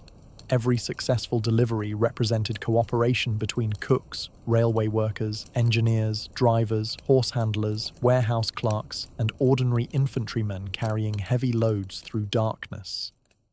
History often remembers the front line, yet behind every soldier stood countless others ensuring he had food to eat, water to drink, dry socks to wear, and ammunition when needed. Their journeys rarely appeared in official reports. They earned few decorations. Still, their footsteps shaped the rhythm of the war just as surely as any famous battle. As the stars appear above the quiet trench, you begin the walk back once more. Tomorrow's bread has not yet been baked. Tomorrow's water has not yet been filled. Tomorrow's ammunition still waits in distant supply depots. And before another sunrise arrives, someone will have to carry it all again. Perhaps that is the quiet truth hidden within every great army. Its strength is measured not only by those who stand at the front, but by those who faithfully walk the long road behind them, night after night, asking for nothing more than the chance to complete one more journey before dawn. Long before you see the sunrise, you hear the guns. Not one, not 10, hundreds. Somewhere beyond the horizon, batteries of British artillery begin another carefully planned bombardment. The deep boom of heavy howitzers rolls across the countryside like distant thunder, while lighter field guns answer in a steady rhythm that seems almost mechanical. After weeks at the front, you no longer count individual explosions. Instead, they become part of the landscape. You serve with a British infantry battalion near the Somme during 1916. Tonight, your company occupies the support trench rather than the front line. The firing trench lies only a short walk ahead, but here the atmosphere feels slightly calmer. Slightly. No place near the Western Front is ever completely quiet. The dugout where you spend the night is reinforced with thick timber beams. Candles burn low inside metal holders fixed to the walls. Moisture drips steadily from the roof, collecting in small puddles along the packed earth floor. The sound is almost hypnotic. Drip. Pause. Drip. Between those quiet moments comes another distant rumble as artillery continues its work. Unlike infantry attacks, artillery rarely rests for long. Guns require constant attention. Crews clean barrels, inspect breech mechanisms, stack shells in careful rows, and calculate firing tables using maps, compasses, and mathematical corrections for weather and distance. Every shell fired before dawn has already passed through many careful hands. Inside the dugout, one soldier quietly writes a letter home beneath the weak candlelight.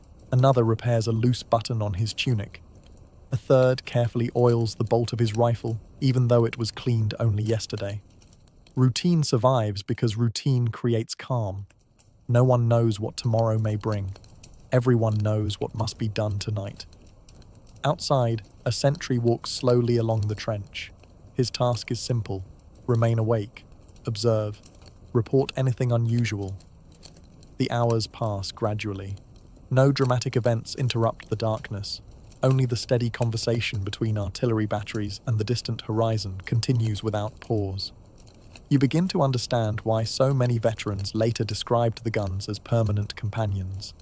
Eventually, they became less like individual explosions and more like the heartbeat of the front itself. And as midnight quietly slips toward morning, you find yourself listening not for silence, but for the familiar rhythm that reminds you the night is continuing exactly as expected. The clock inside battalion headquarters shows 2 in the morning. Few soldiers need to see it.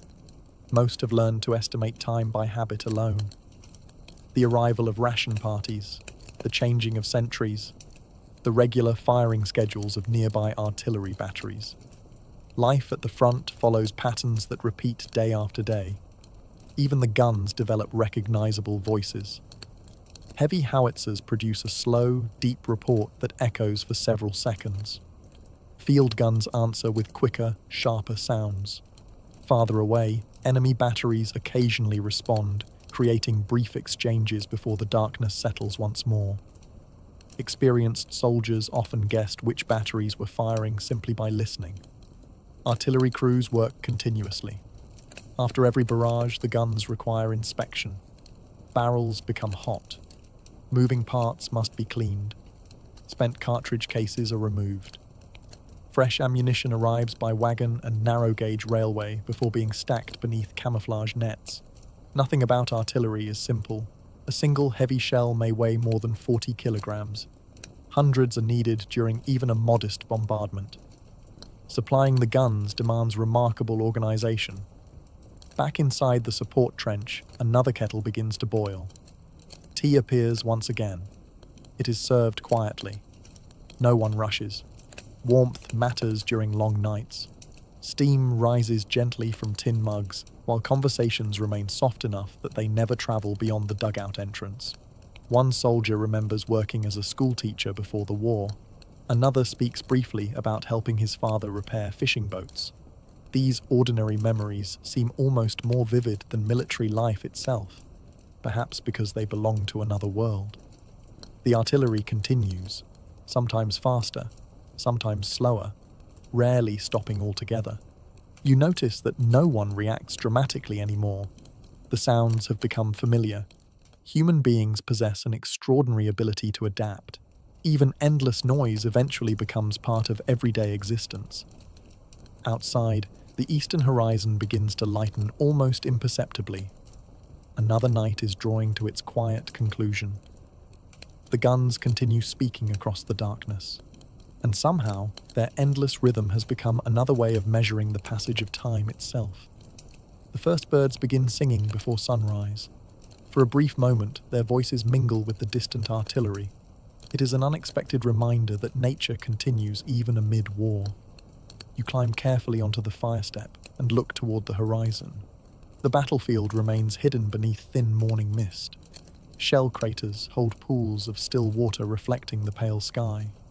Broken trees stand motionless against the growing light. The guns fire again, then again. Yet daylight continues arriving exactly as it always has. No bombardment has ever delayed the sunrise. The morning routine begins almost immediately. Night sentries are relieved. Breakfast arrives from the rear. Engineers inspect damage caused by overnight shelling. Medical officers conduct another round of health inspections. Messages travel between headquarters and company commanders. The army wakes, not suddenly, gradually, like a village beginning another ordinary working day. Artillery crews clean their guns before preparing fresh ammunition. Infantrymen refill water bottles.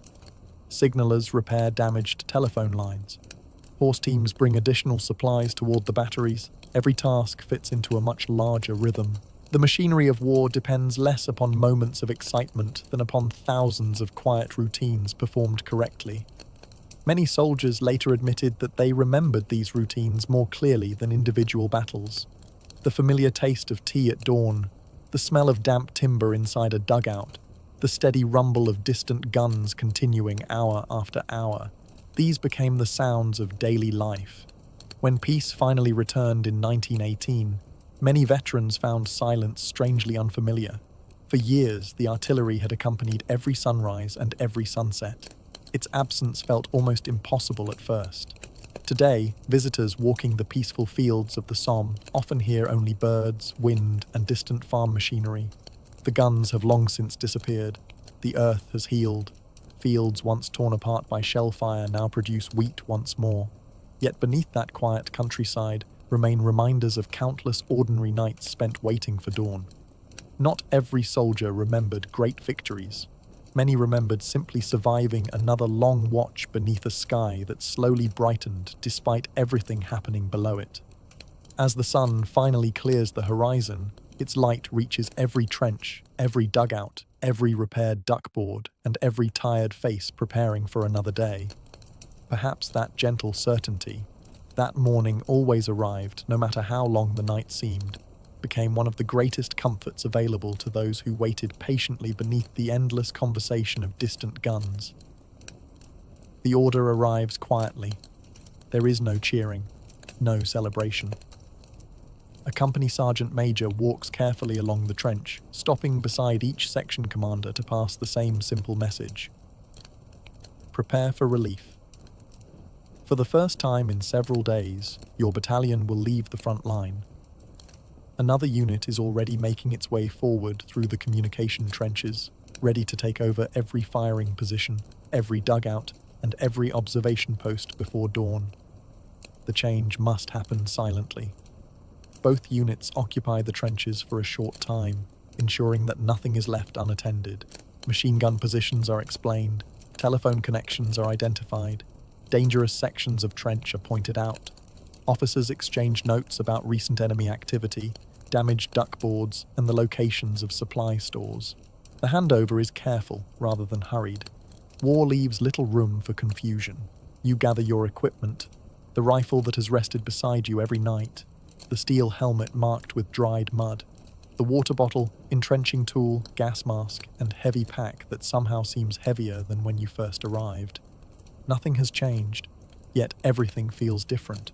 The relief column begins moving just after midnight. One file. No talking. Only the slow rhythm of boots against damp duckboards. The communication trench twists through the darkness, disappearing around countless bends. Candles placed inside protected recesses provide just enough light to avoid losing the path. Ahead of you, the soldier in line walks steadily. Behind you, another follows at the same measured pace. No one hurries. After days in the front trench, simply walking away feels unfamiliar. You pass carrying parties moving in the opposite direction.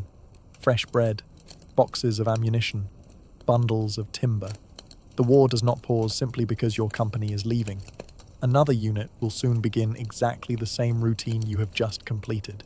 As the front line slowly disappears behind you, the sound of distant artillery becomes softer, not silent, just farther away. It is enough to remind you that even a short journey can make the world feel slightly larger again. The communication trench eventually opens onto a muddy road behind the lines. For the first time in days, the sky seems wider. The reserve area lies several kilometers away, beyond artillery positions, supply depots, and medical stations that form the hidden machinery supporting the front. The march continues.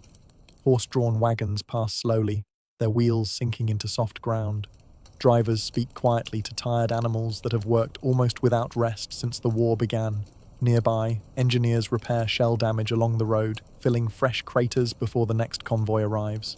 Everything moves with quiet purpose. You pass an artillery battery preparing for another day's firing.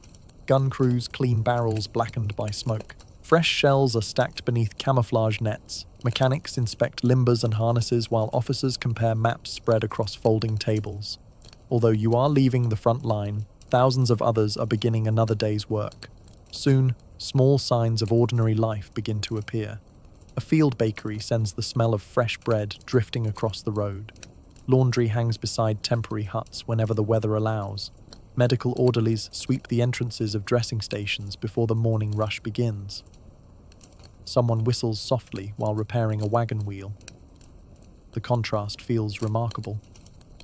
Only a short distance separates the reserve area from the trenches. Yet the atmosphere changes completely. The sounds of construction replace the sounds of rifles. The smell of baking bread replaces the smell of damp earth. Conversation becomes easier. Several soldiers finally speak after hours of quiet marching.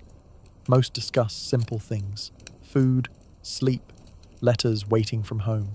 No one feels the need for dramatic stories. The greatest luxury waiting ahead is a dry blanket and an uninterrupted night's rest. As the sun climbs higher, your destination comes into view. Rows of canvas tents, wooden huts, field kitchens already preparing the midday meal. For now, this will be home, not forever. Only until another rotation carries you back toward the front once again. The reserve camp feels almost peaceful. Your first task is not training, it is washing. Large water tanks have been filled for the arriving battalion. Uniforms are brushed clean as thoroughly as possible. Boots receive fresh grease to protect the leather. Socks are exchanged for dry pairs. Medical officers inspect every soldier, paying particular attention to blistered feet and signs of illness. The routine reflects hard-earned experience. An army that neglects rest soon loses strength. After inspection comes breakfast: fresh bread, hot tea, porridge, perhaps a little bacon if supplies have arrived. The meal is simple, yet after days in the front trench, it feels remarkably generous. Later that morning, barbers begin cutting hair beneath open shelters. Quartermasters issue replacement clothing where needed. Rifles receive detailed cleaning before being stored temporarily inside racks. Equipment damaged during the previous rotation is repaired or exchanged. The battalion slowly begins recovering. Training continues during the afternoon. New recruits practice trench signals. Machine gun crews rehearse loading drills. Officers conduct map exercises beneath shaded tents. Even while resting, preparation never truly stops. Everyone understands another journey to the front will come soon enough. In quieter moments, soldiers write letters home. Many describe ordinary details rather than danger. The quality of the food, the weather, a football match organized between companies, the arrival of fresh mail. These everyday experiences help reassure families waiting anxiously across the English Channel. As evening approaches, the camp grows calm. Some men read newspapers, others quietly mend uniforms. A few simply sit outside their tents watching the sunset spread across distant fields. For the first time in many nights, there is no need to stand sentry before midnight. No duckboards beneath your feet. No trench walls pressing closely on either side. Only open sky. The rest will not last forever. Within a few days, another relief order will arrive. The same communication trenches will lead your company back toward the front. The same routines will begin again. Yet these brief pauses matter. They remind every soldier that endurance depends not only upon courage during difficult moments, but also upon the opportunity to recover between them. When historians describe the Western Front, they often focus on battles measured in hours or days. The soldiers themselves frequently remembered something quieter: the slow walk away from the firing line, the first hot meal, the first dry blanket, the first peaceful night's sleep. Perhaps those ordinary comforts became unforgettable precisely because they were temporary. And as darkness settles gently over the reserve camp, You drift towards sleep, knowing that somewhere beyond the distant horizon, another battalion now stands where you stood yesterday, waiting patiently for its own long walk back from the front. When people imagine the First World War, they often imagine noise. They picture endless artillery, machine guns, whistles, explosions rolling across the countryside. Those sounds certainly existed, but the soldiers who lived through the war often remembered something else just as clearly. They remembered the silence. You stand in a British trench on an autumn morning in 1918. The air is cool enough that your breath drifts slowly upward before disappearing into the pale sky. Overnight rain has settled the dust, leaving the earth dark and heavy beneath your boots. Nothing is happening. Not yet. The sentry beside you quietly scans the opposite trench through a periscope. Somewhere behind the lines, a cook prepares breakfast. Farther back still, horses pull supply wagons toward ammunition dumps hidden beneath rows of camouflage netting. The front appears almost peaceful. It is in moments like these that soldiers notice the smallest details. The gentle movement of mist rising from shell craters, a crow landing on the remains of a shattered tree, water dripping steadily from the edge of a sandbag, the faint ticking of a pocket watch. These ordinary sounds fill the spaces between military activity. They become strangely memorable. Many surviving diaries from the Western Front describe long periods where almost nothing happened. Hours passed with only routine inspections, maintenance work, and quiet observation. Soldiers repaired trench walls, cleaned rifles, wrote letters, and waited. Waiting was not empty. It allowed the mind to wander. Thoughts drifted toward home, toward childhood, toward simple routines that now seemed wonderfully distant. The war did not occupy every thought. Sometimes the greatest concern was whether another pair of dry socks would arrive with tomorrow's supplies. Sometimes it was wondering whether the tea would still be warm by the time breakfast reached the trench. The extraordinary often rested upon remarkably ordinary foundations. As the clouds slowly separate overhead, a narrow beam of sunlight reaches the firing step. It lasts only a few moments before disappearing once again. Yet every soldier notices it, perhaps because beauty appears most clearly when life becomes simple enough to observe it, and perhaps silence itself became memorable because it reminded everyone that even the busiest battlefield still belonged to the same quiet world waiting patiently beyond the war. Years after the war ended, veterans gathered to share memories. Many expected conversations to focus upon famous battles. Instead, they often spoke about quieter moments, the smell of fresh bread arriving before dawn, the comfort of hot tea during winter rain, friends talking softly inside crowded dugouts while candles burned low against timber walls. Memory works in unexpected ways. Extraordinary events often become blurred with time. Ordinary routines remain remarkably clear, perhaps because they were repeated so often. Every morning began with inspection. Every evening ended with another watch schedule. Every letter from home carried familiar handwriting. These repeated moments became anchors in lives otherwise shaped by uncertainty. You imagine yourself walking slowly along a preserved section of trench long after the guns have fallen silent. Grass has begun growing where duckboards once rested. Wildflowers appear among old shell craters. Birdsong fills the air once occupied by artillery. Nature reclaims the landscape without hurry. Across France and Belgium today, many former battlefields have become peaceful farmland once again. Farmers harvest wheat from fields where soldiers once repaired trenches. Children ride bicycles along roads once crowded with supply wagons. Church bells ring above villages rebuilt after unimaginable destruction. The transformation reminds us that landscapes possess extraordinary patience. Given enough time, even the deepest scars begin to soften. Historians continue studying military strategy, logistics, and technology. These subjects matter, yet the human experience of the war often survives through simpler memories. Friendship, routine, shared meals, quiet mornings, steady work performed without recognition. Those experiences connected millions of ordinary people across every nation involved in the conflict. As evening approaches, you realize that silence is not the absence of history. Sometimes it is the place where history becomes easiest to remember. Eventually, every night ends. Every watch concludes. Every relief column reaches the trench. And on the 11th hour of the 11th day of the 11th month in 1918, the guns along much of the Western Front gradually fell silent. Not all at once. Slowly, battery by battery.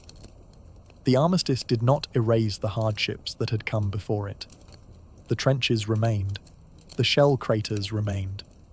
The memories certainly remained. Yet something fundamental had changed. For the first time in years, many soldiers stood beneath a sky no longer measured by artillery schedules. Some later wrote that the silence felt unfamiliar. Others simply listened. Birds, wind moving through broken trees, the distant sound of church bells, voices no longer interrupted by explosions. The world seemed almost hesitant to believe the fighting had ended. The long work of rebuilding would continue for years. Engineers repaired roads and bridges. Farmers cleared fields of twisted wire and unexploded shells. Families welcomed loved ones home while mourning those who never returned. Communities slowly rediscovered ordinary routines that war had interrupted. Breakfast without hurry, children walking to school, markets reopening, trains carrying passengers instead of soldiers. Peace revealed itself through small habits rather than grand ceremonies. Perhaps that is why so many veterans valued ordinary life above all else after returning home. A quiet evening, a warm fireplace, fresh bread shared with family, rain falling safely upon the roof instead of inside a trench. These simple comforts had always existed. War merely taught people how precious they truly were. Today, preserved trenches, military cemeteries, and museums across Europe invite visitors not simply to remember battles, but to remember people. The engineer repairing a drainage ditch, the cook preparing tea before dawn, the signaller mending broken telephone wire, the stretcher bearer walking patiently through mud, the carrying party delivering fresh bread, the sentry watching the horizon through another long night. History belongs to all of them. As the sun rises gently over peaceful fields where armies once stood, the silence no longer feels empty. It feels complete. It carries the voices of ordinary men whose greatest achievements were often the smallest acts of kindness, endurance, and duty, repeated day after day beneath impossible circumstances. Perhaps that is the lasting lesson of the Western Front. Wars are remembered through battles. Humanity is remembered through the quiet people who endured them. And as the morning light spreads across the landscape one final time, you leave the trenches behind with a deeper understanding that history is not only written by moments of great noise, but also by the countless peaceful moments that followed, allowing the world to breathe once again.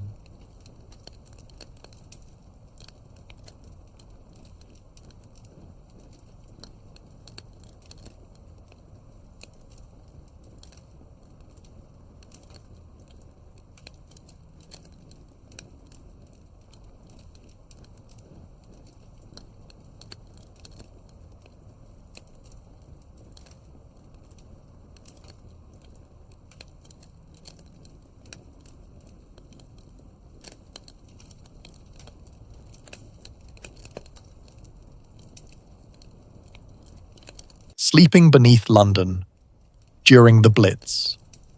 When night became routine. September 1940. As evening settles across London, you gather a blanket, a small pillow, and the few belongings that matter most. The sound you wait for is not church bells or passing traffic, but the rising wail of the air raid siren. It has become part of the city's nightly rhythm, announcing another journey underground. So before you get comfortable, take a moment like the video and subscribe, but only if you genuinely enjoy what I do here, and let me know in the comments where you're tuning in from and what time it is for you. It's always fascinating to see who's joining us from around the world. Now dim the lights, maybe turn on a fan for that soft background hum, and let's ease into tonight's journey together. You descend the worn stone steps into the London Underground station, joining hundreds of neighbours who quietly arrange themselves along the platform. Office workers, shopkeepers, railway staff, children, and grandparents all transform the station into a temporary village. Families mark out small spaces with blankets, while volunteers distribute tea and simple comforts. Conversations remain gentle, almost whispered, as everyone conserves energy for another uncertain night. Above, members of the Air Raid Precautions Service patrol darkened streets, enforcing blackout regulations that prevent even a sliver of light from escaping a window. Their work is rarely remembered, yet these quiet routines help reduce the visibility of the city to enemy bombers. Far overhead, aircraft engines become a distant, steady hum. Occasionally, the platform trembles almost imperceptibly as explosions echo through the streets above. Yet life below continues with remarkable discipline. Someone opens a newspaper, a child drifts to sleep against a parent's shoulder. Another traveler carefully folds a coat beneath their head, already practiced in making hard stone feel almost comfortable. In wartime, rest becomes its own form of endurance. Every hour of sleep is quietly borrowed from uncertainty, preparing ordinary people for another day that must somehow begin. As the sounds above fade into the background, you wonder whether true sleep comes from silence or simply from learning to live beside the noise. The long hours beneath the streets. The station settles into a rhythm that feels almost timeless. You notice how every family develops its own quiet routine, refined after weeks of returning to the same platform. Blankets are folded with care. Shoes are placed neatly beside makeshift beds. Children are encouraged to whisper rather than speak, as though the entire station has agreed upon an unspoken rule of kindness. The air carries familiar scents: damp concrete, warm wool coats, coal smoke clinging to clothing from the streets above, and the comforting aroma of tea poured from large metal urns. Volunteers from local organizations move patiently through the crowds, offering drinks, bread, or a reassuring smile. Their work rarely appears in military histories, yet it helps sustain morale as surely as any weapon. Time passes differently underground. There are no stars to measure the night, only station clocks and the occasional arrival of a train that no longer carries ordinary commuters. Between distant rumbles from above, many people read books by shaded lamps, write brief diary entries, mend worn clothing, or simply close their eyes without truly sleeping. Even the silence has texture, interrupted only by the soft rustle of blankets or the steady breathing of hundreds of strangers sharing the same refuge. Above ground, firefighters, rescue teams, railway workers, and utility crews continue their own night shifts, preparing to repair damaged streets before the city awakens. Their efforts ensure that London can continue functioning each morning, despite the destruction of the previous night. As midnight slowly drifts toward dawn, you begin to understand that survival is often built not through dramatic moments, but through countless ordinary routines repeated with quiet determination. And as another distant vibration rolls gently through the tunnels, you find yourself wondering whether courage is sometimes nothing more than returning to the same place, night after night, without losing hope. Dawn returns to the city. A faint change in the air tells you morning is approaching long before sunlight reaches the station. The platform slowly awakens. Blankets are folded with practiced hands, pillows tucked into canvas bags, and children gently roused from surprisingly deep sleep. Around you, hundreds of ordinary Londoners prepare to climb back toward a city they have not seen since darkness fell. The all-clear siren finally echoes through the tunnels. It is neither triumphant nor dramatic. Instead, it signals another quiet transition from shelter to responsibility. You join the steady stream ascending the escalators, where cool morning air carries the scent of damp brick, smoke, and fresh rain. Above ground, the night's work is already underway. Firefighters extinguish the last stubborn embers, while engineers inspect railway lines, water mains, and electrical cables. Bus crews alter routes around damaged streets. Shopkeepers sweep broken glass from their entrances before unlocking their doors. Postal workers sort letters despite interruptions, and milk deliveries continue whenever possible. These routines, repeated day after day, become acts of resilience as meaningful as any military operation. The city bears fresh scars. Some buildings stand untouched beside empty lots where homes once stood. Yet church bells still mark the hour, factory whistles call workers to their shifts, and markets gradually reopen. London refuses to remain frozen in the previous night's uncertainty. Historians often remember the Blitz through statistics, months of bombing, thousands of casualties, and countless buildings damaged. Yet the quieter story belongs to those who carried blankets into underground stations each evening, accepted another restless night, and emerged every morning determined to keep daily life moving forward. As you leave the station behind, the first sunlight filters through lingering smoke, illuminating a city that has endured one more night. It is a reminder that history is shaped not only by famous leaders and decisive battles, but also by ordinary people who found enough rest to face another dawn. And perhaps that is the gentlest lesson of all. When the night finally passes, it is often the smallest routines, the folding of a blanket, the sharing of tea, the opening of a shop, that quietly carry a nation toward tomorrow. The RAF ground crew who worked until dawn, the airfield never truly slept. The evening light fades across a Royal Air Force fighter station in southern England during the Battle of Britain. While pilots gather most of history's attention, your work begins only after many of them have landed. Wearing oil-stained overalls beneath a heavy jacket, you walk across damp grass toward a line of weary aircraft. The engines have fallen silent, but the airfield itself remains wide awake. The smell is unmistakable, a mixture of aviation fuel, warm engine oil, wet earth, and freshly cut grass flattened beneath countless boots and wheels. One by one, the fighters are guided into dispersal pens, where camouflage nets and earth banks offer some protection from enemy reconnaissance. Every aircraft carries a story written in scratches, leaking hoses, worn tires, and panels dusted with soot. You join a small team of fitters and riggers, each responsible for a different task. One mechanic inspects the Merlin engine by the light of a shaded lamp. Another carefully reloads ammunition belts into the wings. Armourers examine every mechanism with patient precision, while electricians test radios and navigation lights. Nothing is hurried, yet nothing can be delayed. Every inspection completed tonight may determine whether the aircraft can safely fly tomorrow. The hours pass quietly, measured by toolboxes opening and closing, the soft click of spanners against metal, and the distant call of an owl beyond the perimeter fence. Somewhere nearby, a kettle whistles inside a maintenance hut, offering a brief pause before another inspection begins. Few newspapers celebrate these long shifts, but the pilots depend entirely upon the unseen hands working beneath the wings after darkness falls. Victory in the air begins with countless careful checks on the ground. As another aircraft rolls slowly into its shelter, you wonder how many quiet nights of patient maintenance are hidden behind every famous moment in the skies above. By the light of hooded lamps.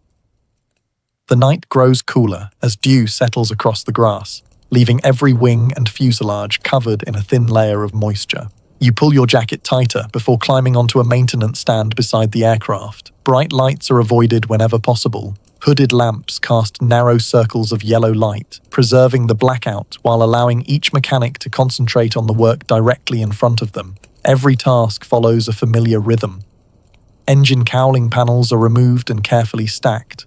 Fuel lines are checked for leaks. Hydraulic connections are tightened. Control cables are inspected by hand, feeling for the slightest sign of wear that might escape the eye. A missing split pin or a loose fastener is never dismissed as a small problem. In aviation, tiny details often determine whether an aircraft returns home. Nearby, armourers replenish ammunition and, when required, carefully fit new bombs for the following day's operations. Others refill oxygen bottles, service radio equipment, and record every completed repair in maintenance logs.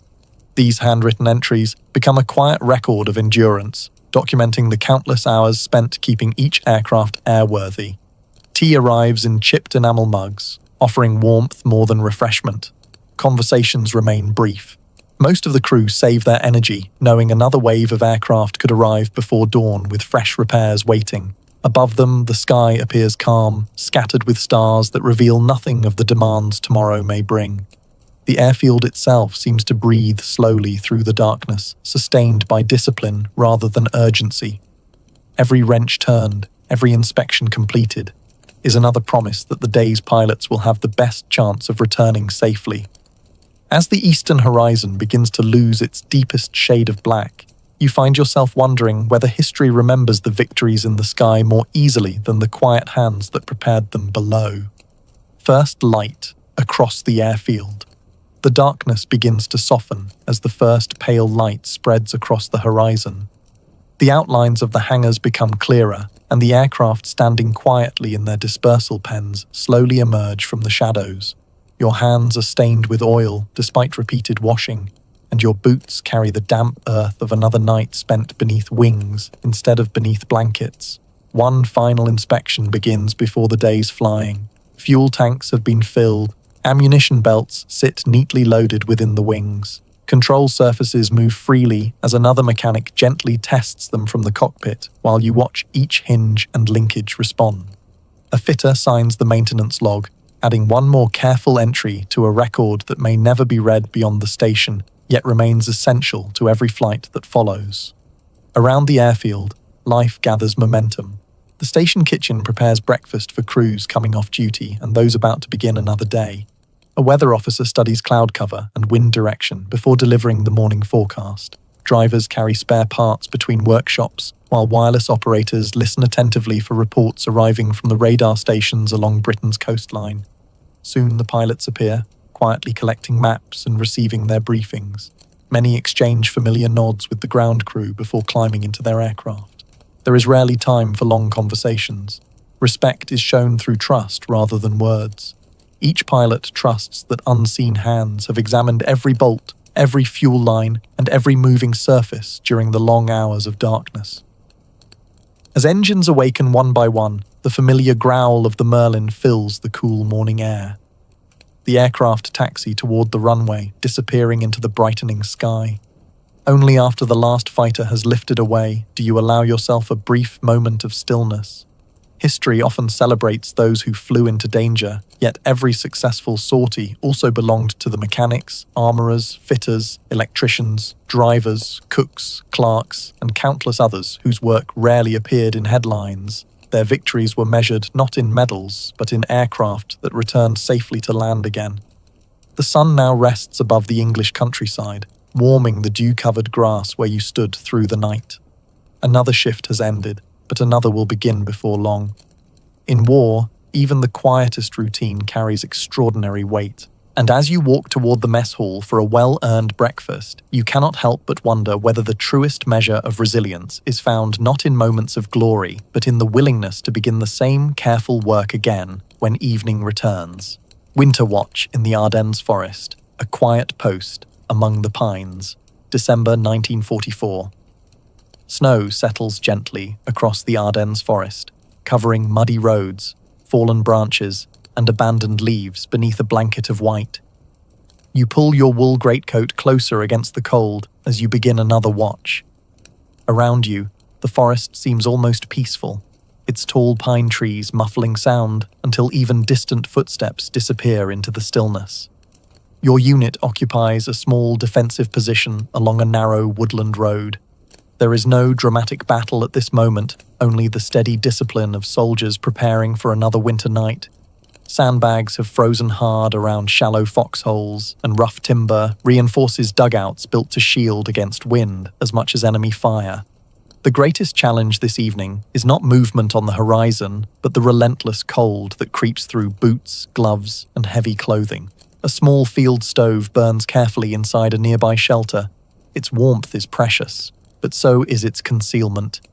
Too much smoke could reveal your position, so dry wood is chosen whenever possible, producing less visible vapor against the pale winter sky. Nearby, another soldier brushes fresh snow from radio equipment, protecting the batteries from freezing temperatures that weaken their performance. The night unfolds according to routine. Sentries are relieved every few hours to prevent exhaustion. Hot coffee is shared from insulated containers, and rations are eaten slowly, more for warmth than hunger. Maps are checked beneath shielded flashlights, while officers quietly compare weather reports with the condition of nearby roads. In winter, ice and snow often influence military decisions as much as any opposing force. Above the forest, Clouds drift slowly across a sky filled with faint stars.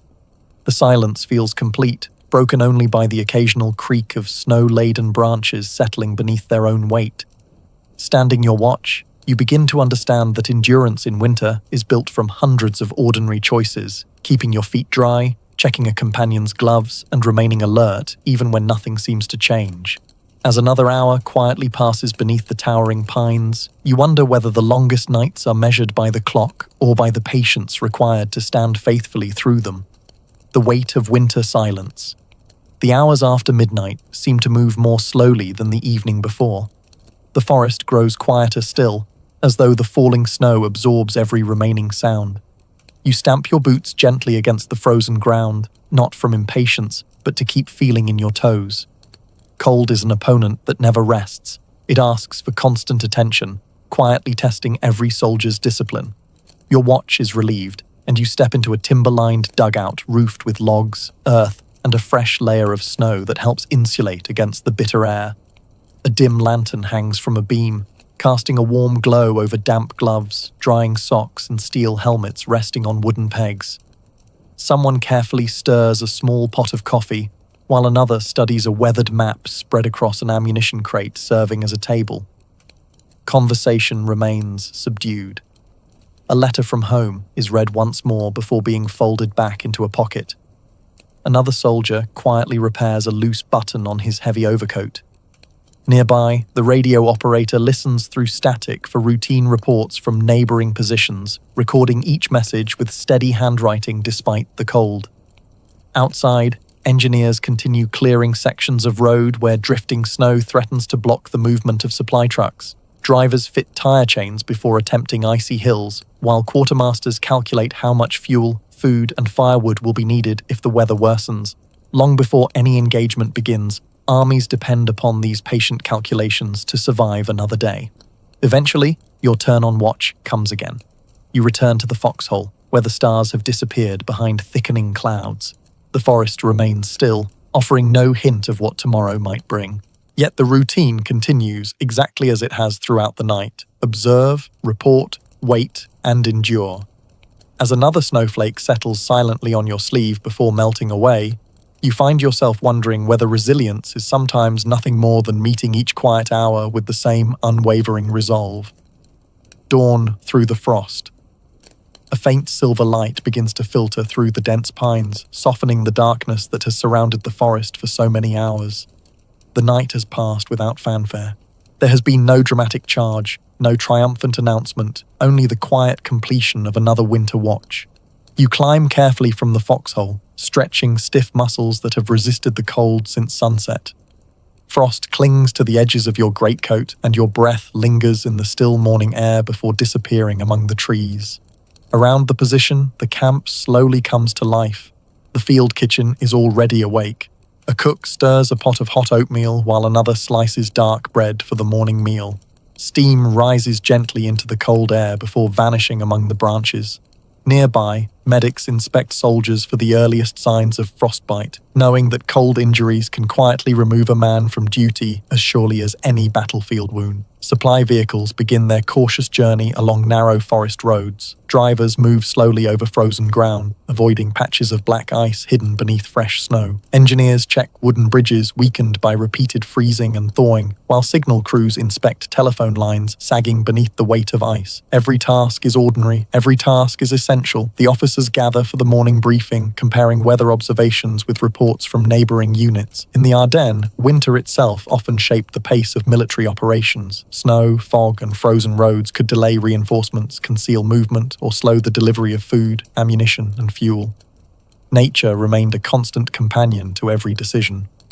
As sunlight gradually reaches the tops of the pine trees, you realize that surviving the night was never the work of one individual. It depended upon sentries who stayed awake, cooks who prepared warm meals, mechanics who kept vehicles running, engineers who maintained roads, and countless others whose names rarely appeared in official histories. When people remember the Ardennes, they often think of maps marked with arrows and famous commanders directing armies across Europe. Yet for the ordinary soldier, history was experienced one watch at a time, one hot drink, one repaired glove, one careful step across frozen ground. The forest, so silent through the night, now echoes with the ordinary sounds of another morning. Boots crunch through fresh snow. Engines gradually come to life. Someone laughs quietly over breakfast before another day's duties begin. As you shoulder your pack and watch sunlight spread across the white landscape, one thought remains.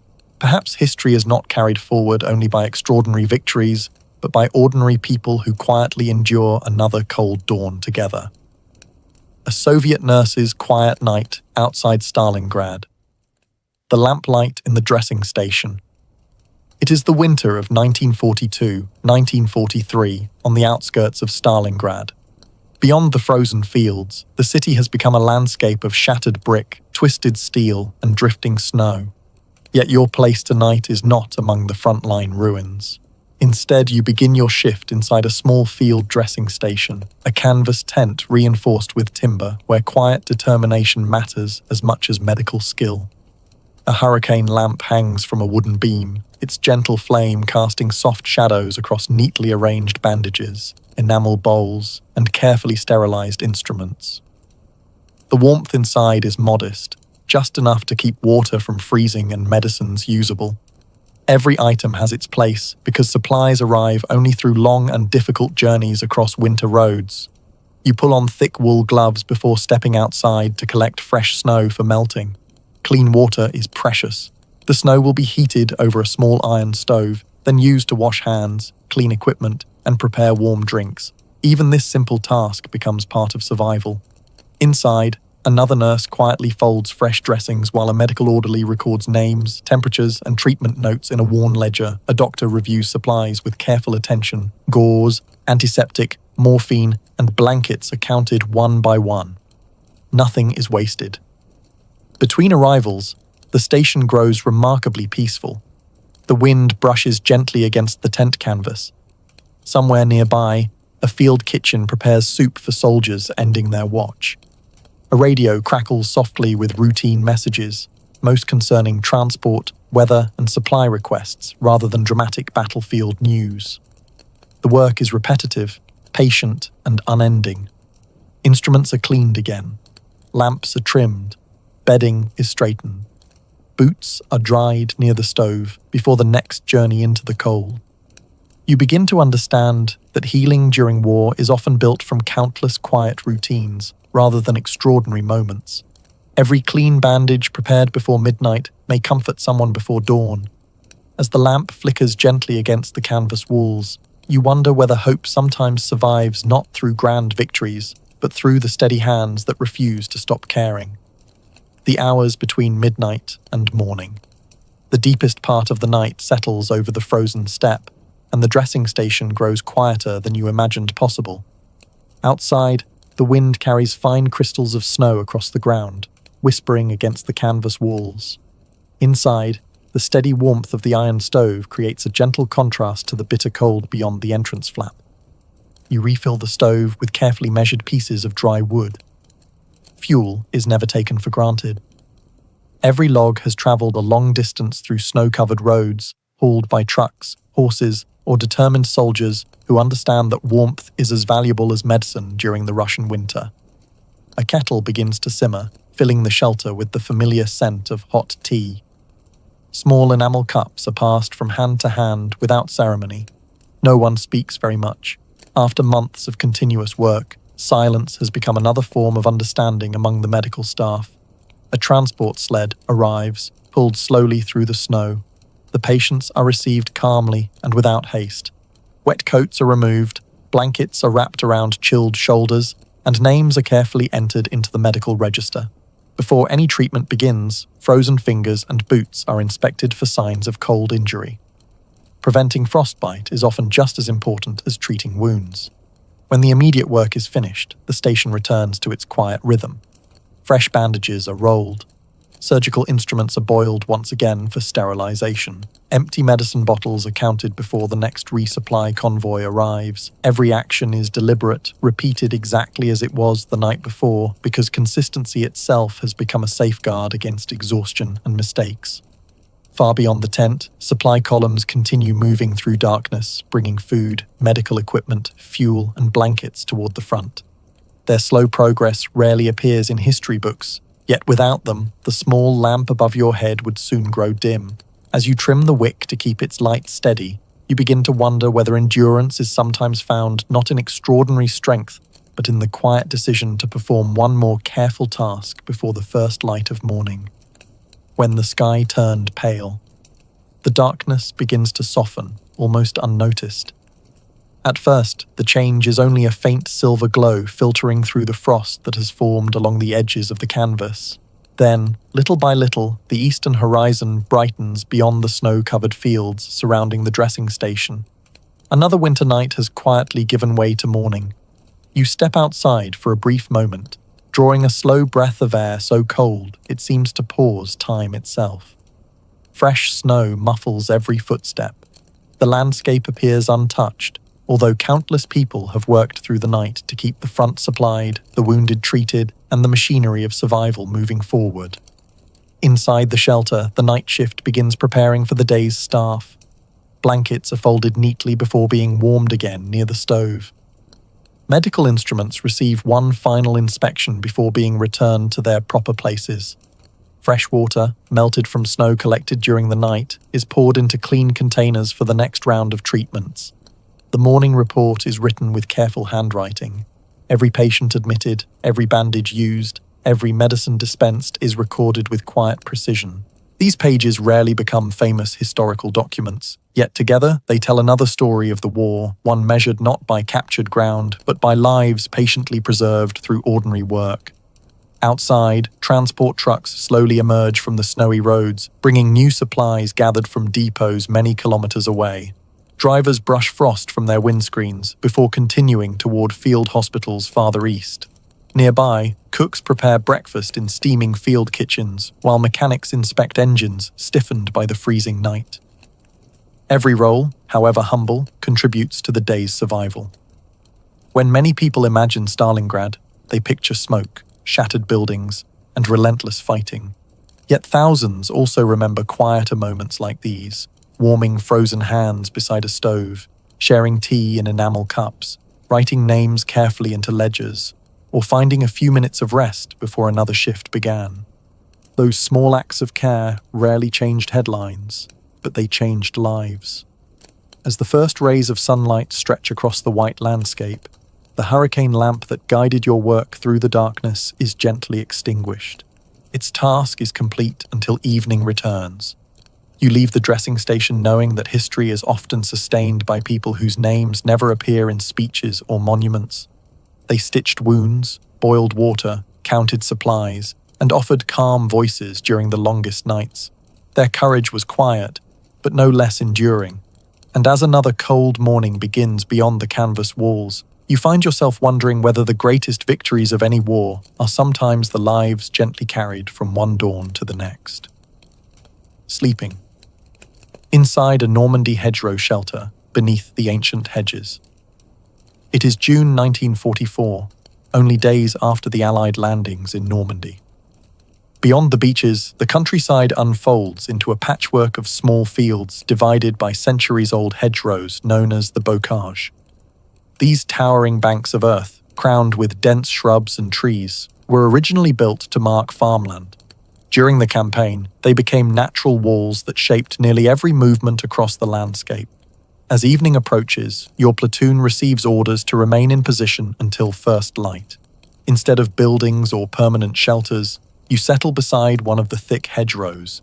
Its roots grip a raised embankment, offering modest protection from wind and observation alike. The ground is uneven, still damp from recent rain, and carries the rich scent of wet soil mixed with crushed grass. The first task is not sleep, but preparation. Helmets are placed within easy reach.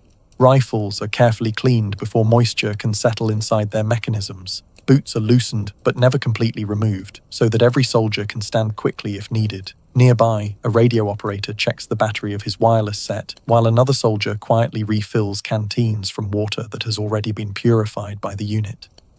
A small meal follows: tinned meat, hard biscuits, and tea warmed over a compact field stove provide comfort more through routine than flavor.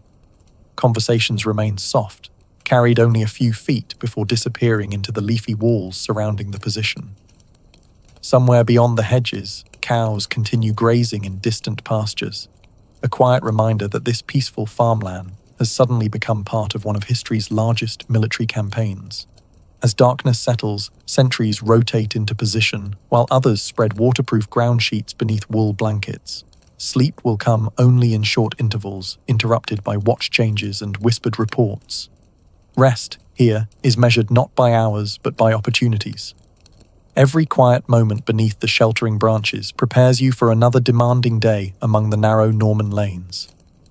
As the breeze gently stirs the leaves overhead, you wonder whether even the oldest hedgerows could have imagined the thousands of weary soldiers who would one day seek peaceful sleep beneath their branches. The Night Watch. Between the hedges. Night settles gently over the Norman countryside, and the ancient bocage seems to draw the darkness into itself. The high earthen banks and tangled branches soften the breeze, leaving only the occasional rustle of leaves or the distant hoot of an owl. You pull your blanket a little closer, careful not to disturb the soldier beside you, who has finally drifted into a light sleep after a long day's march. The platoon follows a familiar rhythm. Every 2 hours, the sentries exchange places with quiet nods rather than spoken words. A corporal checks that everyone knows the password for the night, while the radio operator listens patiently through bursts of static for routine updates from company headquarters. Most of the messages concern supply routes, unit positions, and tomorrow's objectives rather than immediate danger. Nearby, an engineer patrol has spent the evening marking narrow gaps through the hedgerows with discrete strips of white tape, helping vehicles and infantry navigate the maze at first light. Drivers farther behind the front continue delivering fuel, ammunition, medical supplies, and fresh rations along roads crowded with trucks moving under strict blackout conditions. Their slow, careful journeys rarely become famous, yet every crate unloaded before sunrise will sustain another day's advance. You brush away the moisture gathering on your rifle before laying it carefully within reach. Dew settles on helmets, packs, and blankets alike, reminding everyone that the Norman summer can still leave the night surprisingly cold. Sleep arrives only in brief stretches, never deep enough to lose awareness of the quiet world beyond the hedge. Looking upward through the branches, you catch small patches of starlight between the leaves. They seem unchanged by the events unfolding below, shining with the same calm certainty they have offered travelers and farmers for generations. As another watch begins and another ends, you wonder whether the peaceful rhythm of the countryside will one day remember the footsteps of soldiers as gently as it remembers the passing seasons. Morning beyond the bocage. The first hint of dawn arrives not with sunlight, but with birdsong. One by one, small voices emerge from the hedgerows, gradually replacing the silence that has wrapped the countryside throughout the night. You open your eyes to a sky turning from deep blue to pale grey, while beads of dew sparkle across every blade of grass. Around the position, the platoon quietly prepares for another day. Blankets are rolled tightly and secured to packs. Ground sheets are shaken free of moisture before being folded away. A kettle warms over a compact stove, and soon the familiar scent of tea drifts through the cool morning air. Breakfast is simple: hardtack biscuits, preserved meat, and strong tea, but the routine itself offers reassurance. Nearby, a mechanic checks the engine of a light utility vehicle that struggled through muddy lanes the previous evening. Engineers examine the narrow farm tracks, ensuring that heavier vehicles can pass without becoming trapped. Signal crews repair telephone wire stretched through the hedgerows during the night, restoring communication between forward positions and headquarters. The battlefield awakens through maintenance long before movement begins. As the sunlight slowly reaches the tops of the ancient trees, the countryside briefly resembles the peaceful farmland it had been for centuries. Stone cottages stand quietly in the distance. Orchard trees sway in the gentle breeze. Farmers who remain in the region cautiously begin tending livestock whenever circumstances allow, adapting their daily lives to the presence of armies moving through their fields. The Normandy bocage challenged military planners with its maze of enclosed fields and hidden lanes, but it also offered moments of shelter to exhausted soldiers seeking a few precious hours of rest. Beneath those thick hedgerows, ordinary routines continued, boots drying in the morning sun, equipment cleaned with care, letters tucked safely into jacket pockets, and friendships strengthened through shared hardship. As your platoon shoulders its packs and steps onto another narrow country lane, the night's stillness slowly fades into memory. Yet its quiet lessons remain. Endurance is often found not in grand victories, but in the patience to prepare, rest when possible, and greet each new dawn with steady resolve. Perhaps the old hedgerows remember every season equally, the harvests, the storms, and the passing armies, standing silently as witnesses while history moves gently onward. The U-boat crew beneath the Atlantic, beneath the quiet sea. It is the spring of 1943, deep in the North Atlantic. Far above, grey waves rise and fall beneath an overcast sky, but you see none of them.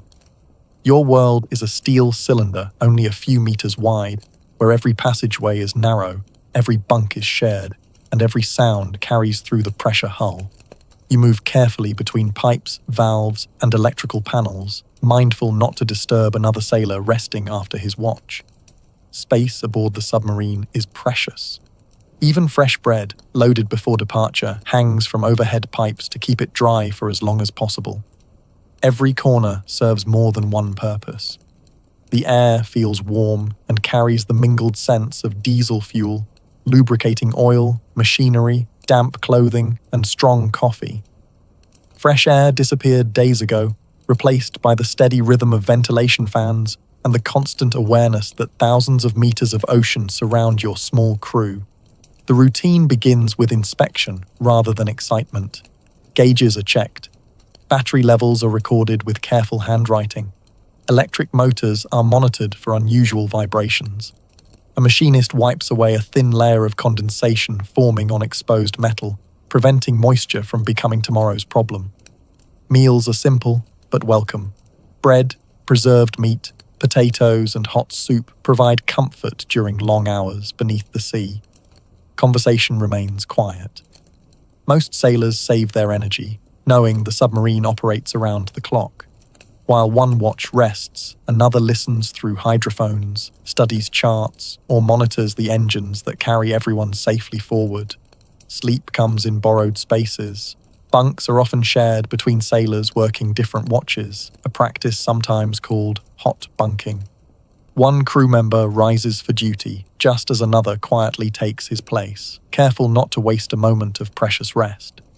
As the submarine glides silently beneath the Atlantic, the steady hum of electric motors becomes almost hypnotic.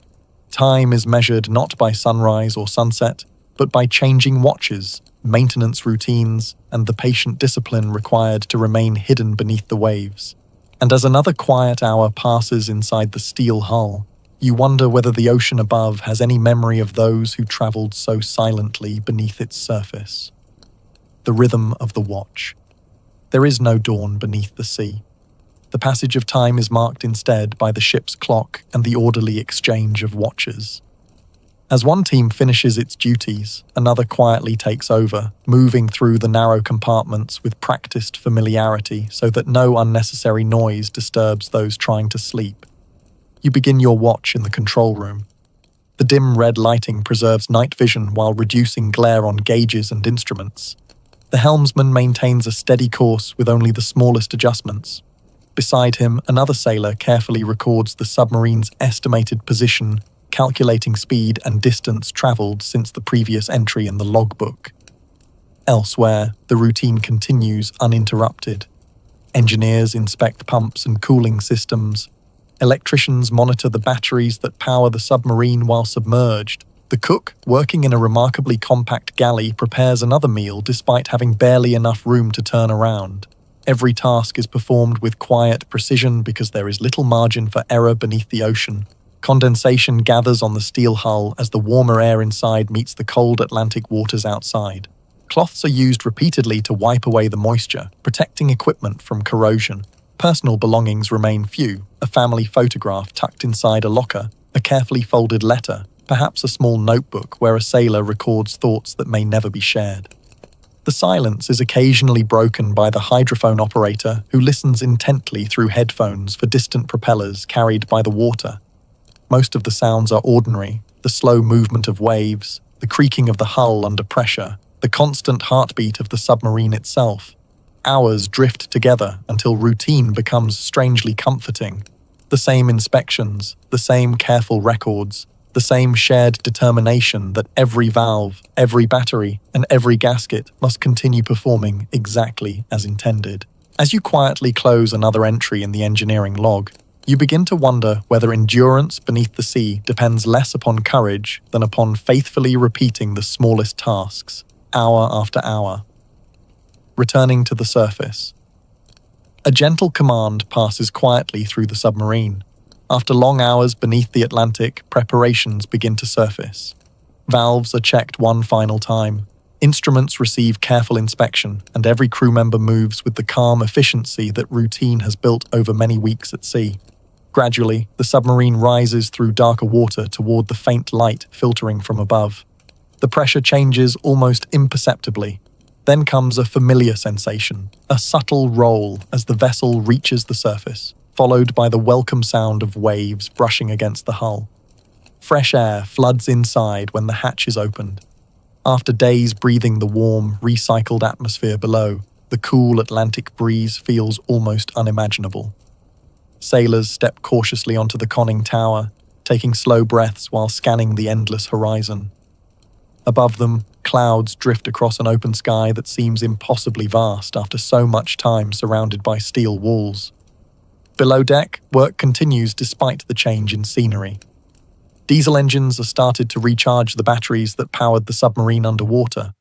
Engineers monitor temperatures and oil pressure, while radio operators receive coded messages. Charts are updated with the latest position, and supplies are counted carefully to determine how long the patrol can continue. Life aboard the submarine has always depended on routine more than drama. Clean machinery, disciplined watchkeeping, careful navigation, and mutual trust bind the crew together far more reliably than moments of action. Every sailor understands that the smallest overlooked detail could affect everyone aboard. As evening approaches once more, the hatch is secured and preparations quietly begin for another dive beneath the waves. The familiar cycle starts again: descent, watchkeeping, maintenance, meals, rest, and patient endurance. Many histories of the Atlantic campaign focus on naval strategy and convoy battles. Yet beneath those larger events were ordinary sailors living within narrow compartments, measuring their days by clocks instead of sunlight, finding companionship in routine, and preserving their vessel through countless acts of quiet professionalism. As the last glimpse of daylight disappears above, you realize that the sea asks for patience more often than heroism. It rewards those who respect its rhythms and reminds every traveler that even in the deepest waters, hope can be sustained by the smallest daily rituals. Perhaps that is why the ocean remains so peaceful from a distance. It keeps the quiet stories of those who passed beneath its surface, carrying them gently with every tide. Rain, mosquitoes, and the Pacific Island garrison. Another evening beneath the jungle canopy. It is late 1943 on a small Pacific island. The day's heat has finally begun to fade, but the air remains heavy with humidity. As the sun disappears behind tall coconut palms and dense tropical forest, another evening quietly settles over the garrison. Here, the weather is as constant a companion as any fellow soldier. You adjust the sleeves of your lightweight uniform before beginning another evening inspection of the camp. Unlike the frozen forests of Europe or the crowded shelters beneath London, life here revolves around moisture. Canvas tents must be dried whenever the sun appears. Boots require constant cleaning to prevent mildew.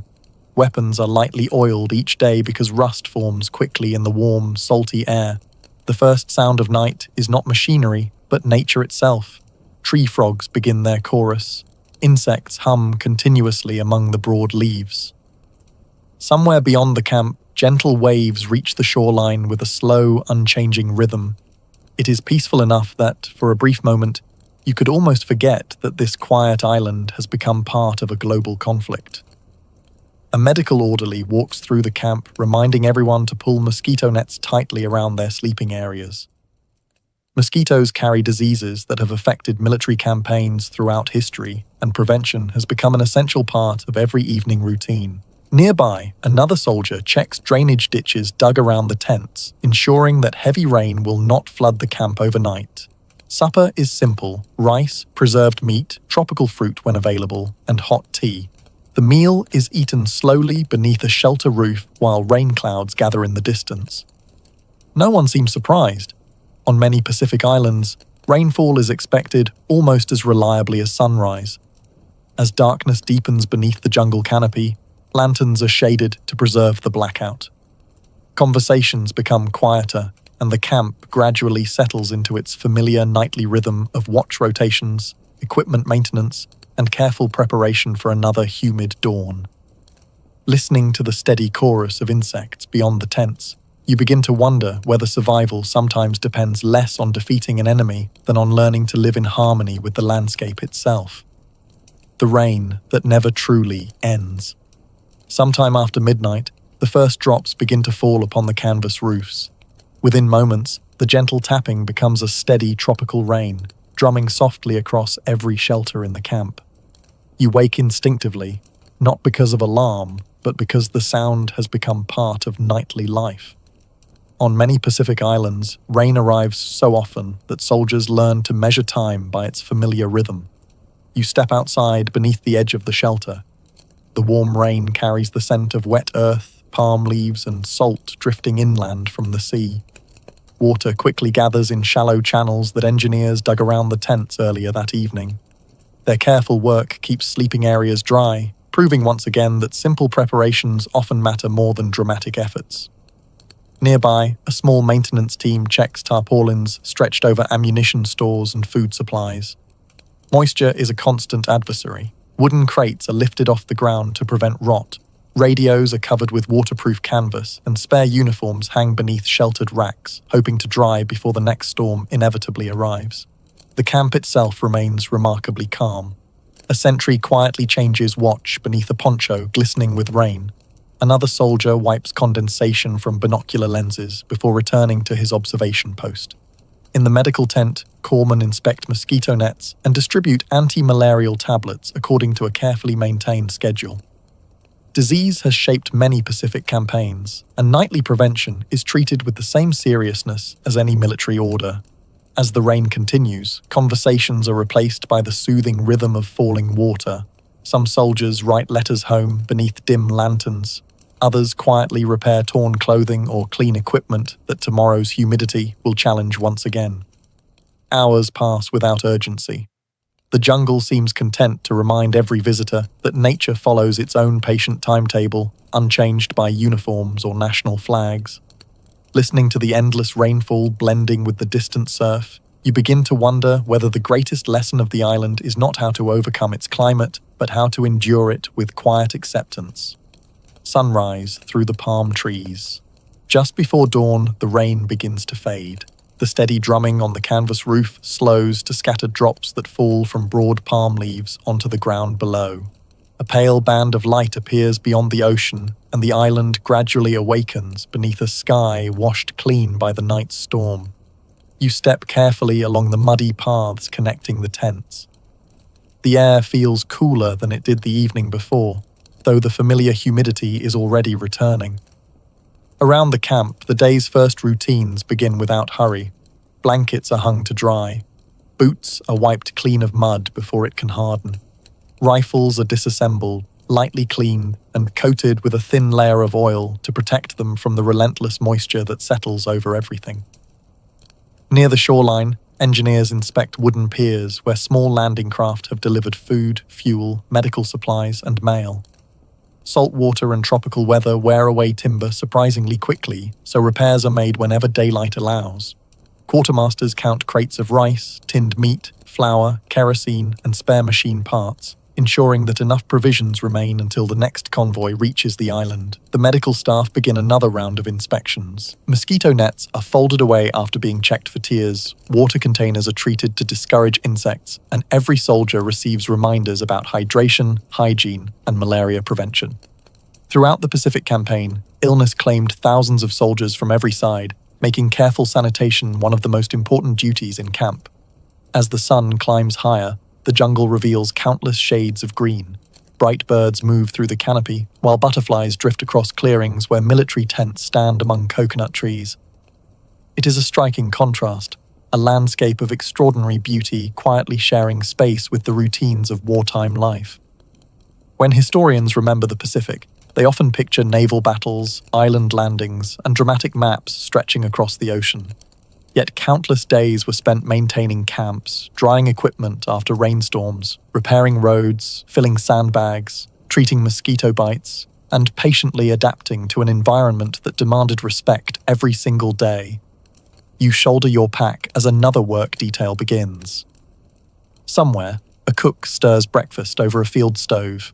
A radio operator adjusts his headset before recording the morning weather report. Mechanics start generators that have rested through the night. The camp comes alive, not with excitement, but with dependable routine. As sunlight filters through the palm trees and the last raindrops disappear into the warm earth, you realize that resilience is often as steady as the tide itself, returning quietly each morning, asking only that ordinary people continue their work with patience, care, and hope. The Red Ball Express, through the night. The convoy that rarely stopped it is September 1944. The Allied armies have broken out of Normandy and are advancing rapidly across France. Their success depends not only on soldiers at the front, but on an immense supply system stretching hundreds of kilometers behind them. Tonight, your place is behind the wheel of a cargo truck on the Red Ball Express, the round-the-clock convoy network created to carry fuel, ammunition, food, medical supplies, and spare parts toward the advancing armies. As dusk settles over the French countryside, you perform the same inspection that begins every journey. The engine oil is checked first, followed by coolant, tire pressure, lights, and brakes. A loose strap securing cargo is tightened. The fuel tank is topped off. These small routines rarely appear in history books, yet every successful delivery begins long before the truck starts moving. The convoy assembles quietly beside a temporary supply depot. Most of the drivers are members of segregated African-American transportation companies whose extraordinary contribution kept the Allied advance moving across France. They exchange brief greetings before climbing into their vehicles. There is little need for long conversations. Everyone understands the night's assignment. The engine comes to life with a familiar diesel rumble. One by one, trucks roll onto roads marked with the distinctive red ball signs that give the route its name. Traffic flows in a single direction whenever possible, reducing delays and keeping supplies moving almost continuously through the night. Inside the cab, the rhythm soon becomes familiar. Headlights are carefully controlled, and each driver maintains a safe distance from the truck ahead. The road passes beneath the wheels in a steady procession of villages, open fields, and roadside trees. Occasionally, military police direct traffic at busy intersections, ensuring the convoy never loses its momentum. Behind you, the cargo shifts gently with each turn. Somewhere farther east, soldiers waiting for fuel, warm food, replacement tires, or medical supplies depend upon these deliveries arriving before sunrise. As another mile quietly disappears beneath your tires, you begin to wonder whether history is sometimes carried forward not by the people at the front of the column, but by those who patiently keep it moving from behind. Miles measured by headlights. The night deepens as your truck settles into a comfortable rhythm. The gentle vibration of the engine travels through the steering wheel, while the soft hum of tires against the pavement becomes almost hypnotic. Ahead, a line of dimly lit trucks stretches into the darkness, each carrying something that another unit cannot do without. The Red Ball Express never truly sleeps. Drivers work in shifts, pausing only when absolutely necessary. Fuel tankers, refrigerated trucks, ammunition carriers, and maintenance vehicles all share the same carefully organized routes. Military police stand at key intersections, directing the endless stream of traffic with lanterns whose light is visible only at close range. You glance at the dashboard gauges every few minutes. Engine temperature remains steady. Oil pressure is normal. A quick look in the mirrors confirms the cargo is still secure. These small checks become second nature after hours on the road. A mechanical failure in the wrong place could delay dozens of vehicles behind you, so prevention is always better than repair. Eventually, the convoy reaches a scheduled rest area. Engines idle quietly, while drivers stretch stiff legs and refill canteens.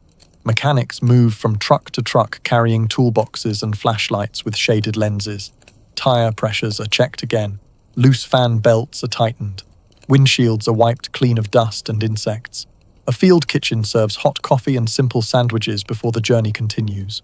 Most conversations revolve around practical matters, road conditions ahead, bridge repairs, fuel consumption, and weather forecasts. There is comfort in these ordinary discussions. They remind everyone that successful logistics depend upon planning, cooperation, and patience more than speed alone. Back on the road, the convoy rolls forward once more beneath a sky filled with quiet stars. Farms and villages pass silently beyond the windows, their lights dimmed by wartime restrictions. Somewhere in the distance, railway workers unload freight trains while warehouse crews prepare tomorrow's shipments, extending the supply chain far beyond the roads themselves. As the miles gradually disappear behind you, you begin to wonder whether the true measure of endurance is not how quickly one travels, but how faithfully one continues the journey, mile after quiet mile. Delivering the dawn. A pale ribbon of light slowly appears along the eastern horizon. After hours behind the wheel, the darkness begins to retreat from the French countryside. Villages emerge from the morning mist. Church steeples become visible above the trees, and the long line of trucks ahead takes on clearer shape with every passing minute. You guide the truck into a forward supply depot where movement has already begun. Forklifts are uncommon here, so most of the unloading is done by hand. Teams of soldiers form orderly lines passing fuel cans, wooden crates of ammunition, food rations, medical chests, spare tires, engine parts, and radio equipment from one pair of hands to the next. Every crate is checked against a manifest before being sent onward to the units that have been waiting through the night. Nearby, quartermasters compare inventories with meticulous care. They know precisely how much fuel has arrived, how much remains, and where every shipment must travel next. A misplaced crate or delayed delivery could affect dozens of units many kilometers farther forward. Logistics is built upon accuracy as much as movement. Your truck, now empty, receives its own morning inspection before the return journey. A mechanic crawls beneath the chassis to examine the suspension after another demanding night on the road. The engine oil is checked once again. Tire treads are inspected for damage caused by rough roads and scattered debris. A windshield clouded by insects is washed clean with a bucket of water drawn from a nearby trailer. The depot itself hums with quiet purpose. Clerks update ledgers. Signal personnel relay transport schedules by radio. Cooks prepare breakfast for drivers arriving from every direction. Some men roll out blankets beneath their trucks for a short rest before heading back west, while others climb immediately into freshly loaded vehicles bound for another overnight run. The Red Ball Express operated day and night because armies consumed astonishing quantities of supplies. A single advancing division required fuel for tanks and trucks, food for thousands of soldiers, medical equipment, replacement clothing, engineering materials, and countless spare parts every single day. Behind every headline describing the liberation of towns across France stood thousands of drivers whose names rarely appeared in newspapers but whose work made continued progress possible. As you finish your cup of hot coffee, the morning sun rises above the depot, warming the metal hood of your truck. There is little time to admire the view. Another load has already been assigned. Soon the engine will start again, and the familiar road will lead back toward the great warehouses of Normandy before returning east once more. You climb into the driver's seat, adjust your gloves, and place both hands on the wheel. Around you, dozens of engines come to life, one after another, creating a low, steady chorus that drifts across the awakening countryside. It is not the sound of celebration, it is the sound of persistence. And perhaps that is the quiet legacy of the Red Ball Express, not simply that it carried supplies across France, but that ordinary drivers, mechanics, cooks, dispatchers, and clerks repeated the same careful routines day after day, proving that history often advances at the speed of a well-maintained truck and a determined person willing to keep driving until dawn. Radar operators, watching the empty sky, the green glow before midnight. It is 1940, along the southern coast of Britain. The wind rolls steadily in from the English Channel, bending the grass around a line of tall steel towers that rise against the evening sky.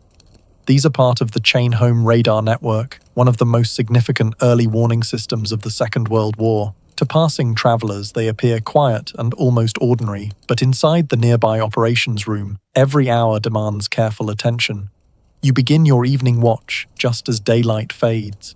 The room is deliberately dim, allowing every operator to read the soft green light of cathode ray displays without distraction. Large wall maps cover one side of the room. Wooden plotting tables stand ready beneath them, while telephones connect the station to neighboring radar sites and fighter command headquarters. Your seat is simple, a wooden chair worn smooth by countless previous shifts. Before taking over, you receive a brief handover from the operator finishing his watch. Equipment readings are normal. Communication lines remain clear. The weather over the channel is calm, with scattered cloud expected later in the night. These details are entered neatly into the station log before the previous watch quietly departs. The radar equipment itself requires constant care. Vacuum tubes generate considerable heat, so engineers regularly inspect cooling systems and electrical connections. Nearby, technicians adjust delicate controls with steady hands, ensuring the equipment remains properly calibrated. Even a minor fault could produce misleading echoes or obscure genuine aircraft movements. For long stretches, nothing changes. The display sweeps rhythmically across the screen, tracing the same graceful motion again and again. Most returns belong to familiar landmarks, weather patterns, or friendly aircraft whose positions are already known. The greatest challenge is not excitement, but concentration. Fatigue can be as dangerous as faulty machinery. A kettle whistles softly in the adjoining room. Fresh tea is poured into enamel mugs while one operator quietly sharpens a pencil before returning to his notes. Every routine is small, almost invisible, yet together they sustain the long hours of uninterrupted observation. Outside, darkness settles completely over the coastline. Inside, the radar beam continues its endless sweep across the night sky, searching patiently beyond the horizon. Watching the gentle pulse of the glowing screen, you begin to wonder whether history is sometimes shaped most profoundly during the countless quiet hours when nothing appears to happen at all. Quiet signals across the channel. The hours after midnight pass with remarkable steadiness. The operations room settles into a comforting routine, interrupted only by the gentle click of switches, the scratching of pencils across logbooks, and the occasional ring of a field telephone. Outside, the towering aerials of the Chain-Home station stand motionless against the night sky, sending radio waves across the English Channel and patiently waiting for their echoes to return. You lean forward as the familiar green trace sweeps across the cathode ray display once more. Most of the marks are expected. Weather fronts drifting over the sea create broad, gentle patterns. Friendly aircraft appear exactly where the plotting table predicts they should. Every contact is compared carefully with reports arriving from neighboring radar stations, ensuring that information remains accurate before it is passed along. Beside you, a plotter moves small wooden markers across a large map, updating aircraft positions with measured precision. Another operator notes the exact time beside each report. These quiet actions, repeated hundreds of times throughout the night, allow commanders many miles away to build an ever-changing picture of the skies above southern Britain. Behind the scenes, engineers continue their own patient work. They inspect power supplies, replace aging vacuum tubes before they fail, and monitor generators that keep the station operating even if the main electrical supply is interrupted. A reliable radar station depends as much upon careful maintenance as upon the technology itself. During a short break, you step outside into the cool coastal air. The sea is almost invisible beneath the moonlight, though you can hear waves rolling gently against the shoreline below the cliffs. The great steel towers rise silently overhead, their purpose hidden from anyone passing in the darkness. They neither celebrate victories nor mourn losses. They simply continue transmitting, hour after hour. Returning to your station, you take another sip of tea and resume the watch. The screen glows softly in the dim room, its steady rhythm almost hypnotic. Concentration, patience, and consistency remain your most valuable tools. As another sweep crosses the display without urgency or surprise, you begin to wonder whether the strongest defenses are sometimes built not from walls or weapons, but from people willing to remain quietly attentive while the rest of the world sleeps. The first sweep of morning. Long before the sun appears above the English Channel, the operations room begins to change almost imperceptibly. The deep darkness outside softens into shades of grey, and a faint glow slips through the blackout curtains around the edges of the windows. Inside, however, very little is different. The radar continues its steady pulse, the telephones remain within easy reach, and the plotting table slowly fills with another night's careful record. Your shift is nearing its end. Before leaving your station, you review the logbook one final time. Every equipment check, weather observation, maintenance note, and radar contact has been recorded in neat handwriting. There are no dramatic entries, no hurried corrections, only the quiet evidence of disciplined work carried out exactly as intended. The morning watch arrives carrying fresh mugs of tea and notebooks tucked beneath their arms. The handover is brief but thorough. You explain the condition of the equipment, mention a vacuum tube replaced during the night, report the weather moving in from the channel, and point out the routine calibration completed a few hours earlier. In radar work, clear communication is just as important as the machinery itself. Outside, technicians begin another inspection of the towering aerials. Salt carried inland by the sea can slowly corrode exposed metal, while strong coastal winds loosen fittings over time. Every bolt, cable, and insulator is examined regularly. The remarkable reliability of the chain-home network depends not only upon scientific innovation, but also upon countless hours of maintenance performed by engineers whose names seldom appear in history books. As daylight spreads across the coastline, seabirds circle above the cliffs, and fishing boats cautiously leave nearby harbours. To them, the radar station is simply another familiar landmark standing quietly above the sea. Few would ever witness the patient work unfolding inside its buildings through the long hours of every night. The history of the Second World War often celebrates pilots climbing into their aircraft or commanders making difficult decisions. Yet those moments depended upon information gathered long beforehand by operators who watched glowing screens, plotted tiny markers across maps, answered telephones, and trusted routine more than excitement. You remove your headphones and stretch tired shoulders before stepping outside. The morning breeze carries the scent of salt water and damp grass. Behind you, another team has already taken their places, continuing the endless cycle of observation that never truly ends. Looking back at the silent towers one last time, you realize they have spent the entire night doing exactly what they were built to do, quietly watching the horizon without asking for recognition. And perhaps that is one of history's gentlest lessons. The people who change the course of events are not always those standing in the spotlight. Sometimes they are the patient observers who, through countless ordinary hours of careful attention, help others greet the dawn in safety. Engineers repairing bridges before sunrise, where the river never sleeps. It is the autumn of 1944, somewhere in northwestern Europe. A narrow river winds quietly through farmland, reflecting the last traces of evening light. The water seems indifferent to the war unfolding along its banks. It continues its slow journey toward the sea, just as it did before soldiers arrived and just as it will after they have gone. You arrive with a company of combat engineers shortly after sunset. Earlier in the day, the bridge spanning the river was badly damaged. Without it, fuel trucks, ambulances, artillery tractors, and supply convoys must halt at the riverbank. Before dawn, a crossing must be restored, not for glory, but because thousands of people farther ahead depend upon the steady movement of men and supplies. The first task is careful inspection. Lanterns fitted with blackout shades cast narrow circles of light across broken timbers and twisted steel. An engineering officer studies the bridge from both banks while surveyors measure the width, current, and depth of the river. Every decision begins with accurate observation.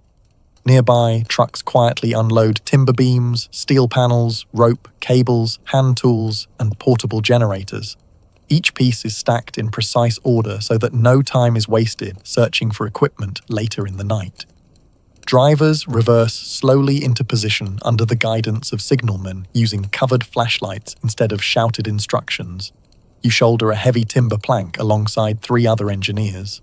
The weight is considerable, but no one rushes. A misplaced beam or poorly secured joint could endanger every vehicle that will eventually cross the bridge. In engineering, patience is often the fastest path to success. The air smells of damp earth, fresh-cut wood, cold river water, and machine oil drifting from the parked trucks. Somewhere downstream, ducks disturb the quiet surface before settling once again into the darkness. Above, the first stars begin to appear between slowly moving clouds. The river offers no opinion about uniforms or national flags. It simply asks whether those who cross it have built their bridge well enough. And as you place the first timber into position, you begin to wonder whether the strongest foundations in history are often laid in silence long before anyone notices they exist. Chapter 2. Building in the darkness. The river continues its steady flow beneath the half-finished crossing. Its gentle current carries fallen leaves downstream, slipping quietly between the temporary supports that now stretch from one bank toward the other. Around you, the engineers work with measured precision, each person understanding their task without the need for raised voices. The portable generator hums softly, providing power to a few carefully shielded work lamps. Their muted glow reflects off wet timber and steel, just bright enough to guide careful hands without drawing unnecessary attention across the countryside. Shadows move slowly as carpenters measure planks, welders inspect metal fittings, and crane operators lower heavy bridge sections into place. Every connection is checked twice. Bolts are tightened with long-handled wrenches until they reach the required tension. Wooden decking is aligned so that the weight of loaded trucks will be distributed evenly across the structure. Engineers pause frequently to compare their work with detailed bridge plans carried inside waterproof map cases. Accuracy is never sacrificed for speed. Nearby, another team assembles a section of a Bailey Bridge, one of the most versatile military bridges of the war. The prefabricated steel panels fit together like a carefully designed puzzle, allowing damaged crossings to be replaced far more quickly than traditional construction methods. Yet even this remarkable system depends upon disciplined teamwork. Every panel, pin, and roller must be placed exactly where it belongs. The riverbank has become a quiet community of specialists. Drivers wait patiently beside loaded trucks. Signalmen relay progress reports to headquarters by field telephone. Mechanics inspect cranes and compressors between lifts, ensuring every machine remains dependable through the night. A field kitchen appears with steaming tea poured into enamel mugs, offering warmth during a brief pause before work resumes. Hours pass almost unnoticed. The bridge gradually extends farther across the water, one careful section at a time.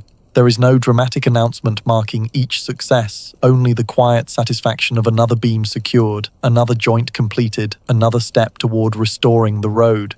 As you wipe damp sawdust from your gloves and prepare to fit the next steel panel, you begin to wonder whether the greatest achievements are sometimes built not through extraordinary moments, but through hundreds of ordinary tasks completed with unwavering patience.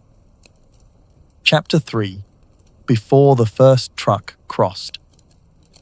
A faint ribbon of pale blue appears above the eastern horizon. The darkness that has sheltered the engineers throughout the night slowly gives way to the quiet light of early morning. Around the bridge, the final stages of construction begin with the same careful rhythm that has guided every hour since sunset. You walk the length of the new crossing beside the senior engineer. Every plank is inspected underfoot. Steel joints are examined one last time. Locking pins are checked to ensure they are fully seated. Beneath the bridge, the river continues its patient journey, flowing around the fresh supports as though nothing remarkable has happened during the night. A loaded truck waits on the riverbank, its engine idling softly in the cool morning air. Before it moves, the bridge must be tested. Engineers roll a lighter vehicle across first, watching closely for any unusual movement in the decking or support panels. Everything remains steady. The bridge responds exactly as it was designed to. Only then does the first supply truck begin its slow crossing. The driver keeps a constant speed while the engineers observe from both banks. The wooden deck creaks gently beneath the weight, but the steel framework remains firm. One truck becomes 2, then 3. Soon, a steady procession of fuel tankers, ambulances, artillery tractors, and ration lorries begins flowing toward the front, each vehicle continuing a journey that had paused only hours earlier. The engineering company gathers its tools with quiet satisfaction. Wrenches are cleaned before returning to their boxes. Coils of rope are neatly wound. Unused bridge panels are loaded back onto transport trucks for the next assignment. Experience has taught everyone that another damaged crossing will almost certainly need rebuilding before long. The Bailey Bridge, first introduced by British engineer Sir Donald Bailey, became one of the most important engineering achievements of the Second World War. Strong enough to carry heavy military vehicles and simple enough to assemble without specialized machinery, it allowed armies to maintain momentum across rivers and destroyed infrastructure throughout Europe and beyond. Yet its true strength rested in the ordinary engineers who worked patiently through cold nights, trusting measurements, teamwork, and craftsmanship. As the sun rises above the fields, the bridge is already becoming an ordinary part of the landscape. Drivers cross without stopping. Messengers carry dispatches to waiting headquarters. Medical vehicles continue toward field hospitals. Within hours, few travelers will know that the crossing did not exist the previous evening. You pause for a final look at the river before climbing into the back of a truck, bound for the next assignment. Behind you, the bridge quietly fulfills its purpose, asking for no applause and demanding no recognition. It simply carries people safely from one bank to the other. Perhaps that is how much of history is truly built, not through monuments or ceremonies, but through careful hands working in darkness, finishing their task before dawn so that countless strangers may continue their journey without ever knowing who made it possible. Arctic convoys and the endless polar night. The watch begins in frozen seas. It is the winter of 1943, somewhere between northern Scotland and the Soviet ports of Murmansk and Arkhangelsk. You stand aboard a merchant ship in an Allied Arctic convoy, surrounded by an ocean the color of polished steel. The daylight is brief, the air painfully cold, and the horizon seems to merge with the sea beneath a ceiling of low grey clouds. Your watch begins as another quietly ends. A sailor hands over the bridge log, noting the ship's course, wind direction, visibility, and the steady formation of the convoy. The exchange is calm and methodical. On these voyages, routine is one of the crew's greatest safeguards. The deck is coated with a thin layer of ice.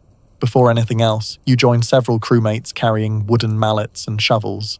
Together, you chip away the frozen build-up along the railings and around the lifeboat davits. Left unattended, the accumulating ice can make a ship dangerously top-heavy. Every careful strike of the mallet helps preserve the vessel's balance in the restless Arctic Sea. Below deck, engineers inspect the steam engines with practiced attention. Pressure gauges are checked, lubrication points are serviced. Warm pipes hiss softly as they carry steam through the engine room, offering one of the few places aboard where fingers can briefly recover from the bitter cold. Nearby, the radio officer listens for convoy signals while the navigator quietly marks the ship's position on a chart spread across a worn wooden table. Meals are simple but deeply appreciated. Thick soup, bread, and hot tea provide warmth that lingers long after the mugs have been emptied. Around the mess table, conversations remain gentle. Someone mentions home. Another quietly repairs a wool glove whose stitching has begun to loosen after weeks at sea. Outside, the convoy continues its patient progress through the freezing darkness. Escort ships maintain their stations while merchant vessels hold careful intervals, each captain trusting the discipline of every other crew on the icy water. Looking across the cold expanse where sea and sky seem almost indistinguishable, you begin to wonder whether endurance is measured not by the distance traveled, but by the quiet determination to keep sailing through another long Arctic night. Chapter 2. The Sound of Ice Against the Hull. The middle hours of the watch arrive almost unnoticed. There is no sunrise to mark the passage of time, only the steady turning of the ship's engines and the quiet discipline of the crew. Around you, the convoy presses onward through the Arctic Ocean, each vessel maintaining its assigned position despite the darkness and the cold. You pull your heavy wool collar higher as a sharp wind sweeps across the deck. Fine spray freezes almost as soon as it lands, leaving another thin layer of ice along the handrails and hatch covers. Once again, sailors emerge with wooden mallets, carefully breaking away the new accumulation. It is demanding work, repeated several times a day whenever conditions require. The sea never stops building ice, so the crew never stops removing it. Inside the wheelhouse, the helmsman keeps the compass course with small, deliberate movements of the wheel. Beside him, the officer of the watch studies the convoy through binoculars whenever visibility allows, checking that the dim silhouettes of neighboring ships remain in their proper places. Navigation in these northern waters depends upon constant attention, where fog, snow, and long winter nights can quickly obscure even nearby vessels. Below deck, the engine room offers a welcome contrast to the freezing air above. The steady pulse of the steam engines fills the compartment with a comforting rhythm. Engineers monitor boilers, inspect valves, and record temperatures and pressures in neat logbooks. Every reading is compared with the previous one. Small changes are noticed early, long before they become larger problems. In the galley, the cook prepares another pot of tea while fresh bread warms in the oven. The familiar aroma drifts through narrow passageways, briefly replacing the scent of fuel oil and salt water. A short meal becomes more than nourishment. It is a reminder that ordinary routines still exist, even in one of the harshest environments on Earth.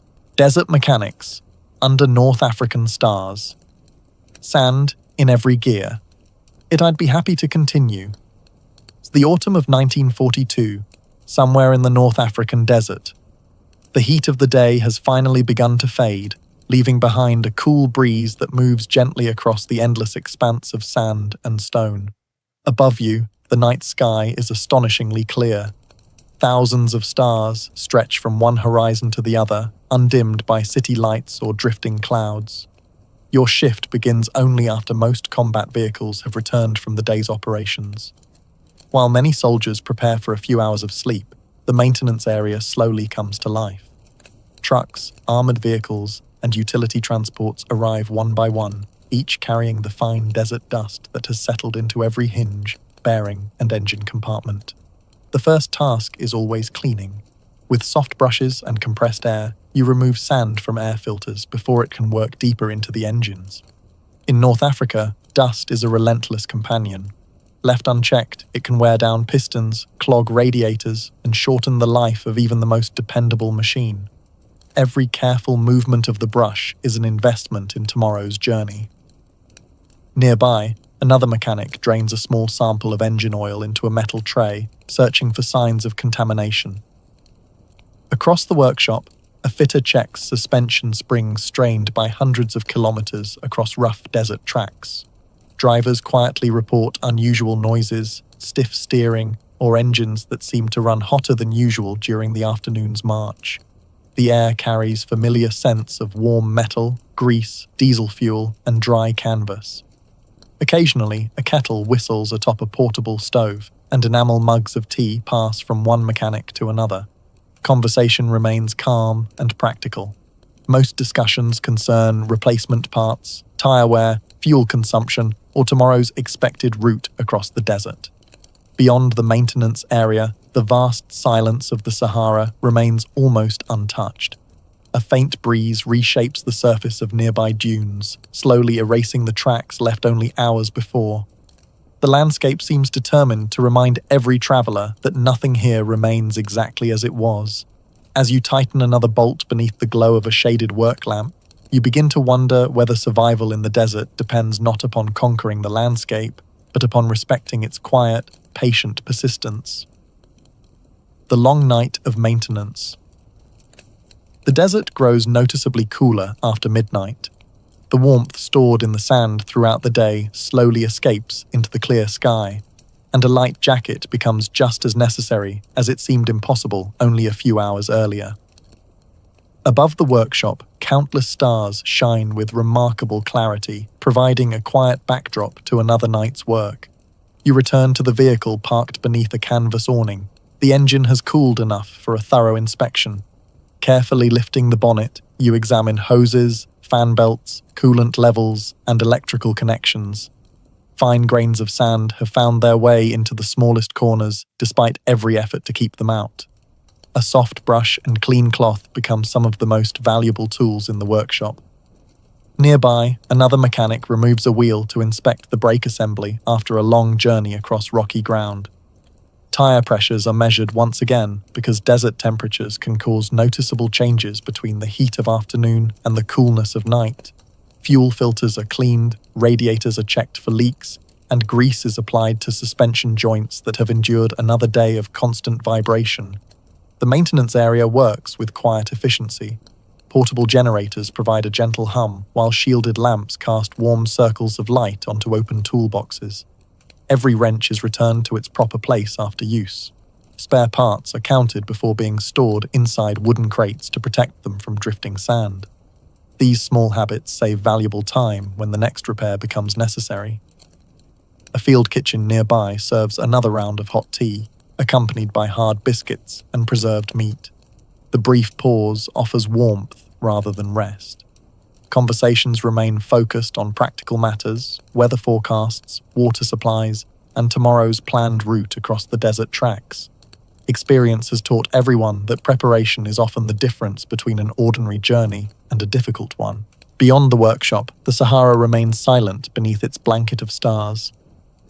The wind gently reshapes the dunes, erasing old tire tracks, while creating new patterns that will greet tomorrow's travelers.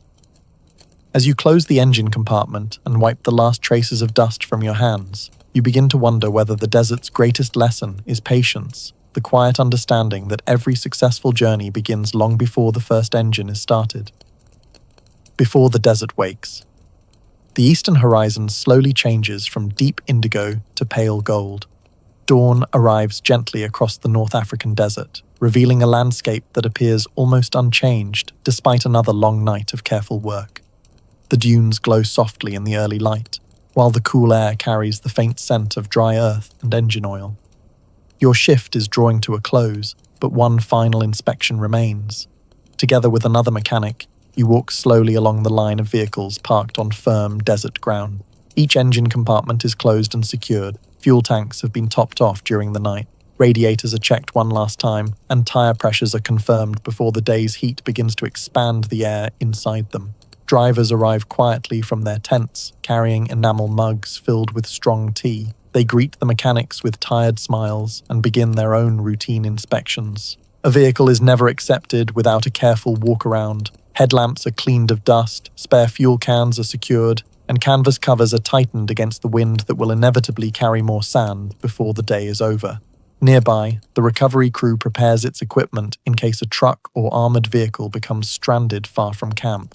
Tow cables are coiled neatly, spare tires are loaded, water containers are counted with particular care, because in the desert, water is as essential as fuel. Quartermasters record every litre issued, knowing that careful planning keeps both people and machines moving across immense distances. The workshop itself gradually falls quiet. Toolboxes are closed. Portable lamps are extinguished as sunlight replaces them. Mechanics wash grease from their hands using precious water sparingly, aware that every drop has travelled a long way to reach this isolated camp. During the North African campaign, countless hours were spent not in battle but in maintenance. Sand infiltrated engines, rough terrain wore down suspensions, and extreme temperatures challenged every vehicle. Success depended not only upon skilled drivers, but also upon mechanics whose patient work each night allowed convoys, ambulances, and armored formations to continue their journeys the following morning. As the first vehicles pull away, leaving fresh tracks across the open desert, you remain standing beside the now quiet workshop. Within hours, the wind will begin softening those tracks, and by tomorrow, many will have disappeared completely. Yet the work completed during the night will continue long after the marks in the sand are gone. Engines will run smoothly because filters were cleaned. Tires will endure because pressures were checked. Journeys will reach their destinations because someone spent the night tightening bolts beneath a shaded lamp while the rest of the camp slept. Perhaps that is the desert's quiet wisdom. The wind may erase footprints, and the sun may fade yesterday's trails, but careful work is never truly lost. It travels onward in every reliable engine, every safe arrival, and every new dawn that begins with people ready to continue the journey. Waiting at the bomber airfield before dawn, the quiet hours before takeoff, It is the spring of 1944 at a Royal Air Force bomber station in eastern England. The afternoon has long since faded into evening, and a cool mist settles gently over the wide grass airfield. Rows of heavy bombers stand quietly on their dispersal points, their dark silhouettes almost blending into the night. From a distance, the station seems asleep. Up close, it is quietly preparing for another long mission.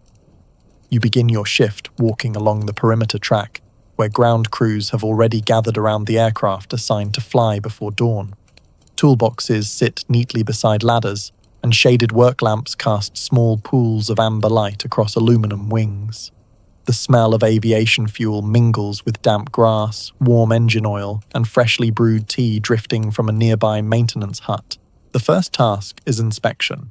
A mechanic carefully examines each propeller blade for even the smallest nick that might create dangerous vibration during flight.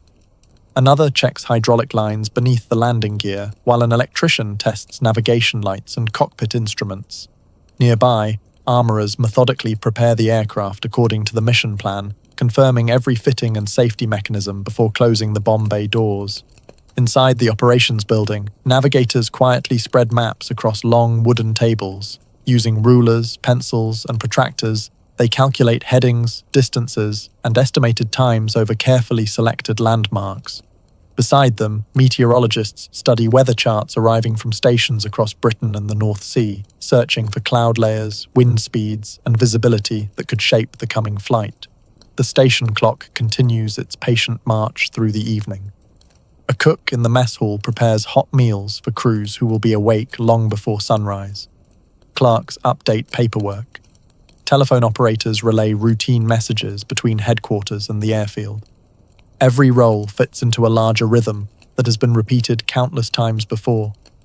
Outside, once again, you pause beside one of the waiting aircraft. Its engines are silent, its cockpit dark, and its wings glisten with tiny drops of dew beneath the night sky. In only a few hours, this quiet machine will carry its crew into the darkness above Europe. For now, however, it simply waits.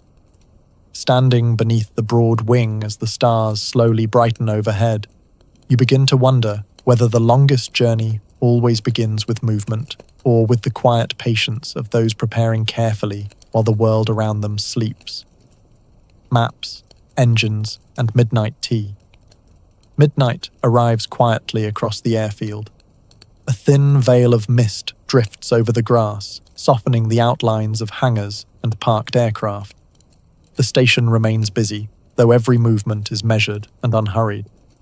There is a shared understanding that careful preparation during these hours is as important as anything that will happen after takeoff.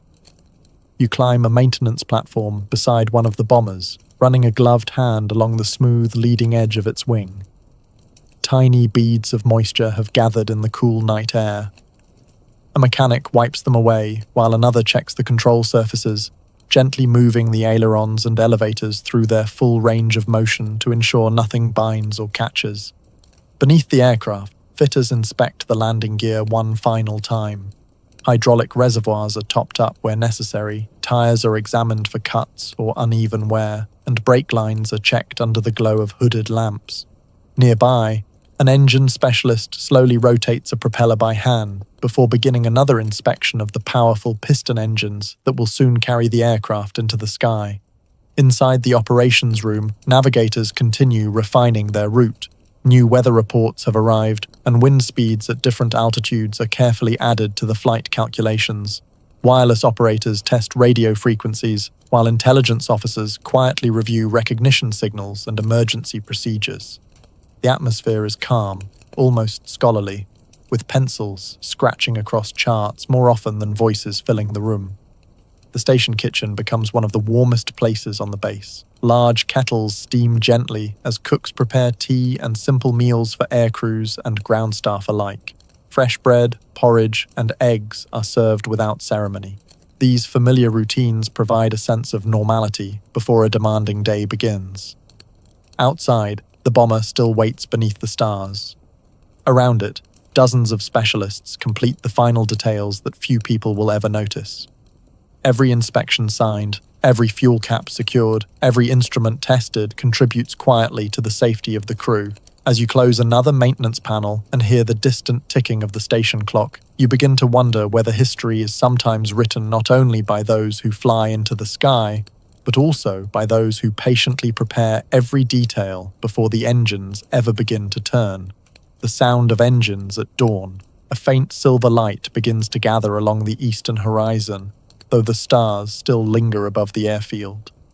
The long night of preparation is nearly complete. Around you, the quiet concentration of the station gradually shifts into the measured rhythm of departure. The first air crews leave the briefing room carrying maps folded neatly into flight cases. Navigators review their routes one final time beneath shaded lamps. Flight engineers exchange a few calm words with the mechanics who have spent the entire night caring for the aircraft. These conversations are brief, built on mutual trust rather than lengthy explanations. You walk once more around the bomber, completing the final inspection. Fuel caps are secured, access panels are locked, control locks have been removed, and the tires rest firmly on the dew-covered grass. Satisfied, the chief mechanic signs the maintenance form before handing it quietly to the pilot. It is a simple exchange of paper, yet it represents countless careful hours of work performed while most of the world slept. The engines are started one by one. Each piston engine coughs gently before settling into a deep, steady rhythm. Warm exhaust drifts across the dispersal area, carrying the familiar scent of aviation fuel and engine oil through the cool morning air. Ground crew members watch attentively, listening for any unusual vibration or change in engine tone. Years of experience have taught them to recognize problems long before instruments reveal them. Soon, the aircraft begin taxiing slowly toward the perimeter track. Marshals guide them with illuminated signal wands, ensuring safe spacing between the bombers as they move across the wide grass airfield. In the control tower, wireless operators maintain calm communication, while meteorological officers provide one final weather update before departure. As the first bomber accelerates along the runway, its engines grow louder before gradually fading into the morning sky.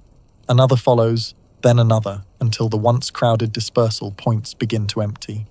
The airfield that seemed so still only an hour earlier has quietly fulfilled its purpose. For the ground crews, however, the work is not finished.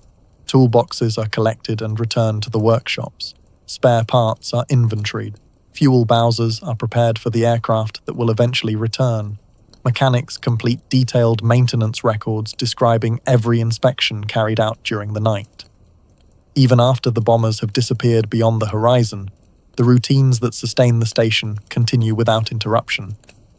Throughout the war, thousands of mechanics, armorers, meteorologists, cooks, clerks, radio operators, and engineers served on bomber stations across Britain. Their contributions rarely appeared in photographs or newspaper headlines, yet every successful mission depended upon their quiet professionalism. The airfield itself functioned like a finely tuned machine, where each ordinary task supported every extraordinary journey. The sun finally rises above the hangars, its golden light spreading across the now quiet runway. Dew sparkles on the grass where aircraft stood only moments before. The station seems almost peaceful again, preparing for another day of maintenance, planning, and patient waiting until evening returns. You remove your gloves and take one last look across the empty dispersal area. The silence feels familiar now, not empty, but earned. It is the silence that follows careful preparation, shared responsibility, and a night spent ensuring that others could greet the morning from the sky. Perhaps that is one of the gentlest truths of wartime history. Before every aircraft climbs into the clouds, countless unseen hands have already completed their own quiet journey, one bolt, one map, one cup of tea, and one sleepless night at a time. Medics holding the night in Italy. The canvas hospital beneath the hills. It is the winter of 1944, during the Italian campaign. Evening settles slowly over a valley bordered by low mountains, where olive groves and stone farmhouses stand quietly beneath a sky turning deep blue. A few kilometers behind the front lines, a cluster of canvas tents forms a field hospital. Here, the sounds of the battlefield arrive softened by distance, while the work of preserving life continues through every hour of the night.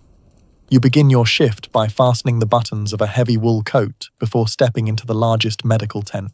The air is warmer inside, carrying the familiar scents of soap, antiseptic, damp canvas, and fresh coffee brewing on a small iron stove. Hurricane lamps hang from wooden poles, casting a gentle amber glow across neatly arranged cots, folded blankets, and shelves lined with carefully labeled medical supplies. Before the evening grows busy, every station is inspected, sterile instruments are counted and arranged in precise order. Bottles of disinfectant are checked and refilled where necessary. Fresh bandages are folded into tidy stacks, while enamel basins are filled with hot water heated only moments before. Nothing is left to chance. Order brings calm, and calm allows every member of the medical team to work with quiet confidence. A clerk opens the admission ledger and prepares a clean page for the night's entries.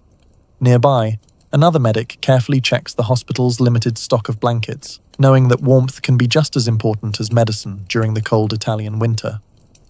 Outside, drivers inspect ambulances parked beneath camouflage nets, ensuring engines will start quickly if another journey becomes necessary before dawn. For a few peaceful moments, the hospital settles into a gentle rhythm. A nurse adjusts a pillow beneath a tired patient's head. Another quietly pours tea into metal mugs for the night staff. The doctor reviews handwritten notes beneath the glow of a shaded lamp while a radio operator listens patiently for routine messages from nearby aid stations. The work here is measured not by haste, but by steady attention. Every blanket straightened, every instrument cleaned, and every careful note written in the ledger contributes to the quiet purpose of the hospital. As the wind brushes softly against the canvas walls and another calm night begins, you find yourself wondering whether healing is sometimes carried not only by medicine, but by the reassuring comfort of familiar routines performed with kindness. The lanterns remain. Lit midnight arrives quietly over the Italian countryside. Beyond the canvas walls, a cool breeze moves through the olive trees, carrying the faint scent of damp earth after an evening shower. Inside the field hospital, the lanterns continue to burn with a steady amber light, illuminating another peaceful cycle of careful work. You begin by checking the iron stove, adding a few small pieces of dry wood to maintain a gentle warmth throughout the tent. Nearby, a nurse folds freshly laundered blankets, while another replenishes shelves with neatly rolled bandages and sterilized dressings. Every item has its place.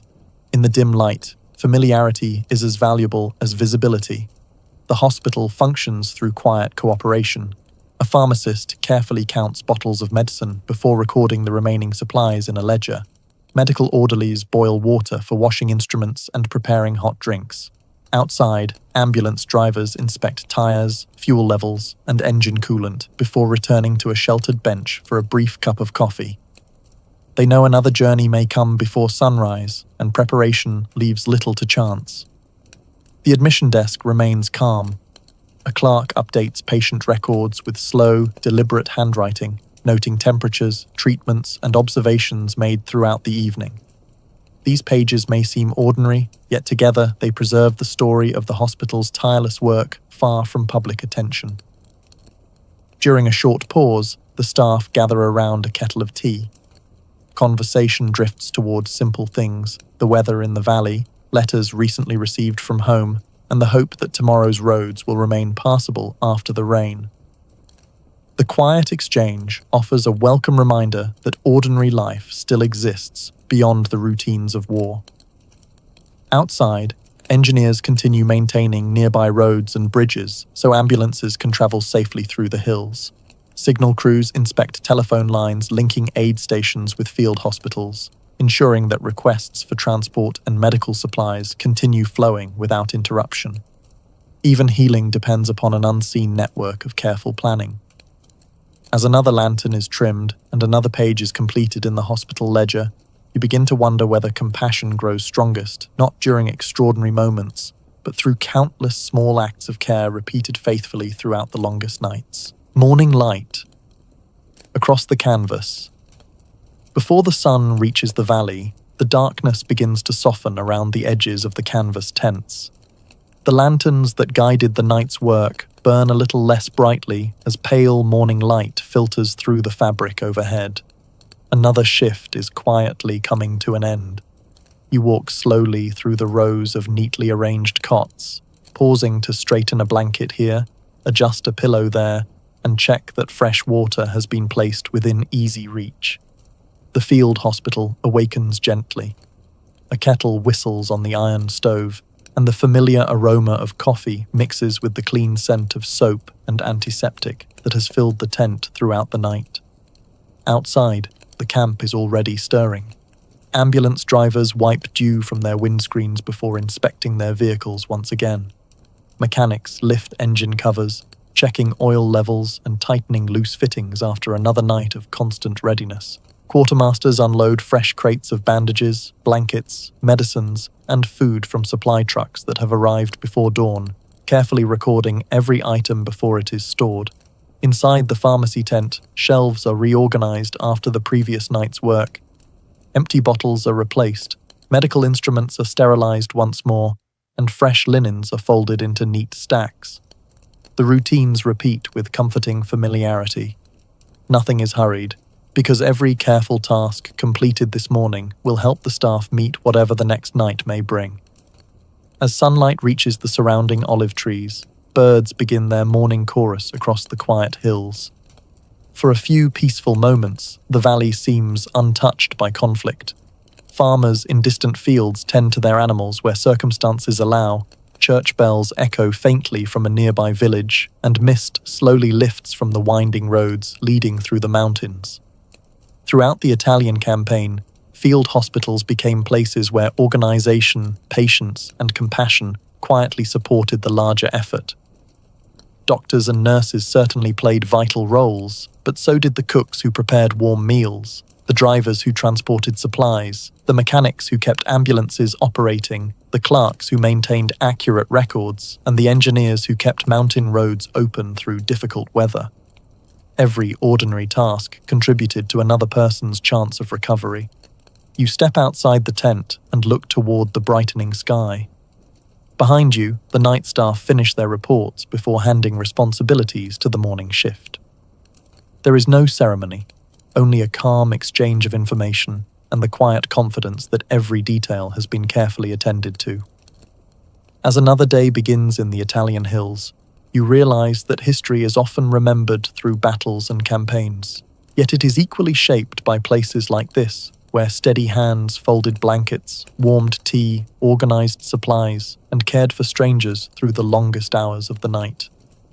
Perhaps that is the most enduring lesson carried by this peaceful hospital beneath the canvas roofs. Even in the midst of war, kindness could become a daily routine, and hope could quietly arrive with the first light of dawn. The last quiet night before Germany surrendered. Waiting for morning in a quiet village. It is the evening of May 7th, 1945, in a small village in northwestern Germany. Spring has returned to the countryside. Apple trees are beginning to bloom, birds settle into the hedgerows, and the cool evening air carries the scent of damp earth after a light afternoon shower. For many soldiers, rumors have spread throughout the day that the war in Europe may soon be ending. Yet tonight, nothing official has reached your unit. As always, duty continues. You begin the evening by checking your equipment one final time. Your blanket is rolled neatly beside your pack. Boots are cleaned of dried mud collected during weeks of travel across Europe. A small stove warms a kettle of tea, while nearby cooks prepare a simple supper of bread, soup, and preserved meat. The meal is quiet, accompanied more by thoughtful silence than conversation. Around the village, ordinary routines continue. A radio operator adjusts his wireless set, listening for scheduled transmissions. Signal troops inspect telephone cables that run alongside narrow country roads. Drivers refuel trucks and check tire pressures before parking them in orderly rows for the night. Mechanics wipe grease from their hands after completing one last inspection of engines that have carried their vehicles across hundreds of kilometers. As darkness settles, sentries quietly take their positions along the edge of the village. There is little movement beyond the fields. The sounds of distant artillery, once familiar companions, have become increasingly rare. Instead, You hear the steady chirping of crickets, the rustling of leaves in a gentle breeze, and somewhere nearby, the slow tolling of a church bell marking another passing hour. Inside a nearby farmhouse serving as temporary headquarters, officers study maps spread across a wooden table. Their voices remain calm and measured. Couriers arrive carrying sealed messages, while clerks continue updating reports with the same careful handwriting they have practiced throughout the campaign. No one assumes tomorrow will be different until official confirmation arrives. The village itself seems suspended between two chapters of history. Gardens are beginning to bloom once again. Farm animals rest quietly in their barns. The narrow streets, worn by years of military traffic, now lie almost still beneath the evening sky. As you settle onto your blanket beneath the soft glow of the stars, you begin to wonder whether peace arrives all at once, or whether it first appears in small moments of quiet that people scarcely notice until they have already become part of history. The night between war and peace. The hours after midnight pass with unusual stillness. The village remains wrapped in darkness, broken only by the gentle glow of covered lanterns outside a handful of buildings. You wake briefly as the watch changes. There is no urgency in the voices, only the quiet exchange of names, times, and responsibilities that has marked so many nights before this one. You pull your greatcoat a little closer against the cool spring air and step outside. Dew has begun to settle across the grass, and the cobbled lane reflects a faint shimmer beneath the moonlight. Nearby, a military truck stands silently after another long journey. Before seeking a few hours of rest, its driver walks once around the vehicle, checking the tires, tightening a loose canvas strap, and making a final note in the maintenance log. Habit continues to guide every movement. Inside the headquarters building, the wireless operator adjusts his headphones as routine messages arrive through bursts of static. Clerks continue recording reports, filing documents, and updating situation maps that now change far more slowly than they did only weeks before. No one knows exactly when the official announcement will come, so every duty is performed with the same care as always. A cook quietly lights the stove before dawn, preparing fresh coffee and porridge for the morning shift. The familiar aromas drift through the building, blending with the scent of polished leather, damp uniforms, and freshly cut firewood stacked beside the kitchen door. Around the tables, conversations remain thoughtful. Some soldiers unfold letters from home, others simply enjoy the rare comfort of sitting in silence together. Outside the village, engineers continue inspecting bridges and roads, while medical teams replenish supplies for whatever tomorrow may require. Even as hope grows stronger, preparation does not stop. Experience has taught everyone that uncertainty deserves patience. Looking toward the eastern horizon, where the darkness has begun to soften almost imperceptibly, you find yourself wondering whether history's greatest turning points are often experienced not with celebration, but with quiet expectation during the final peaceful hours before dawn. A new morning for Europe. The first light of morning spreads gently across the village rooftops. Mist hangs over nearby fields, and the branches of fruit trees shimmer with fresh dew. The air feels different, not because the landscape has changed overnight, but because the long journey through years of conflict is quietly approaching its end. You rise, fold your blanket with practiced care, and secure it to your pack just as you have done on countless mornings before. Around you, the camp slowly awakens. A cook pours steaming tea into enamel mugs while fresh bread is sliced on a wooden table. Mechanics open the hoods of parked trucks for another routine inspection, checking oil levels, coolant, and fan belts. Drivers clean their windscreens before climbing into their seats. Even on this remarkable morning, ordinary work begins first. Then, shortly after sunrise, confirmation arrives. The message is received by the wireless operator, copied carefully onto paper, and delivered to headquarters. Germany has surrendered. The war in Europe has officially come to an end. There is no sudden rush of activity within your small village. Instead, people pause. Some remove their caps. Others quietly shake hands. A few simply stand in thoughtful silence, absorbing words they had hoped to hear for so long. Relief settles gradually, like the morning sunlight spreading across the fields. The routines do not disappear. Medical teams continue caring for patients. Engineers inspect bridges that will soon carry civilians instead of military convoys. Signal crews maintain communication lines, while quartermasters count supplies that will now support occupation duties, reconstruction, and humanitarian relief. The skills developed through years of hardship begin serving a different purpose. Across Europe, railways require repair. Roads must be cleared. Homes, schools, and churches await rebuilding. Families separated by war begin searching for one another. Millions of ordinary people face the quiet work of creating peace, one careful step at a time. Looking back over the long nights you have shared throughout this journey, from the underground shelters of London to Arctic convoys, desert workshops, jungle camps, radar stations, field hospitals, and lonely bridges, you begin to notice a common thread. History was sustained not only by famous commanders or decisive battles, but by mechanics tightening bolts beneath shaded lamps, nurses folding clean blankets, drivers steering supply trucks through darkness, engineers measuring rivers before dawn, cooks preparing simple meals, radio operators listening patiently through static, and countless others whose names rarely appeared in official reports. Their stories unfolded through routine rather than spectacle, through maintenance instead of celebration, through waiting, repairing, recording, cleaning, observing, and quietly helping one another endure another day. The morning sun now rises fully above the village, warming the stone walls and fresh spring grass. Birds sing as they did before the war and as they will long after it has passed. The trucks remain parked, the tools are packed away. Somewhere in the distance, church bells ring across the peaceful countryside. You take one final slow breath of the cool morning air before beginning the walk toward an uncertain but hopeful future.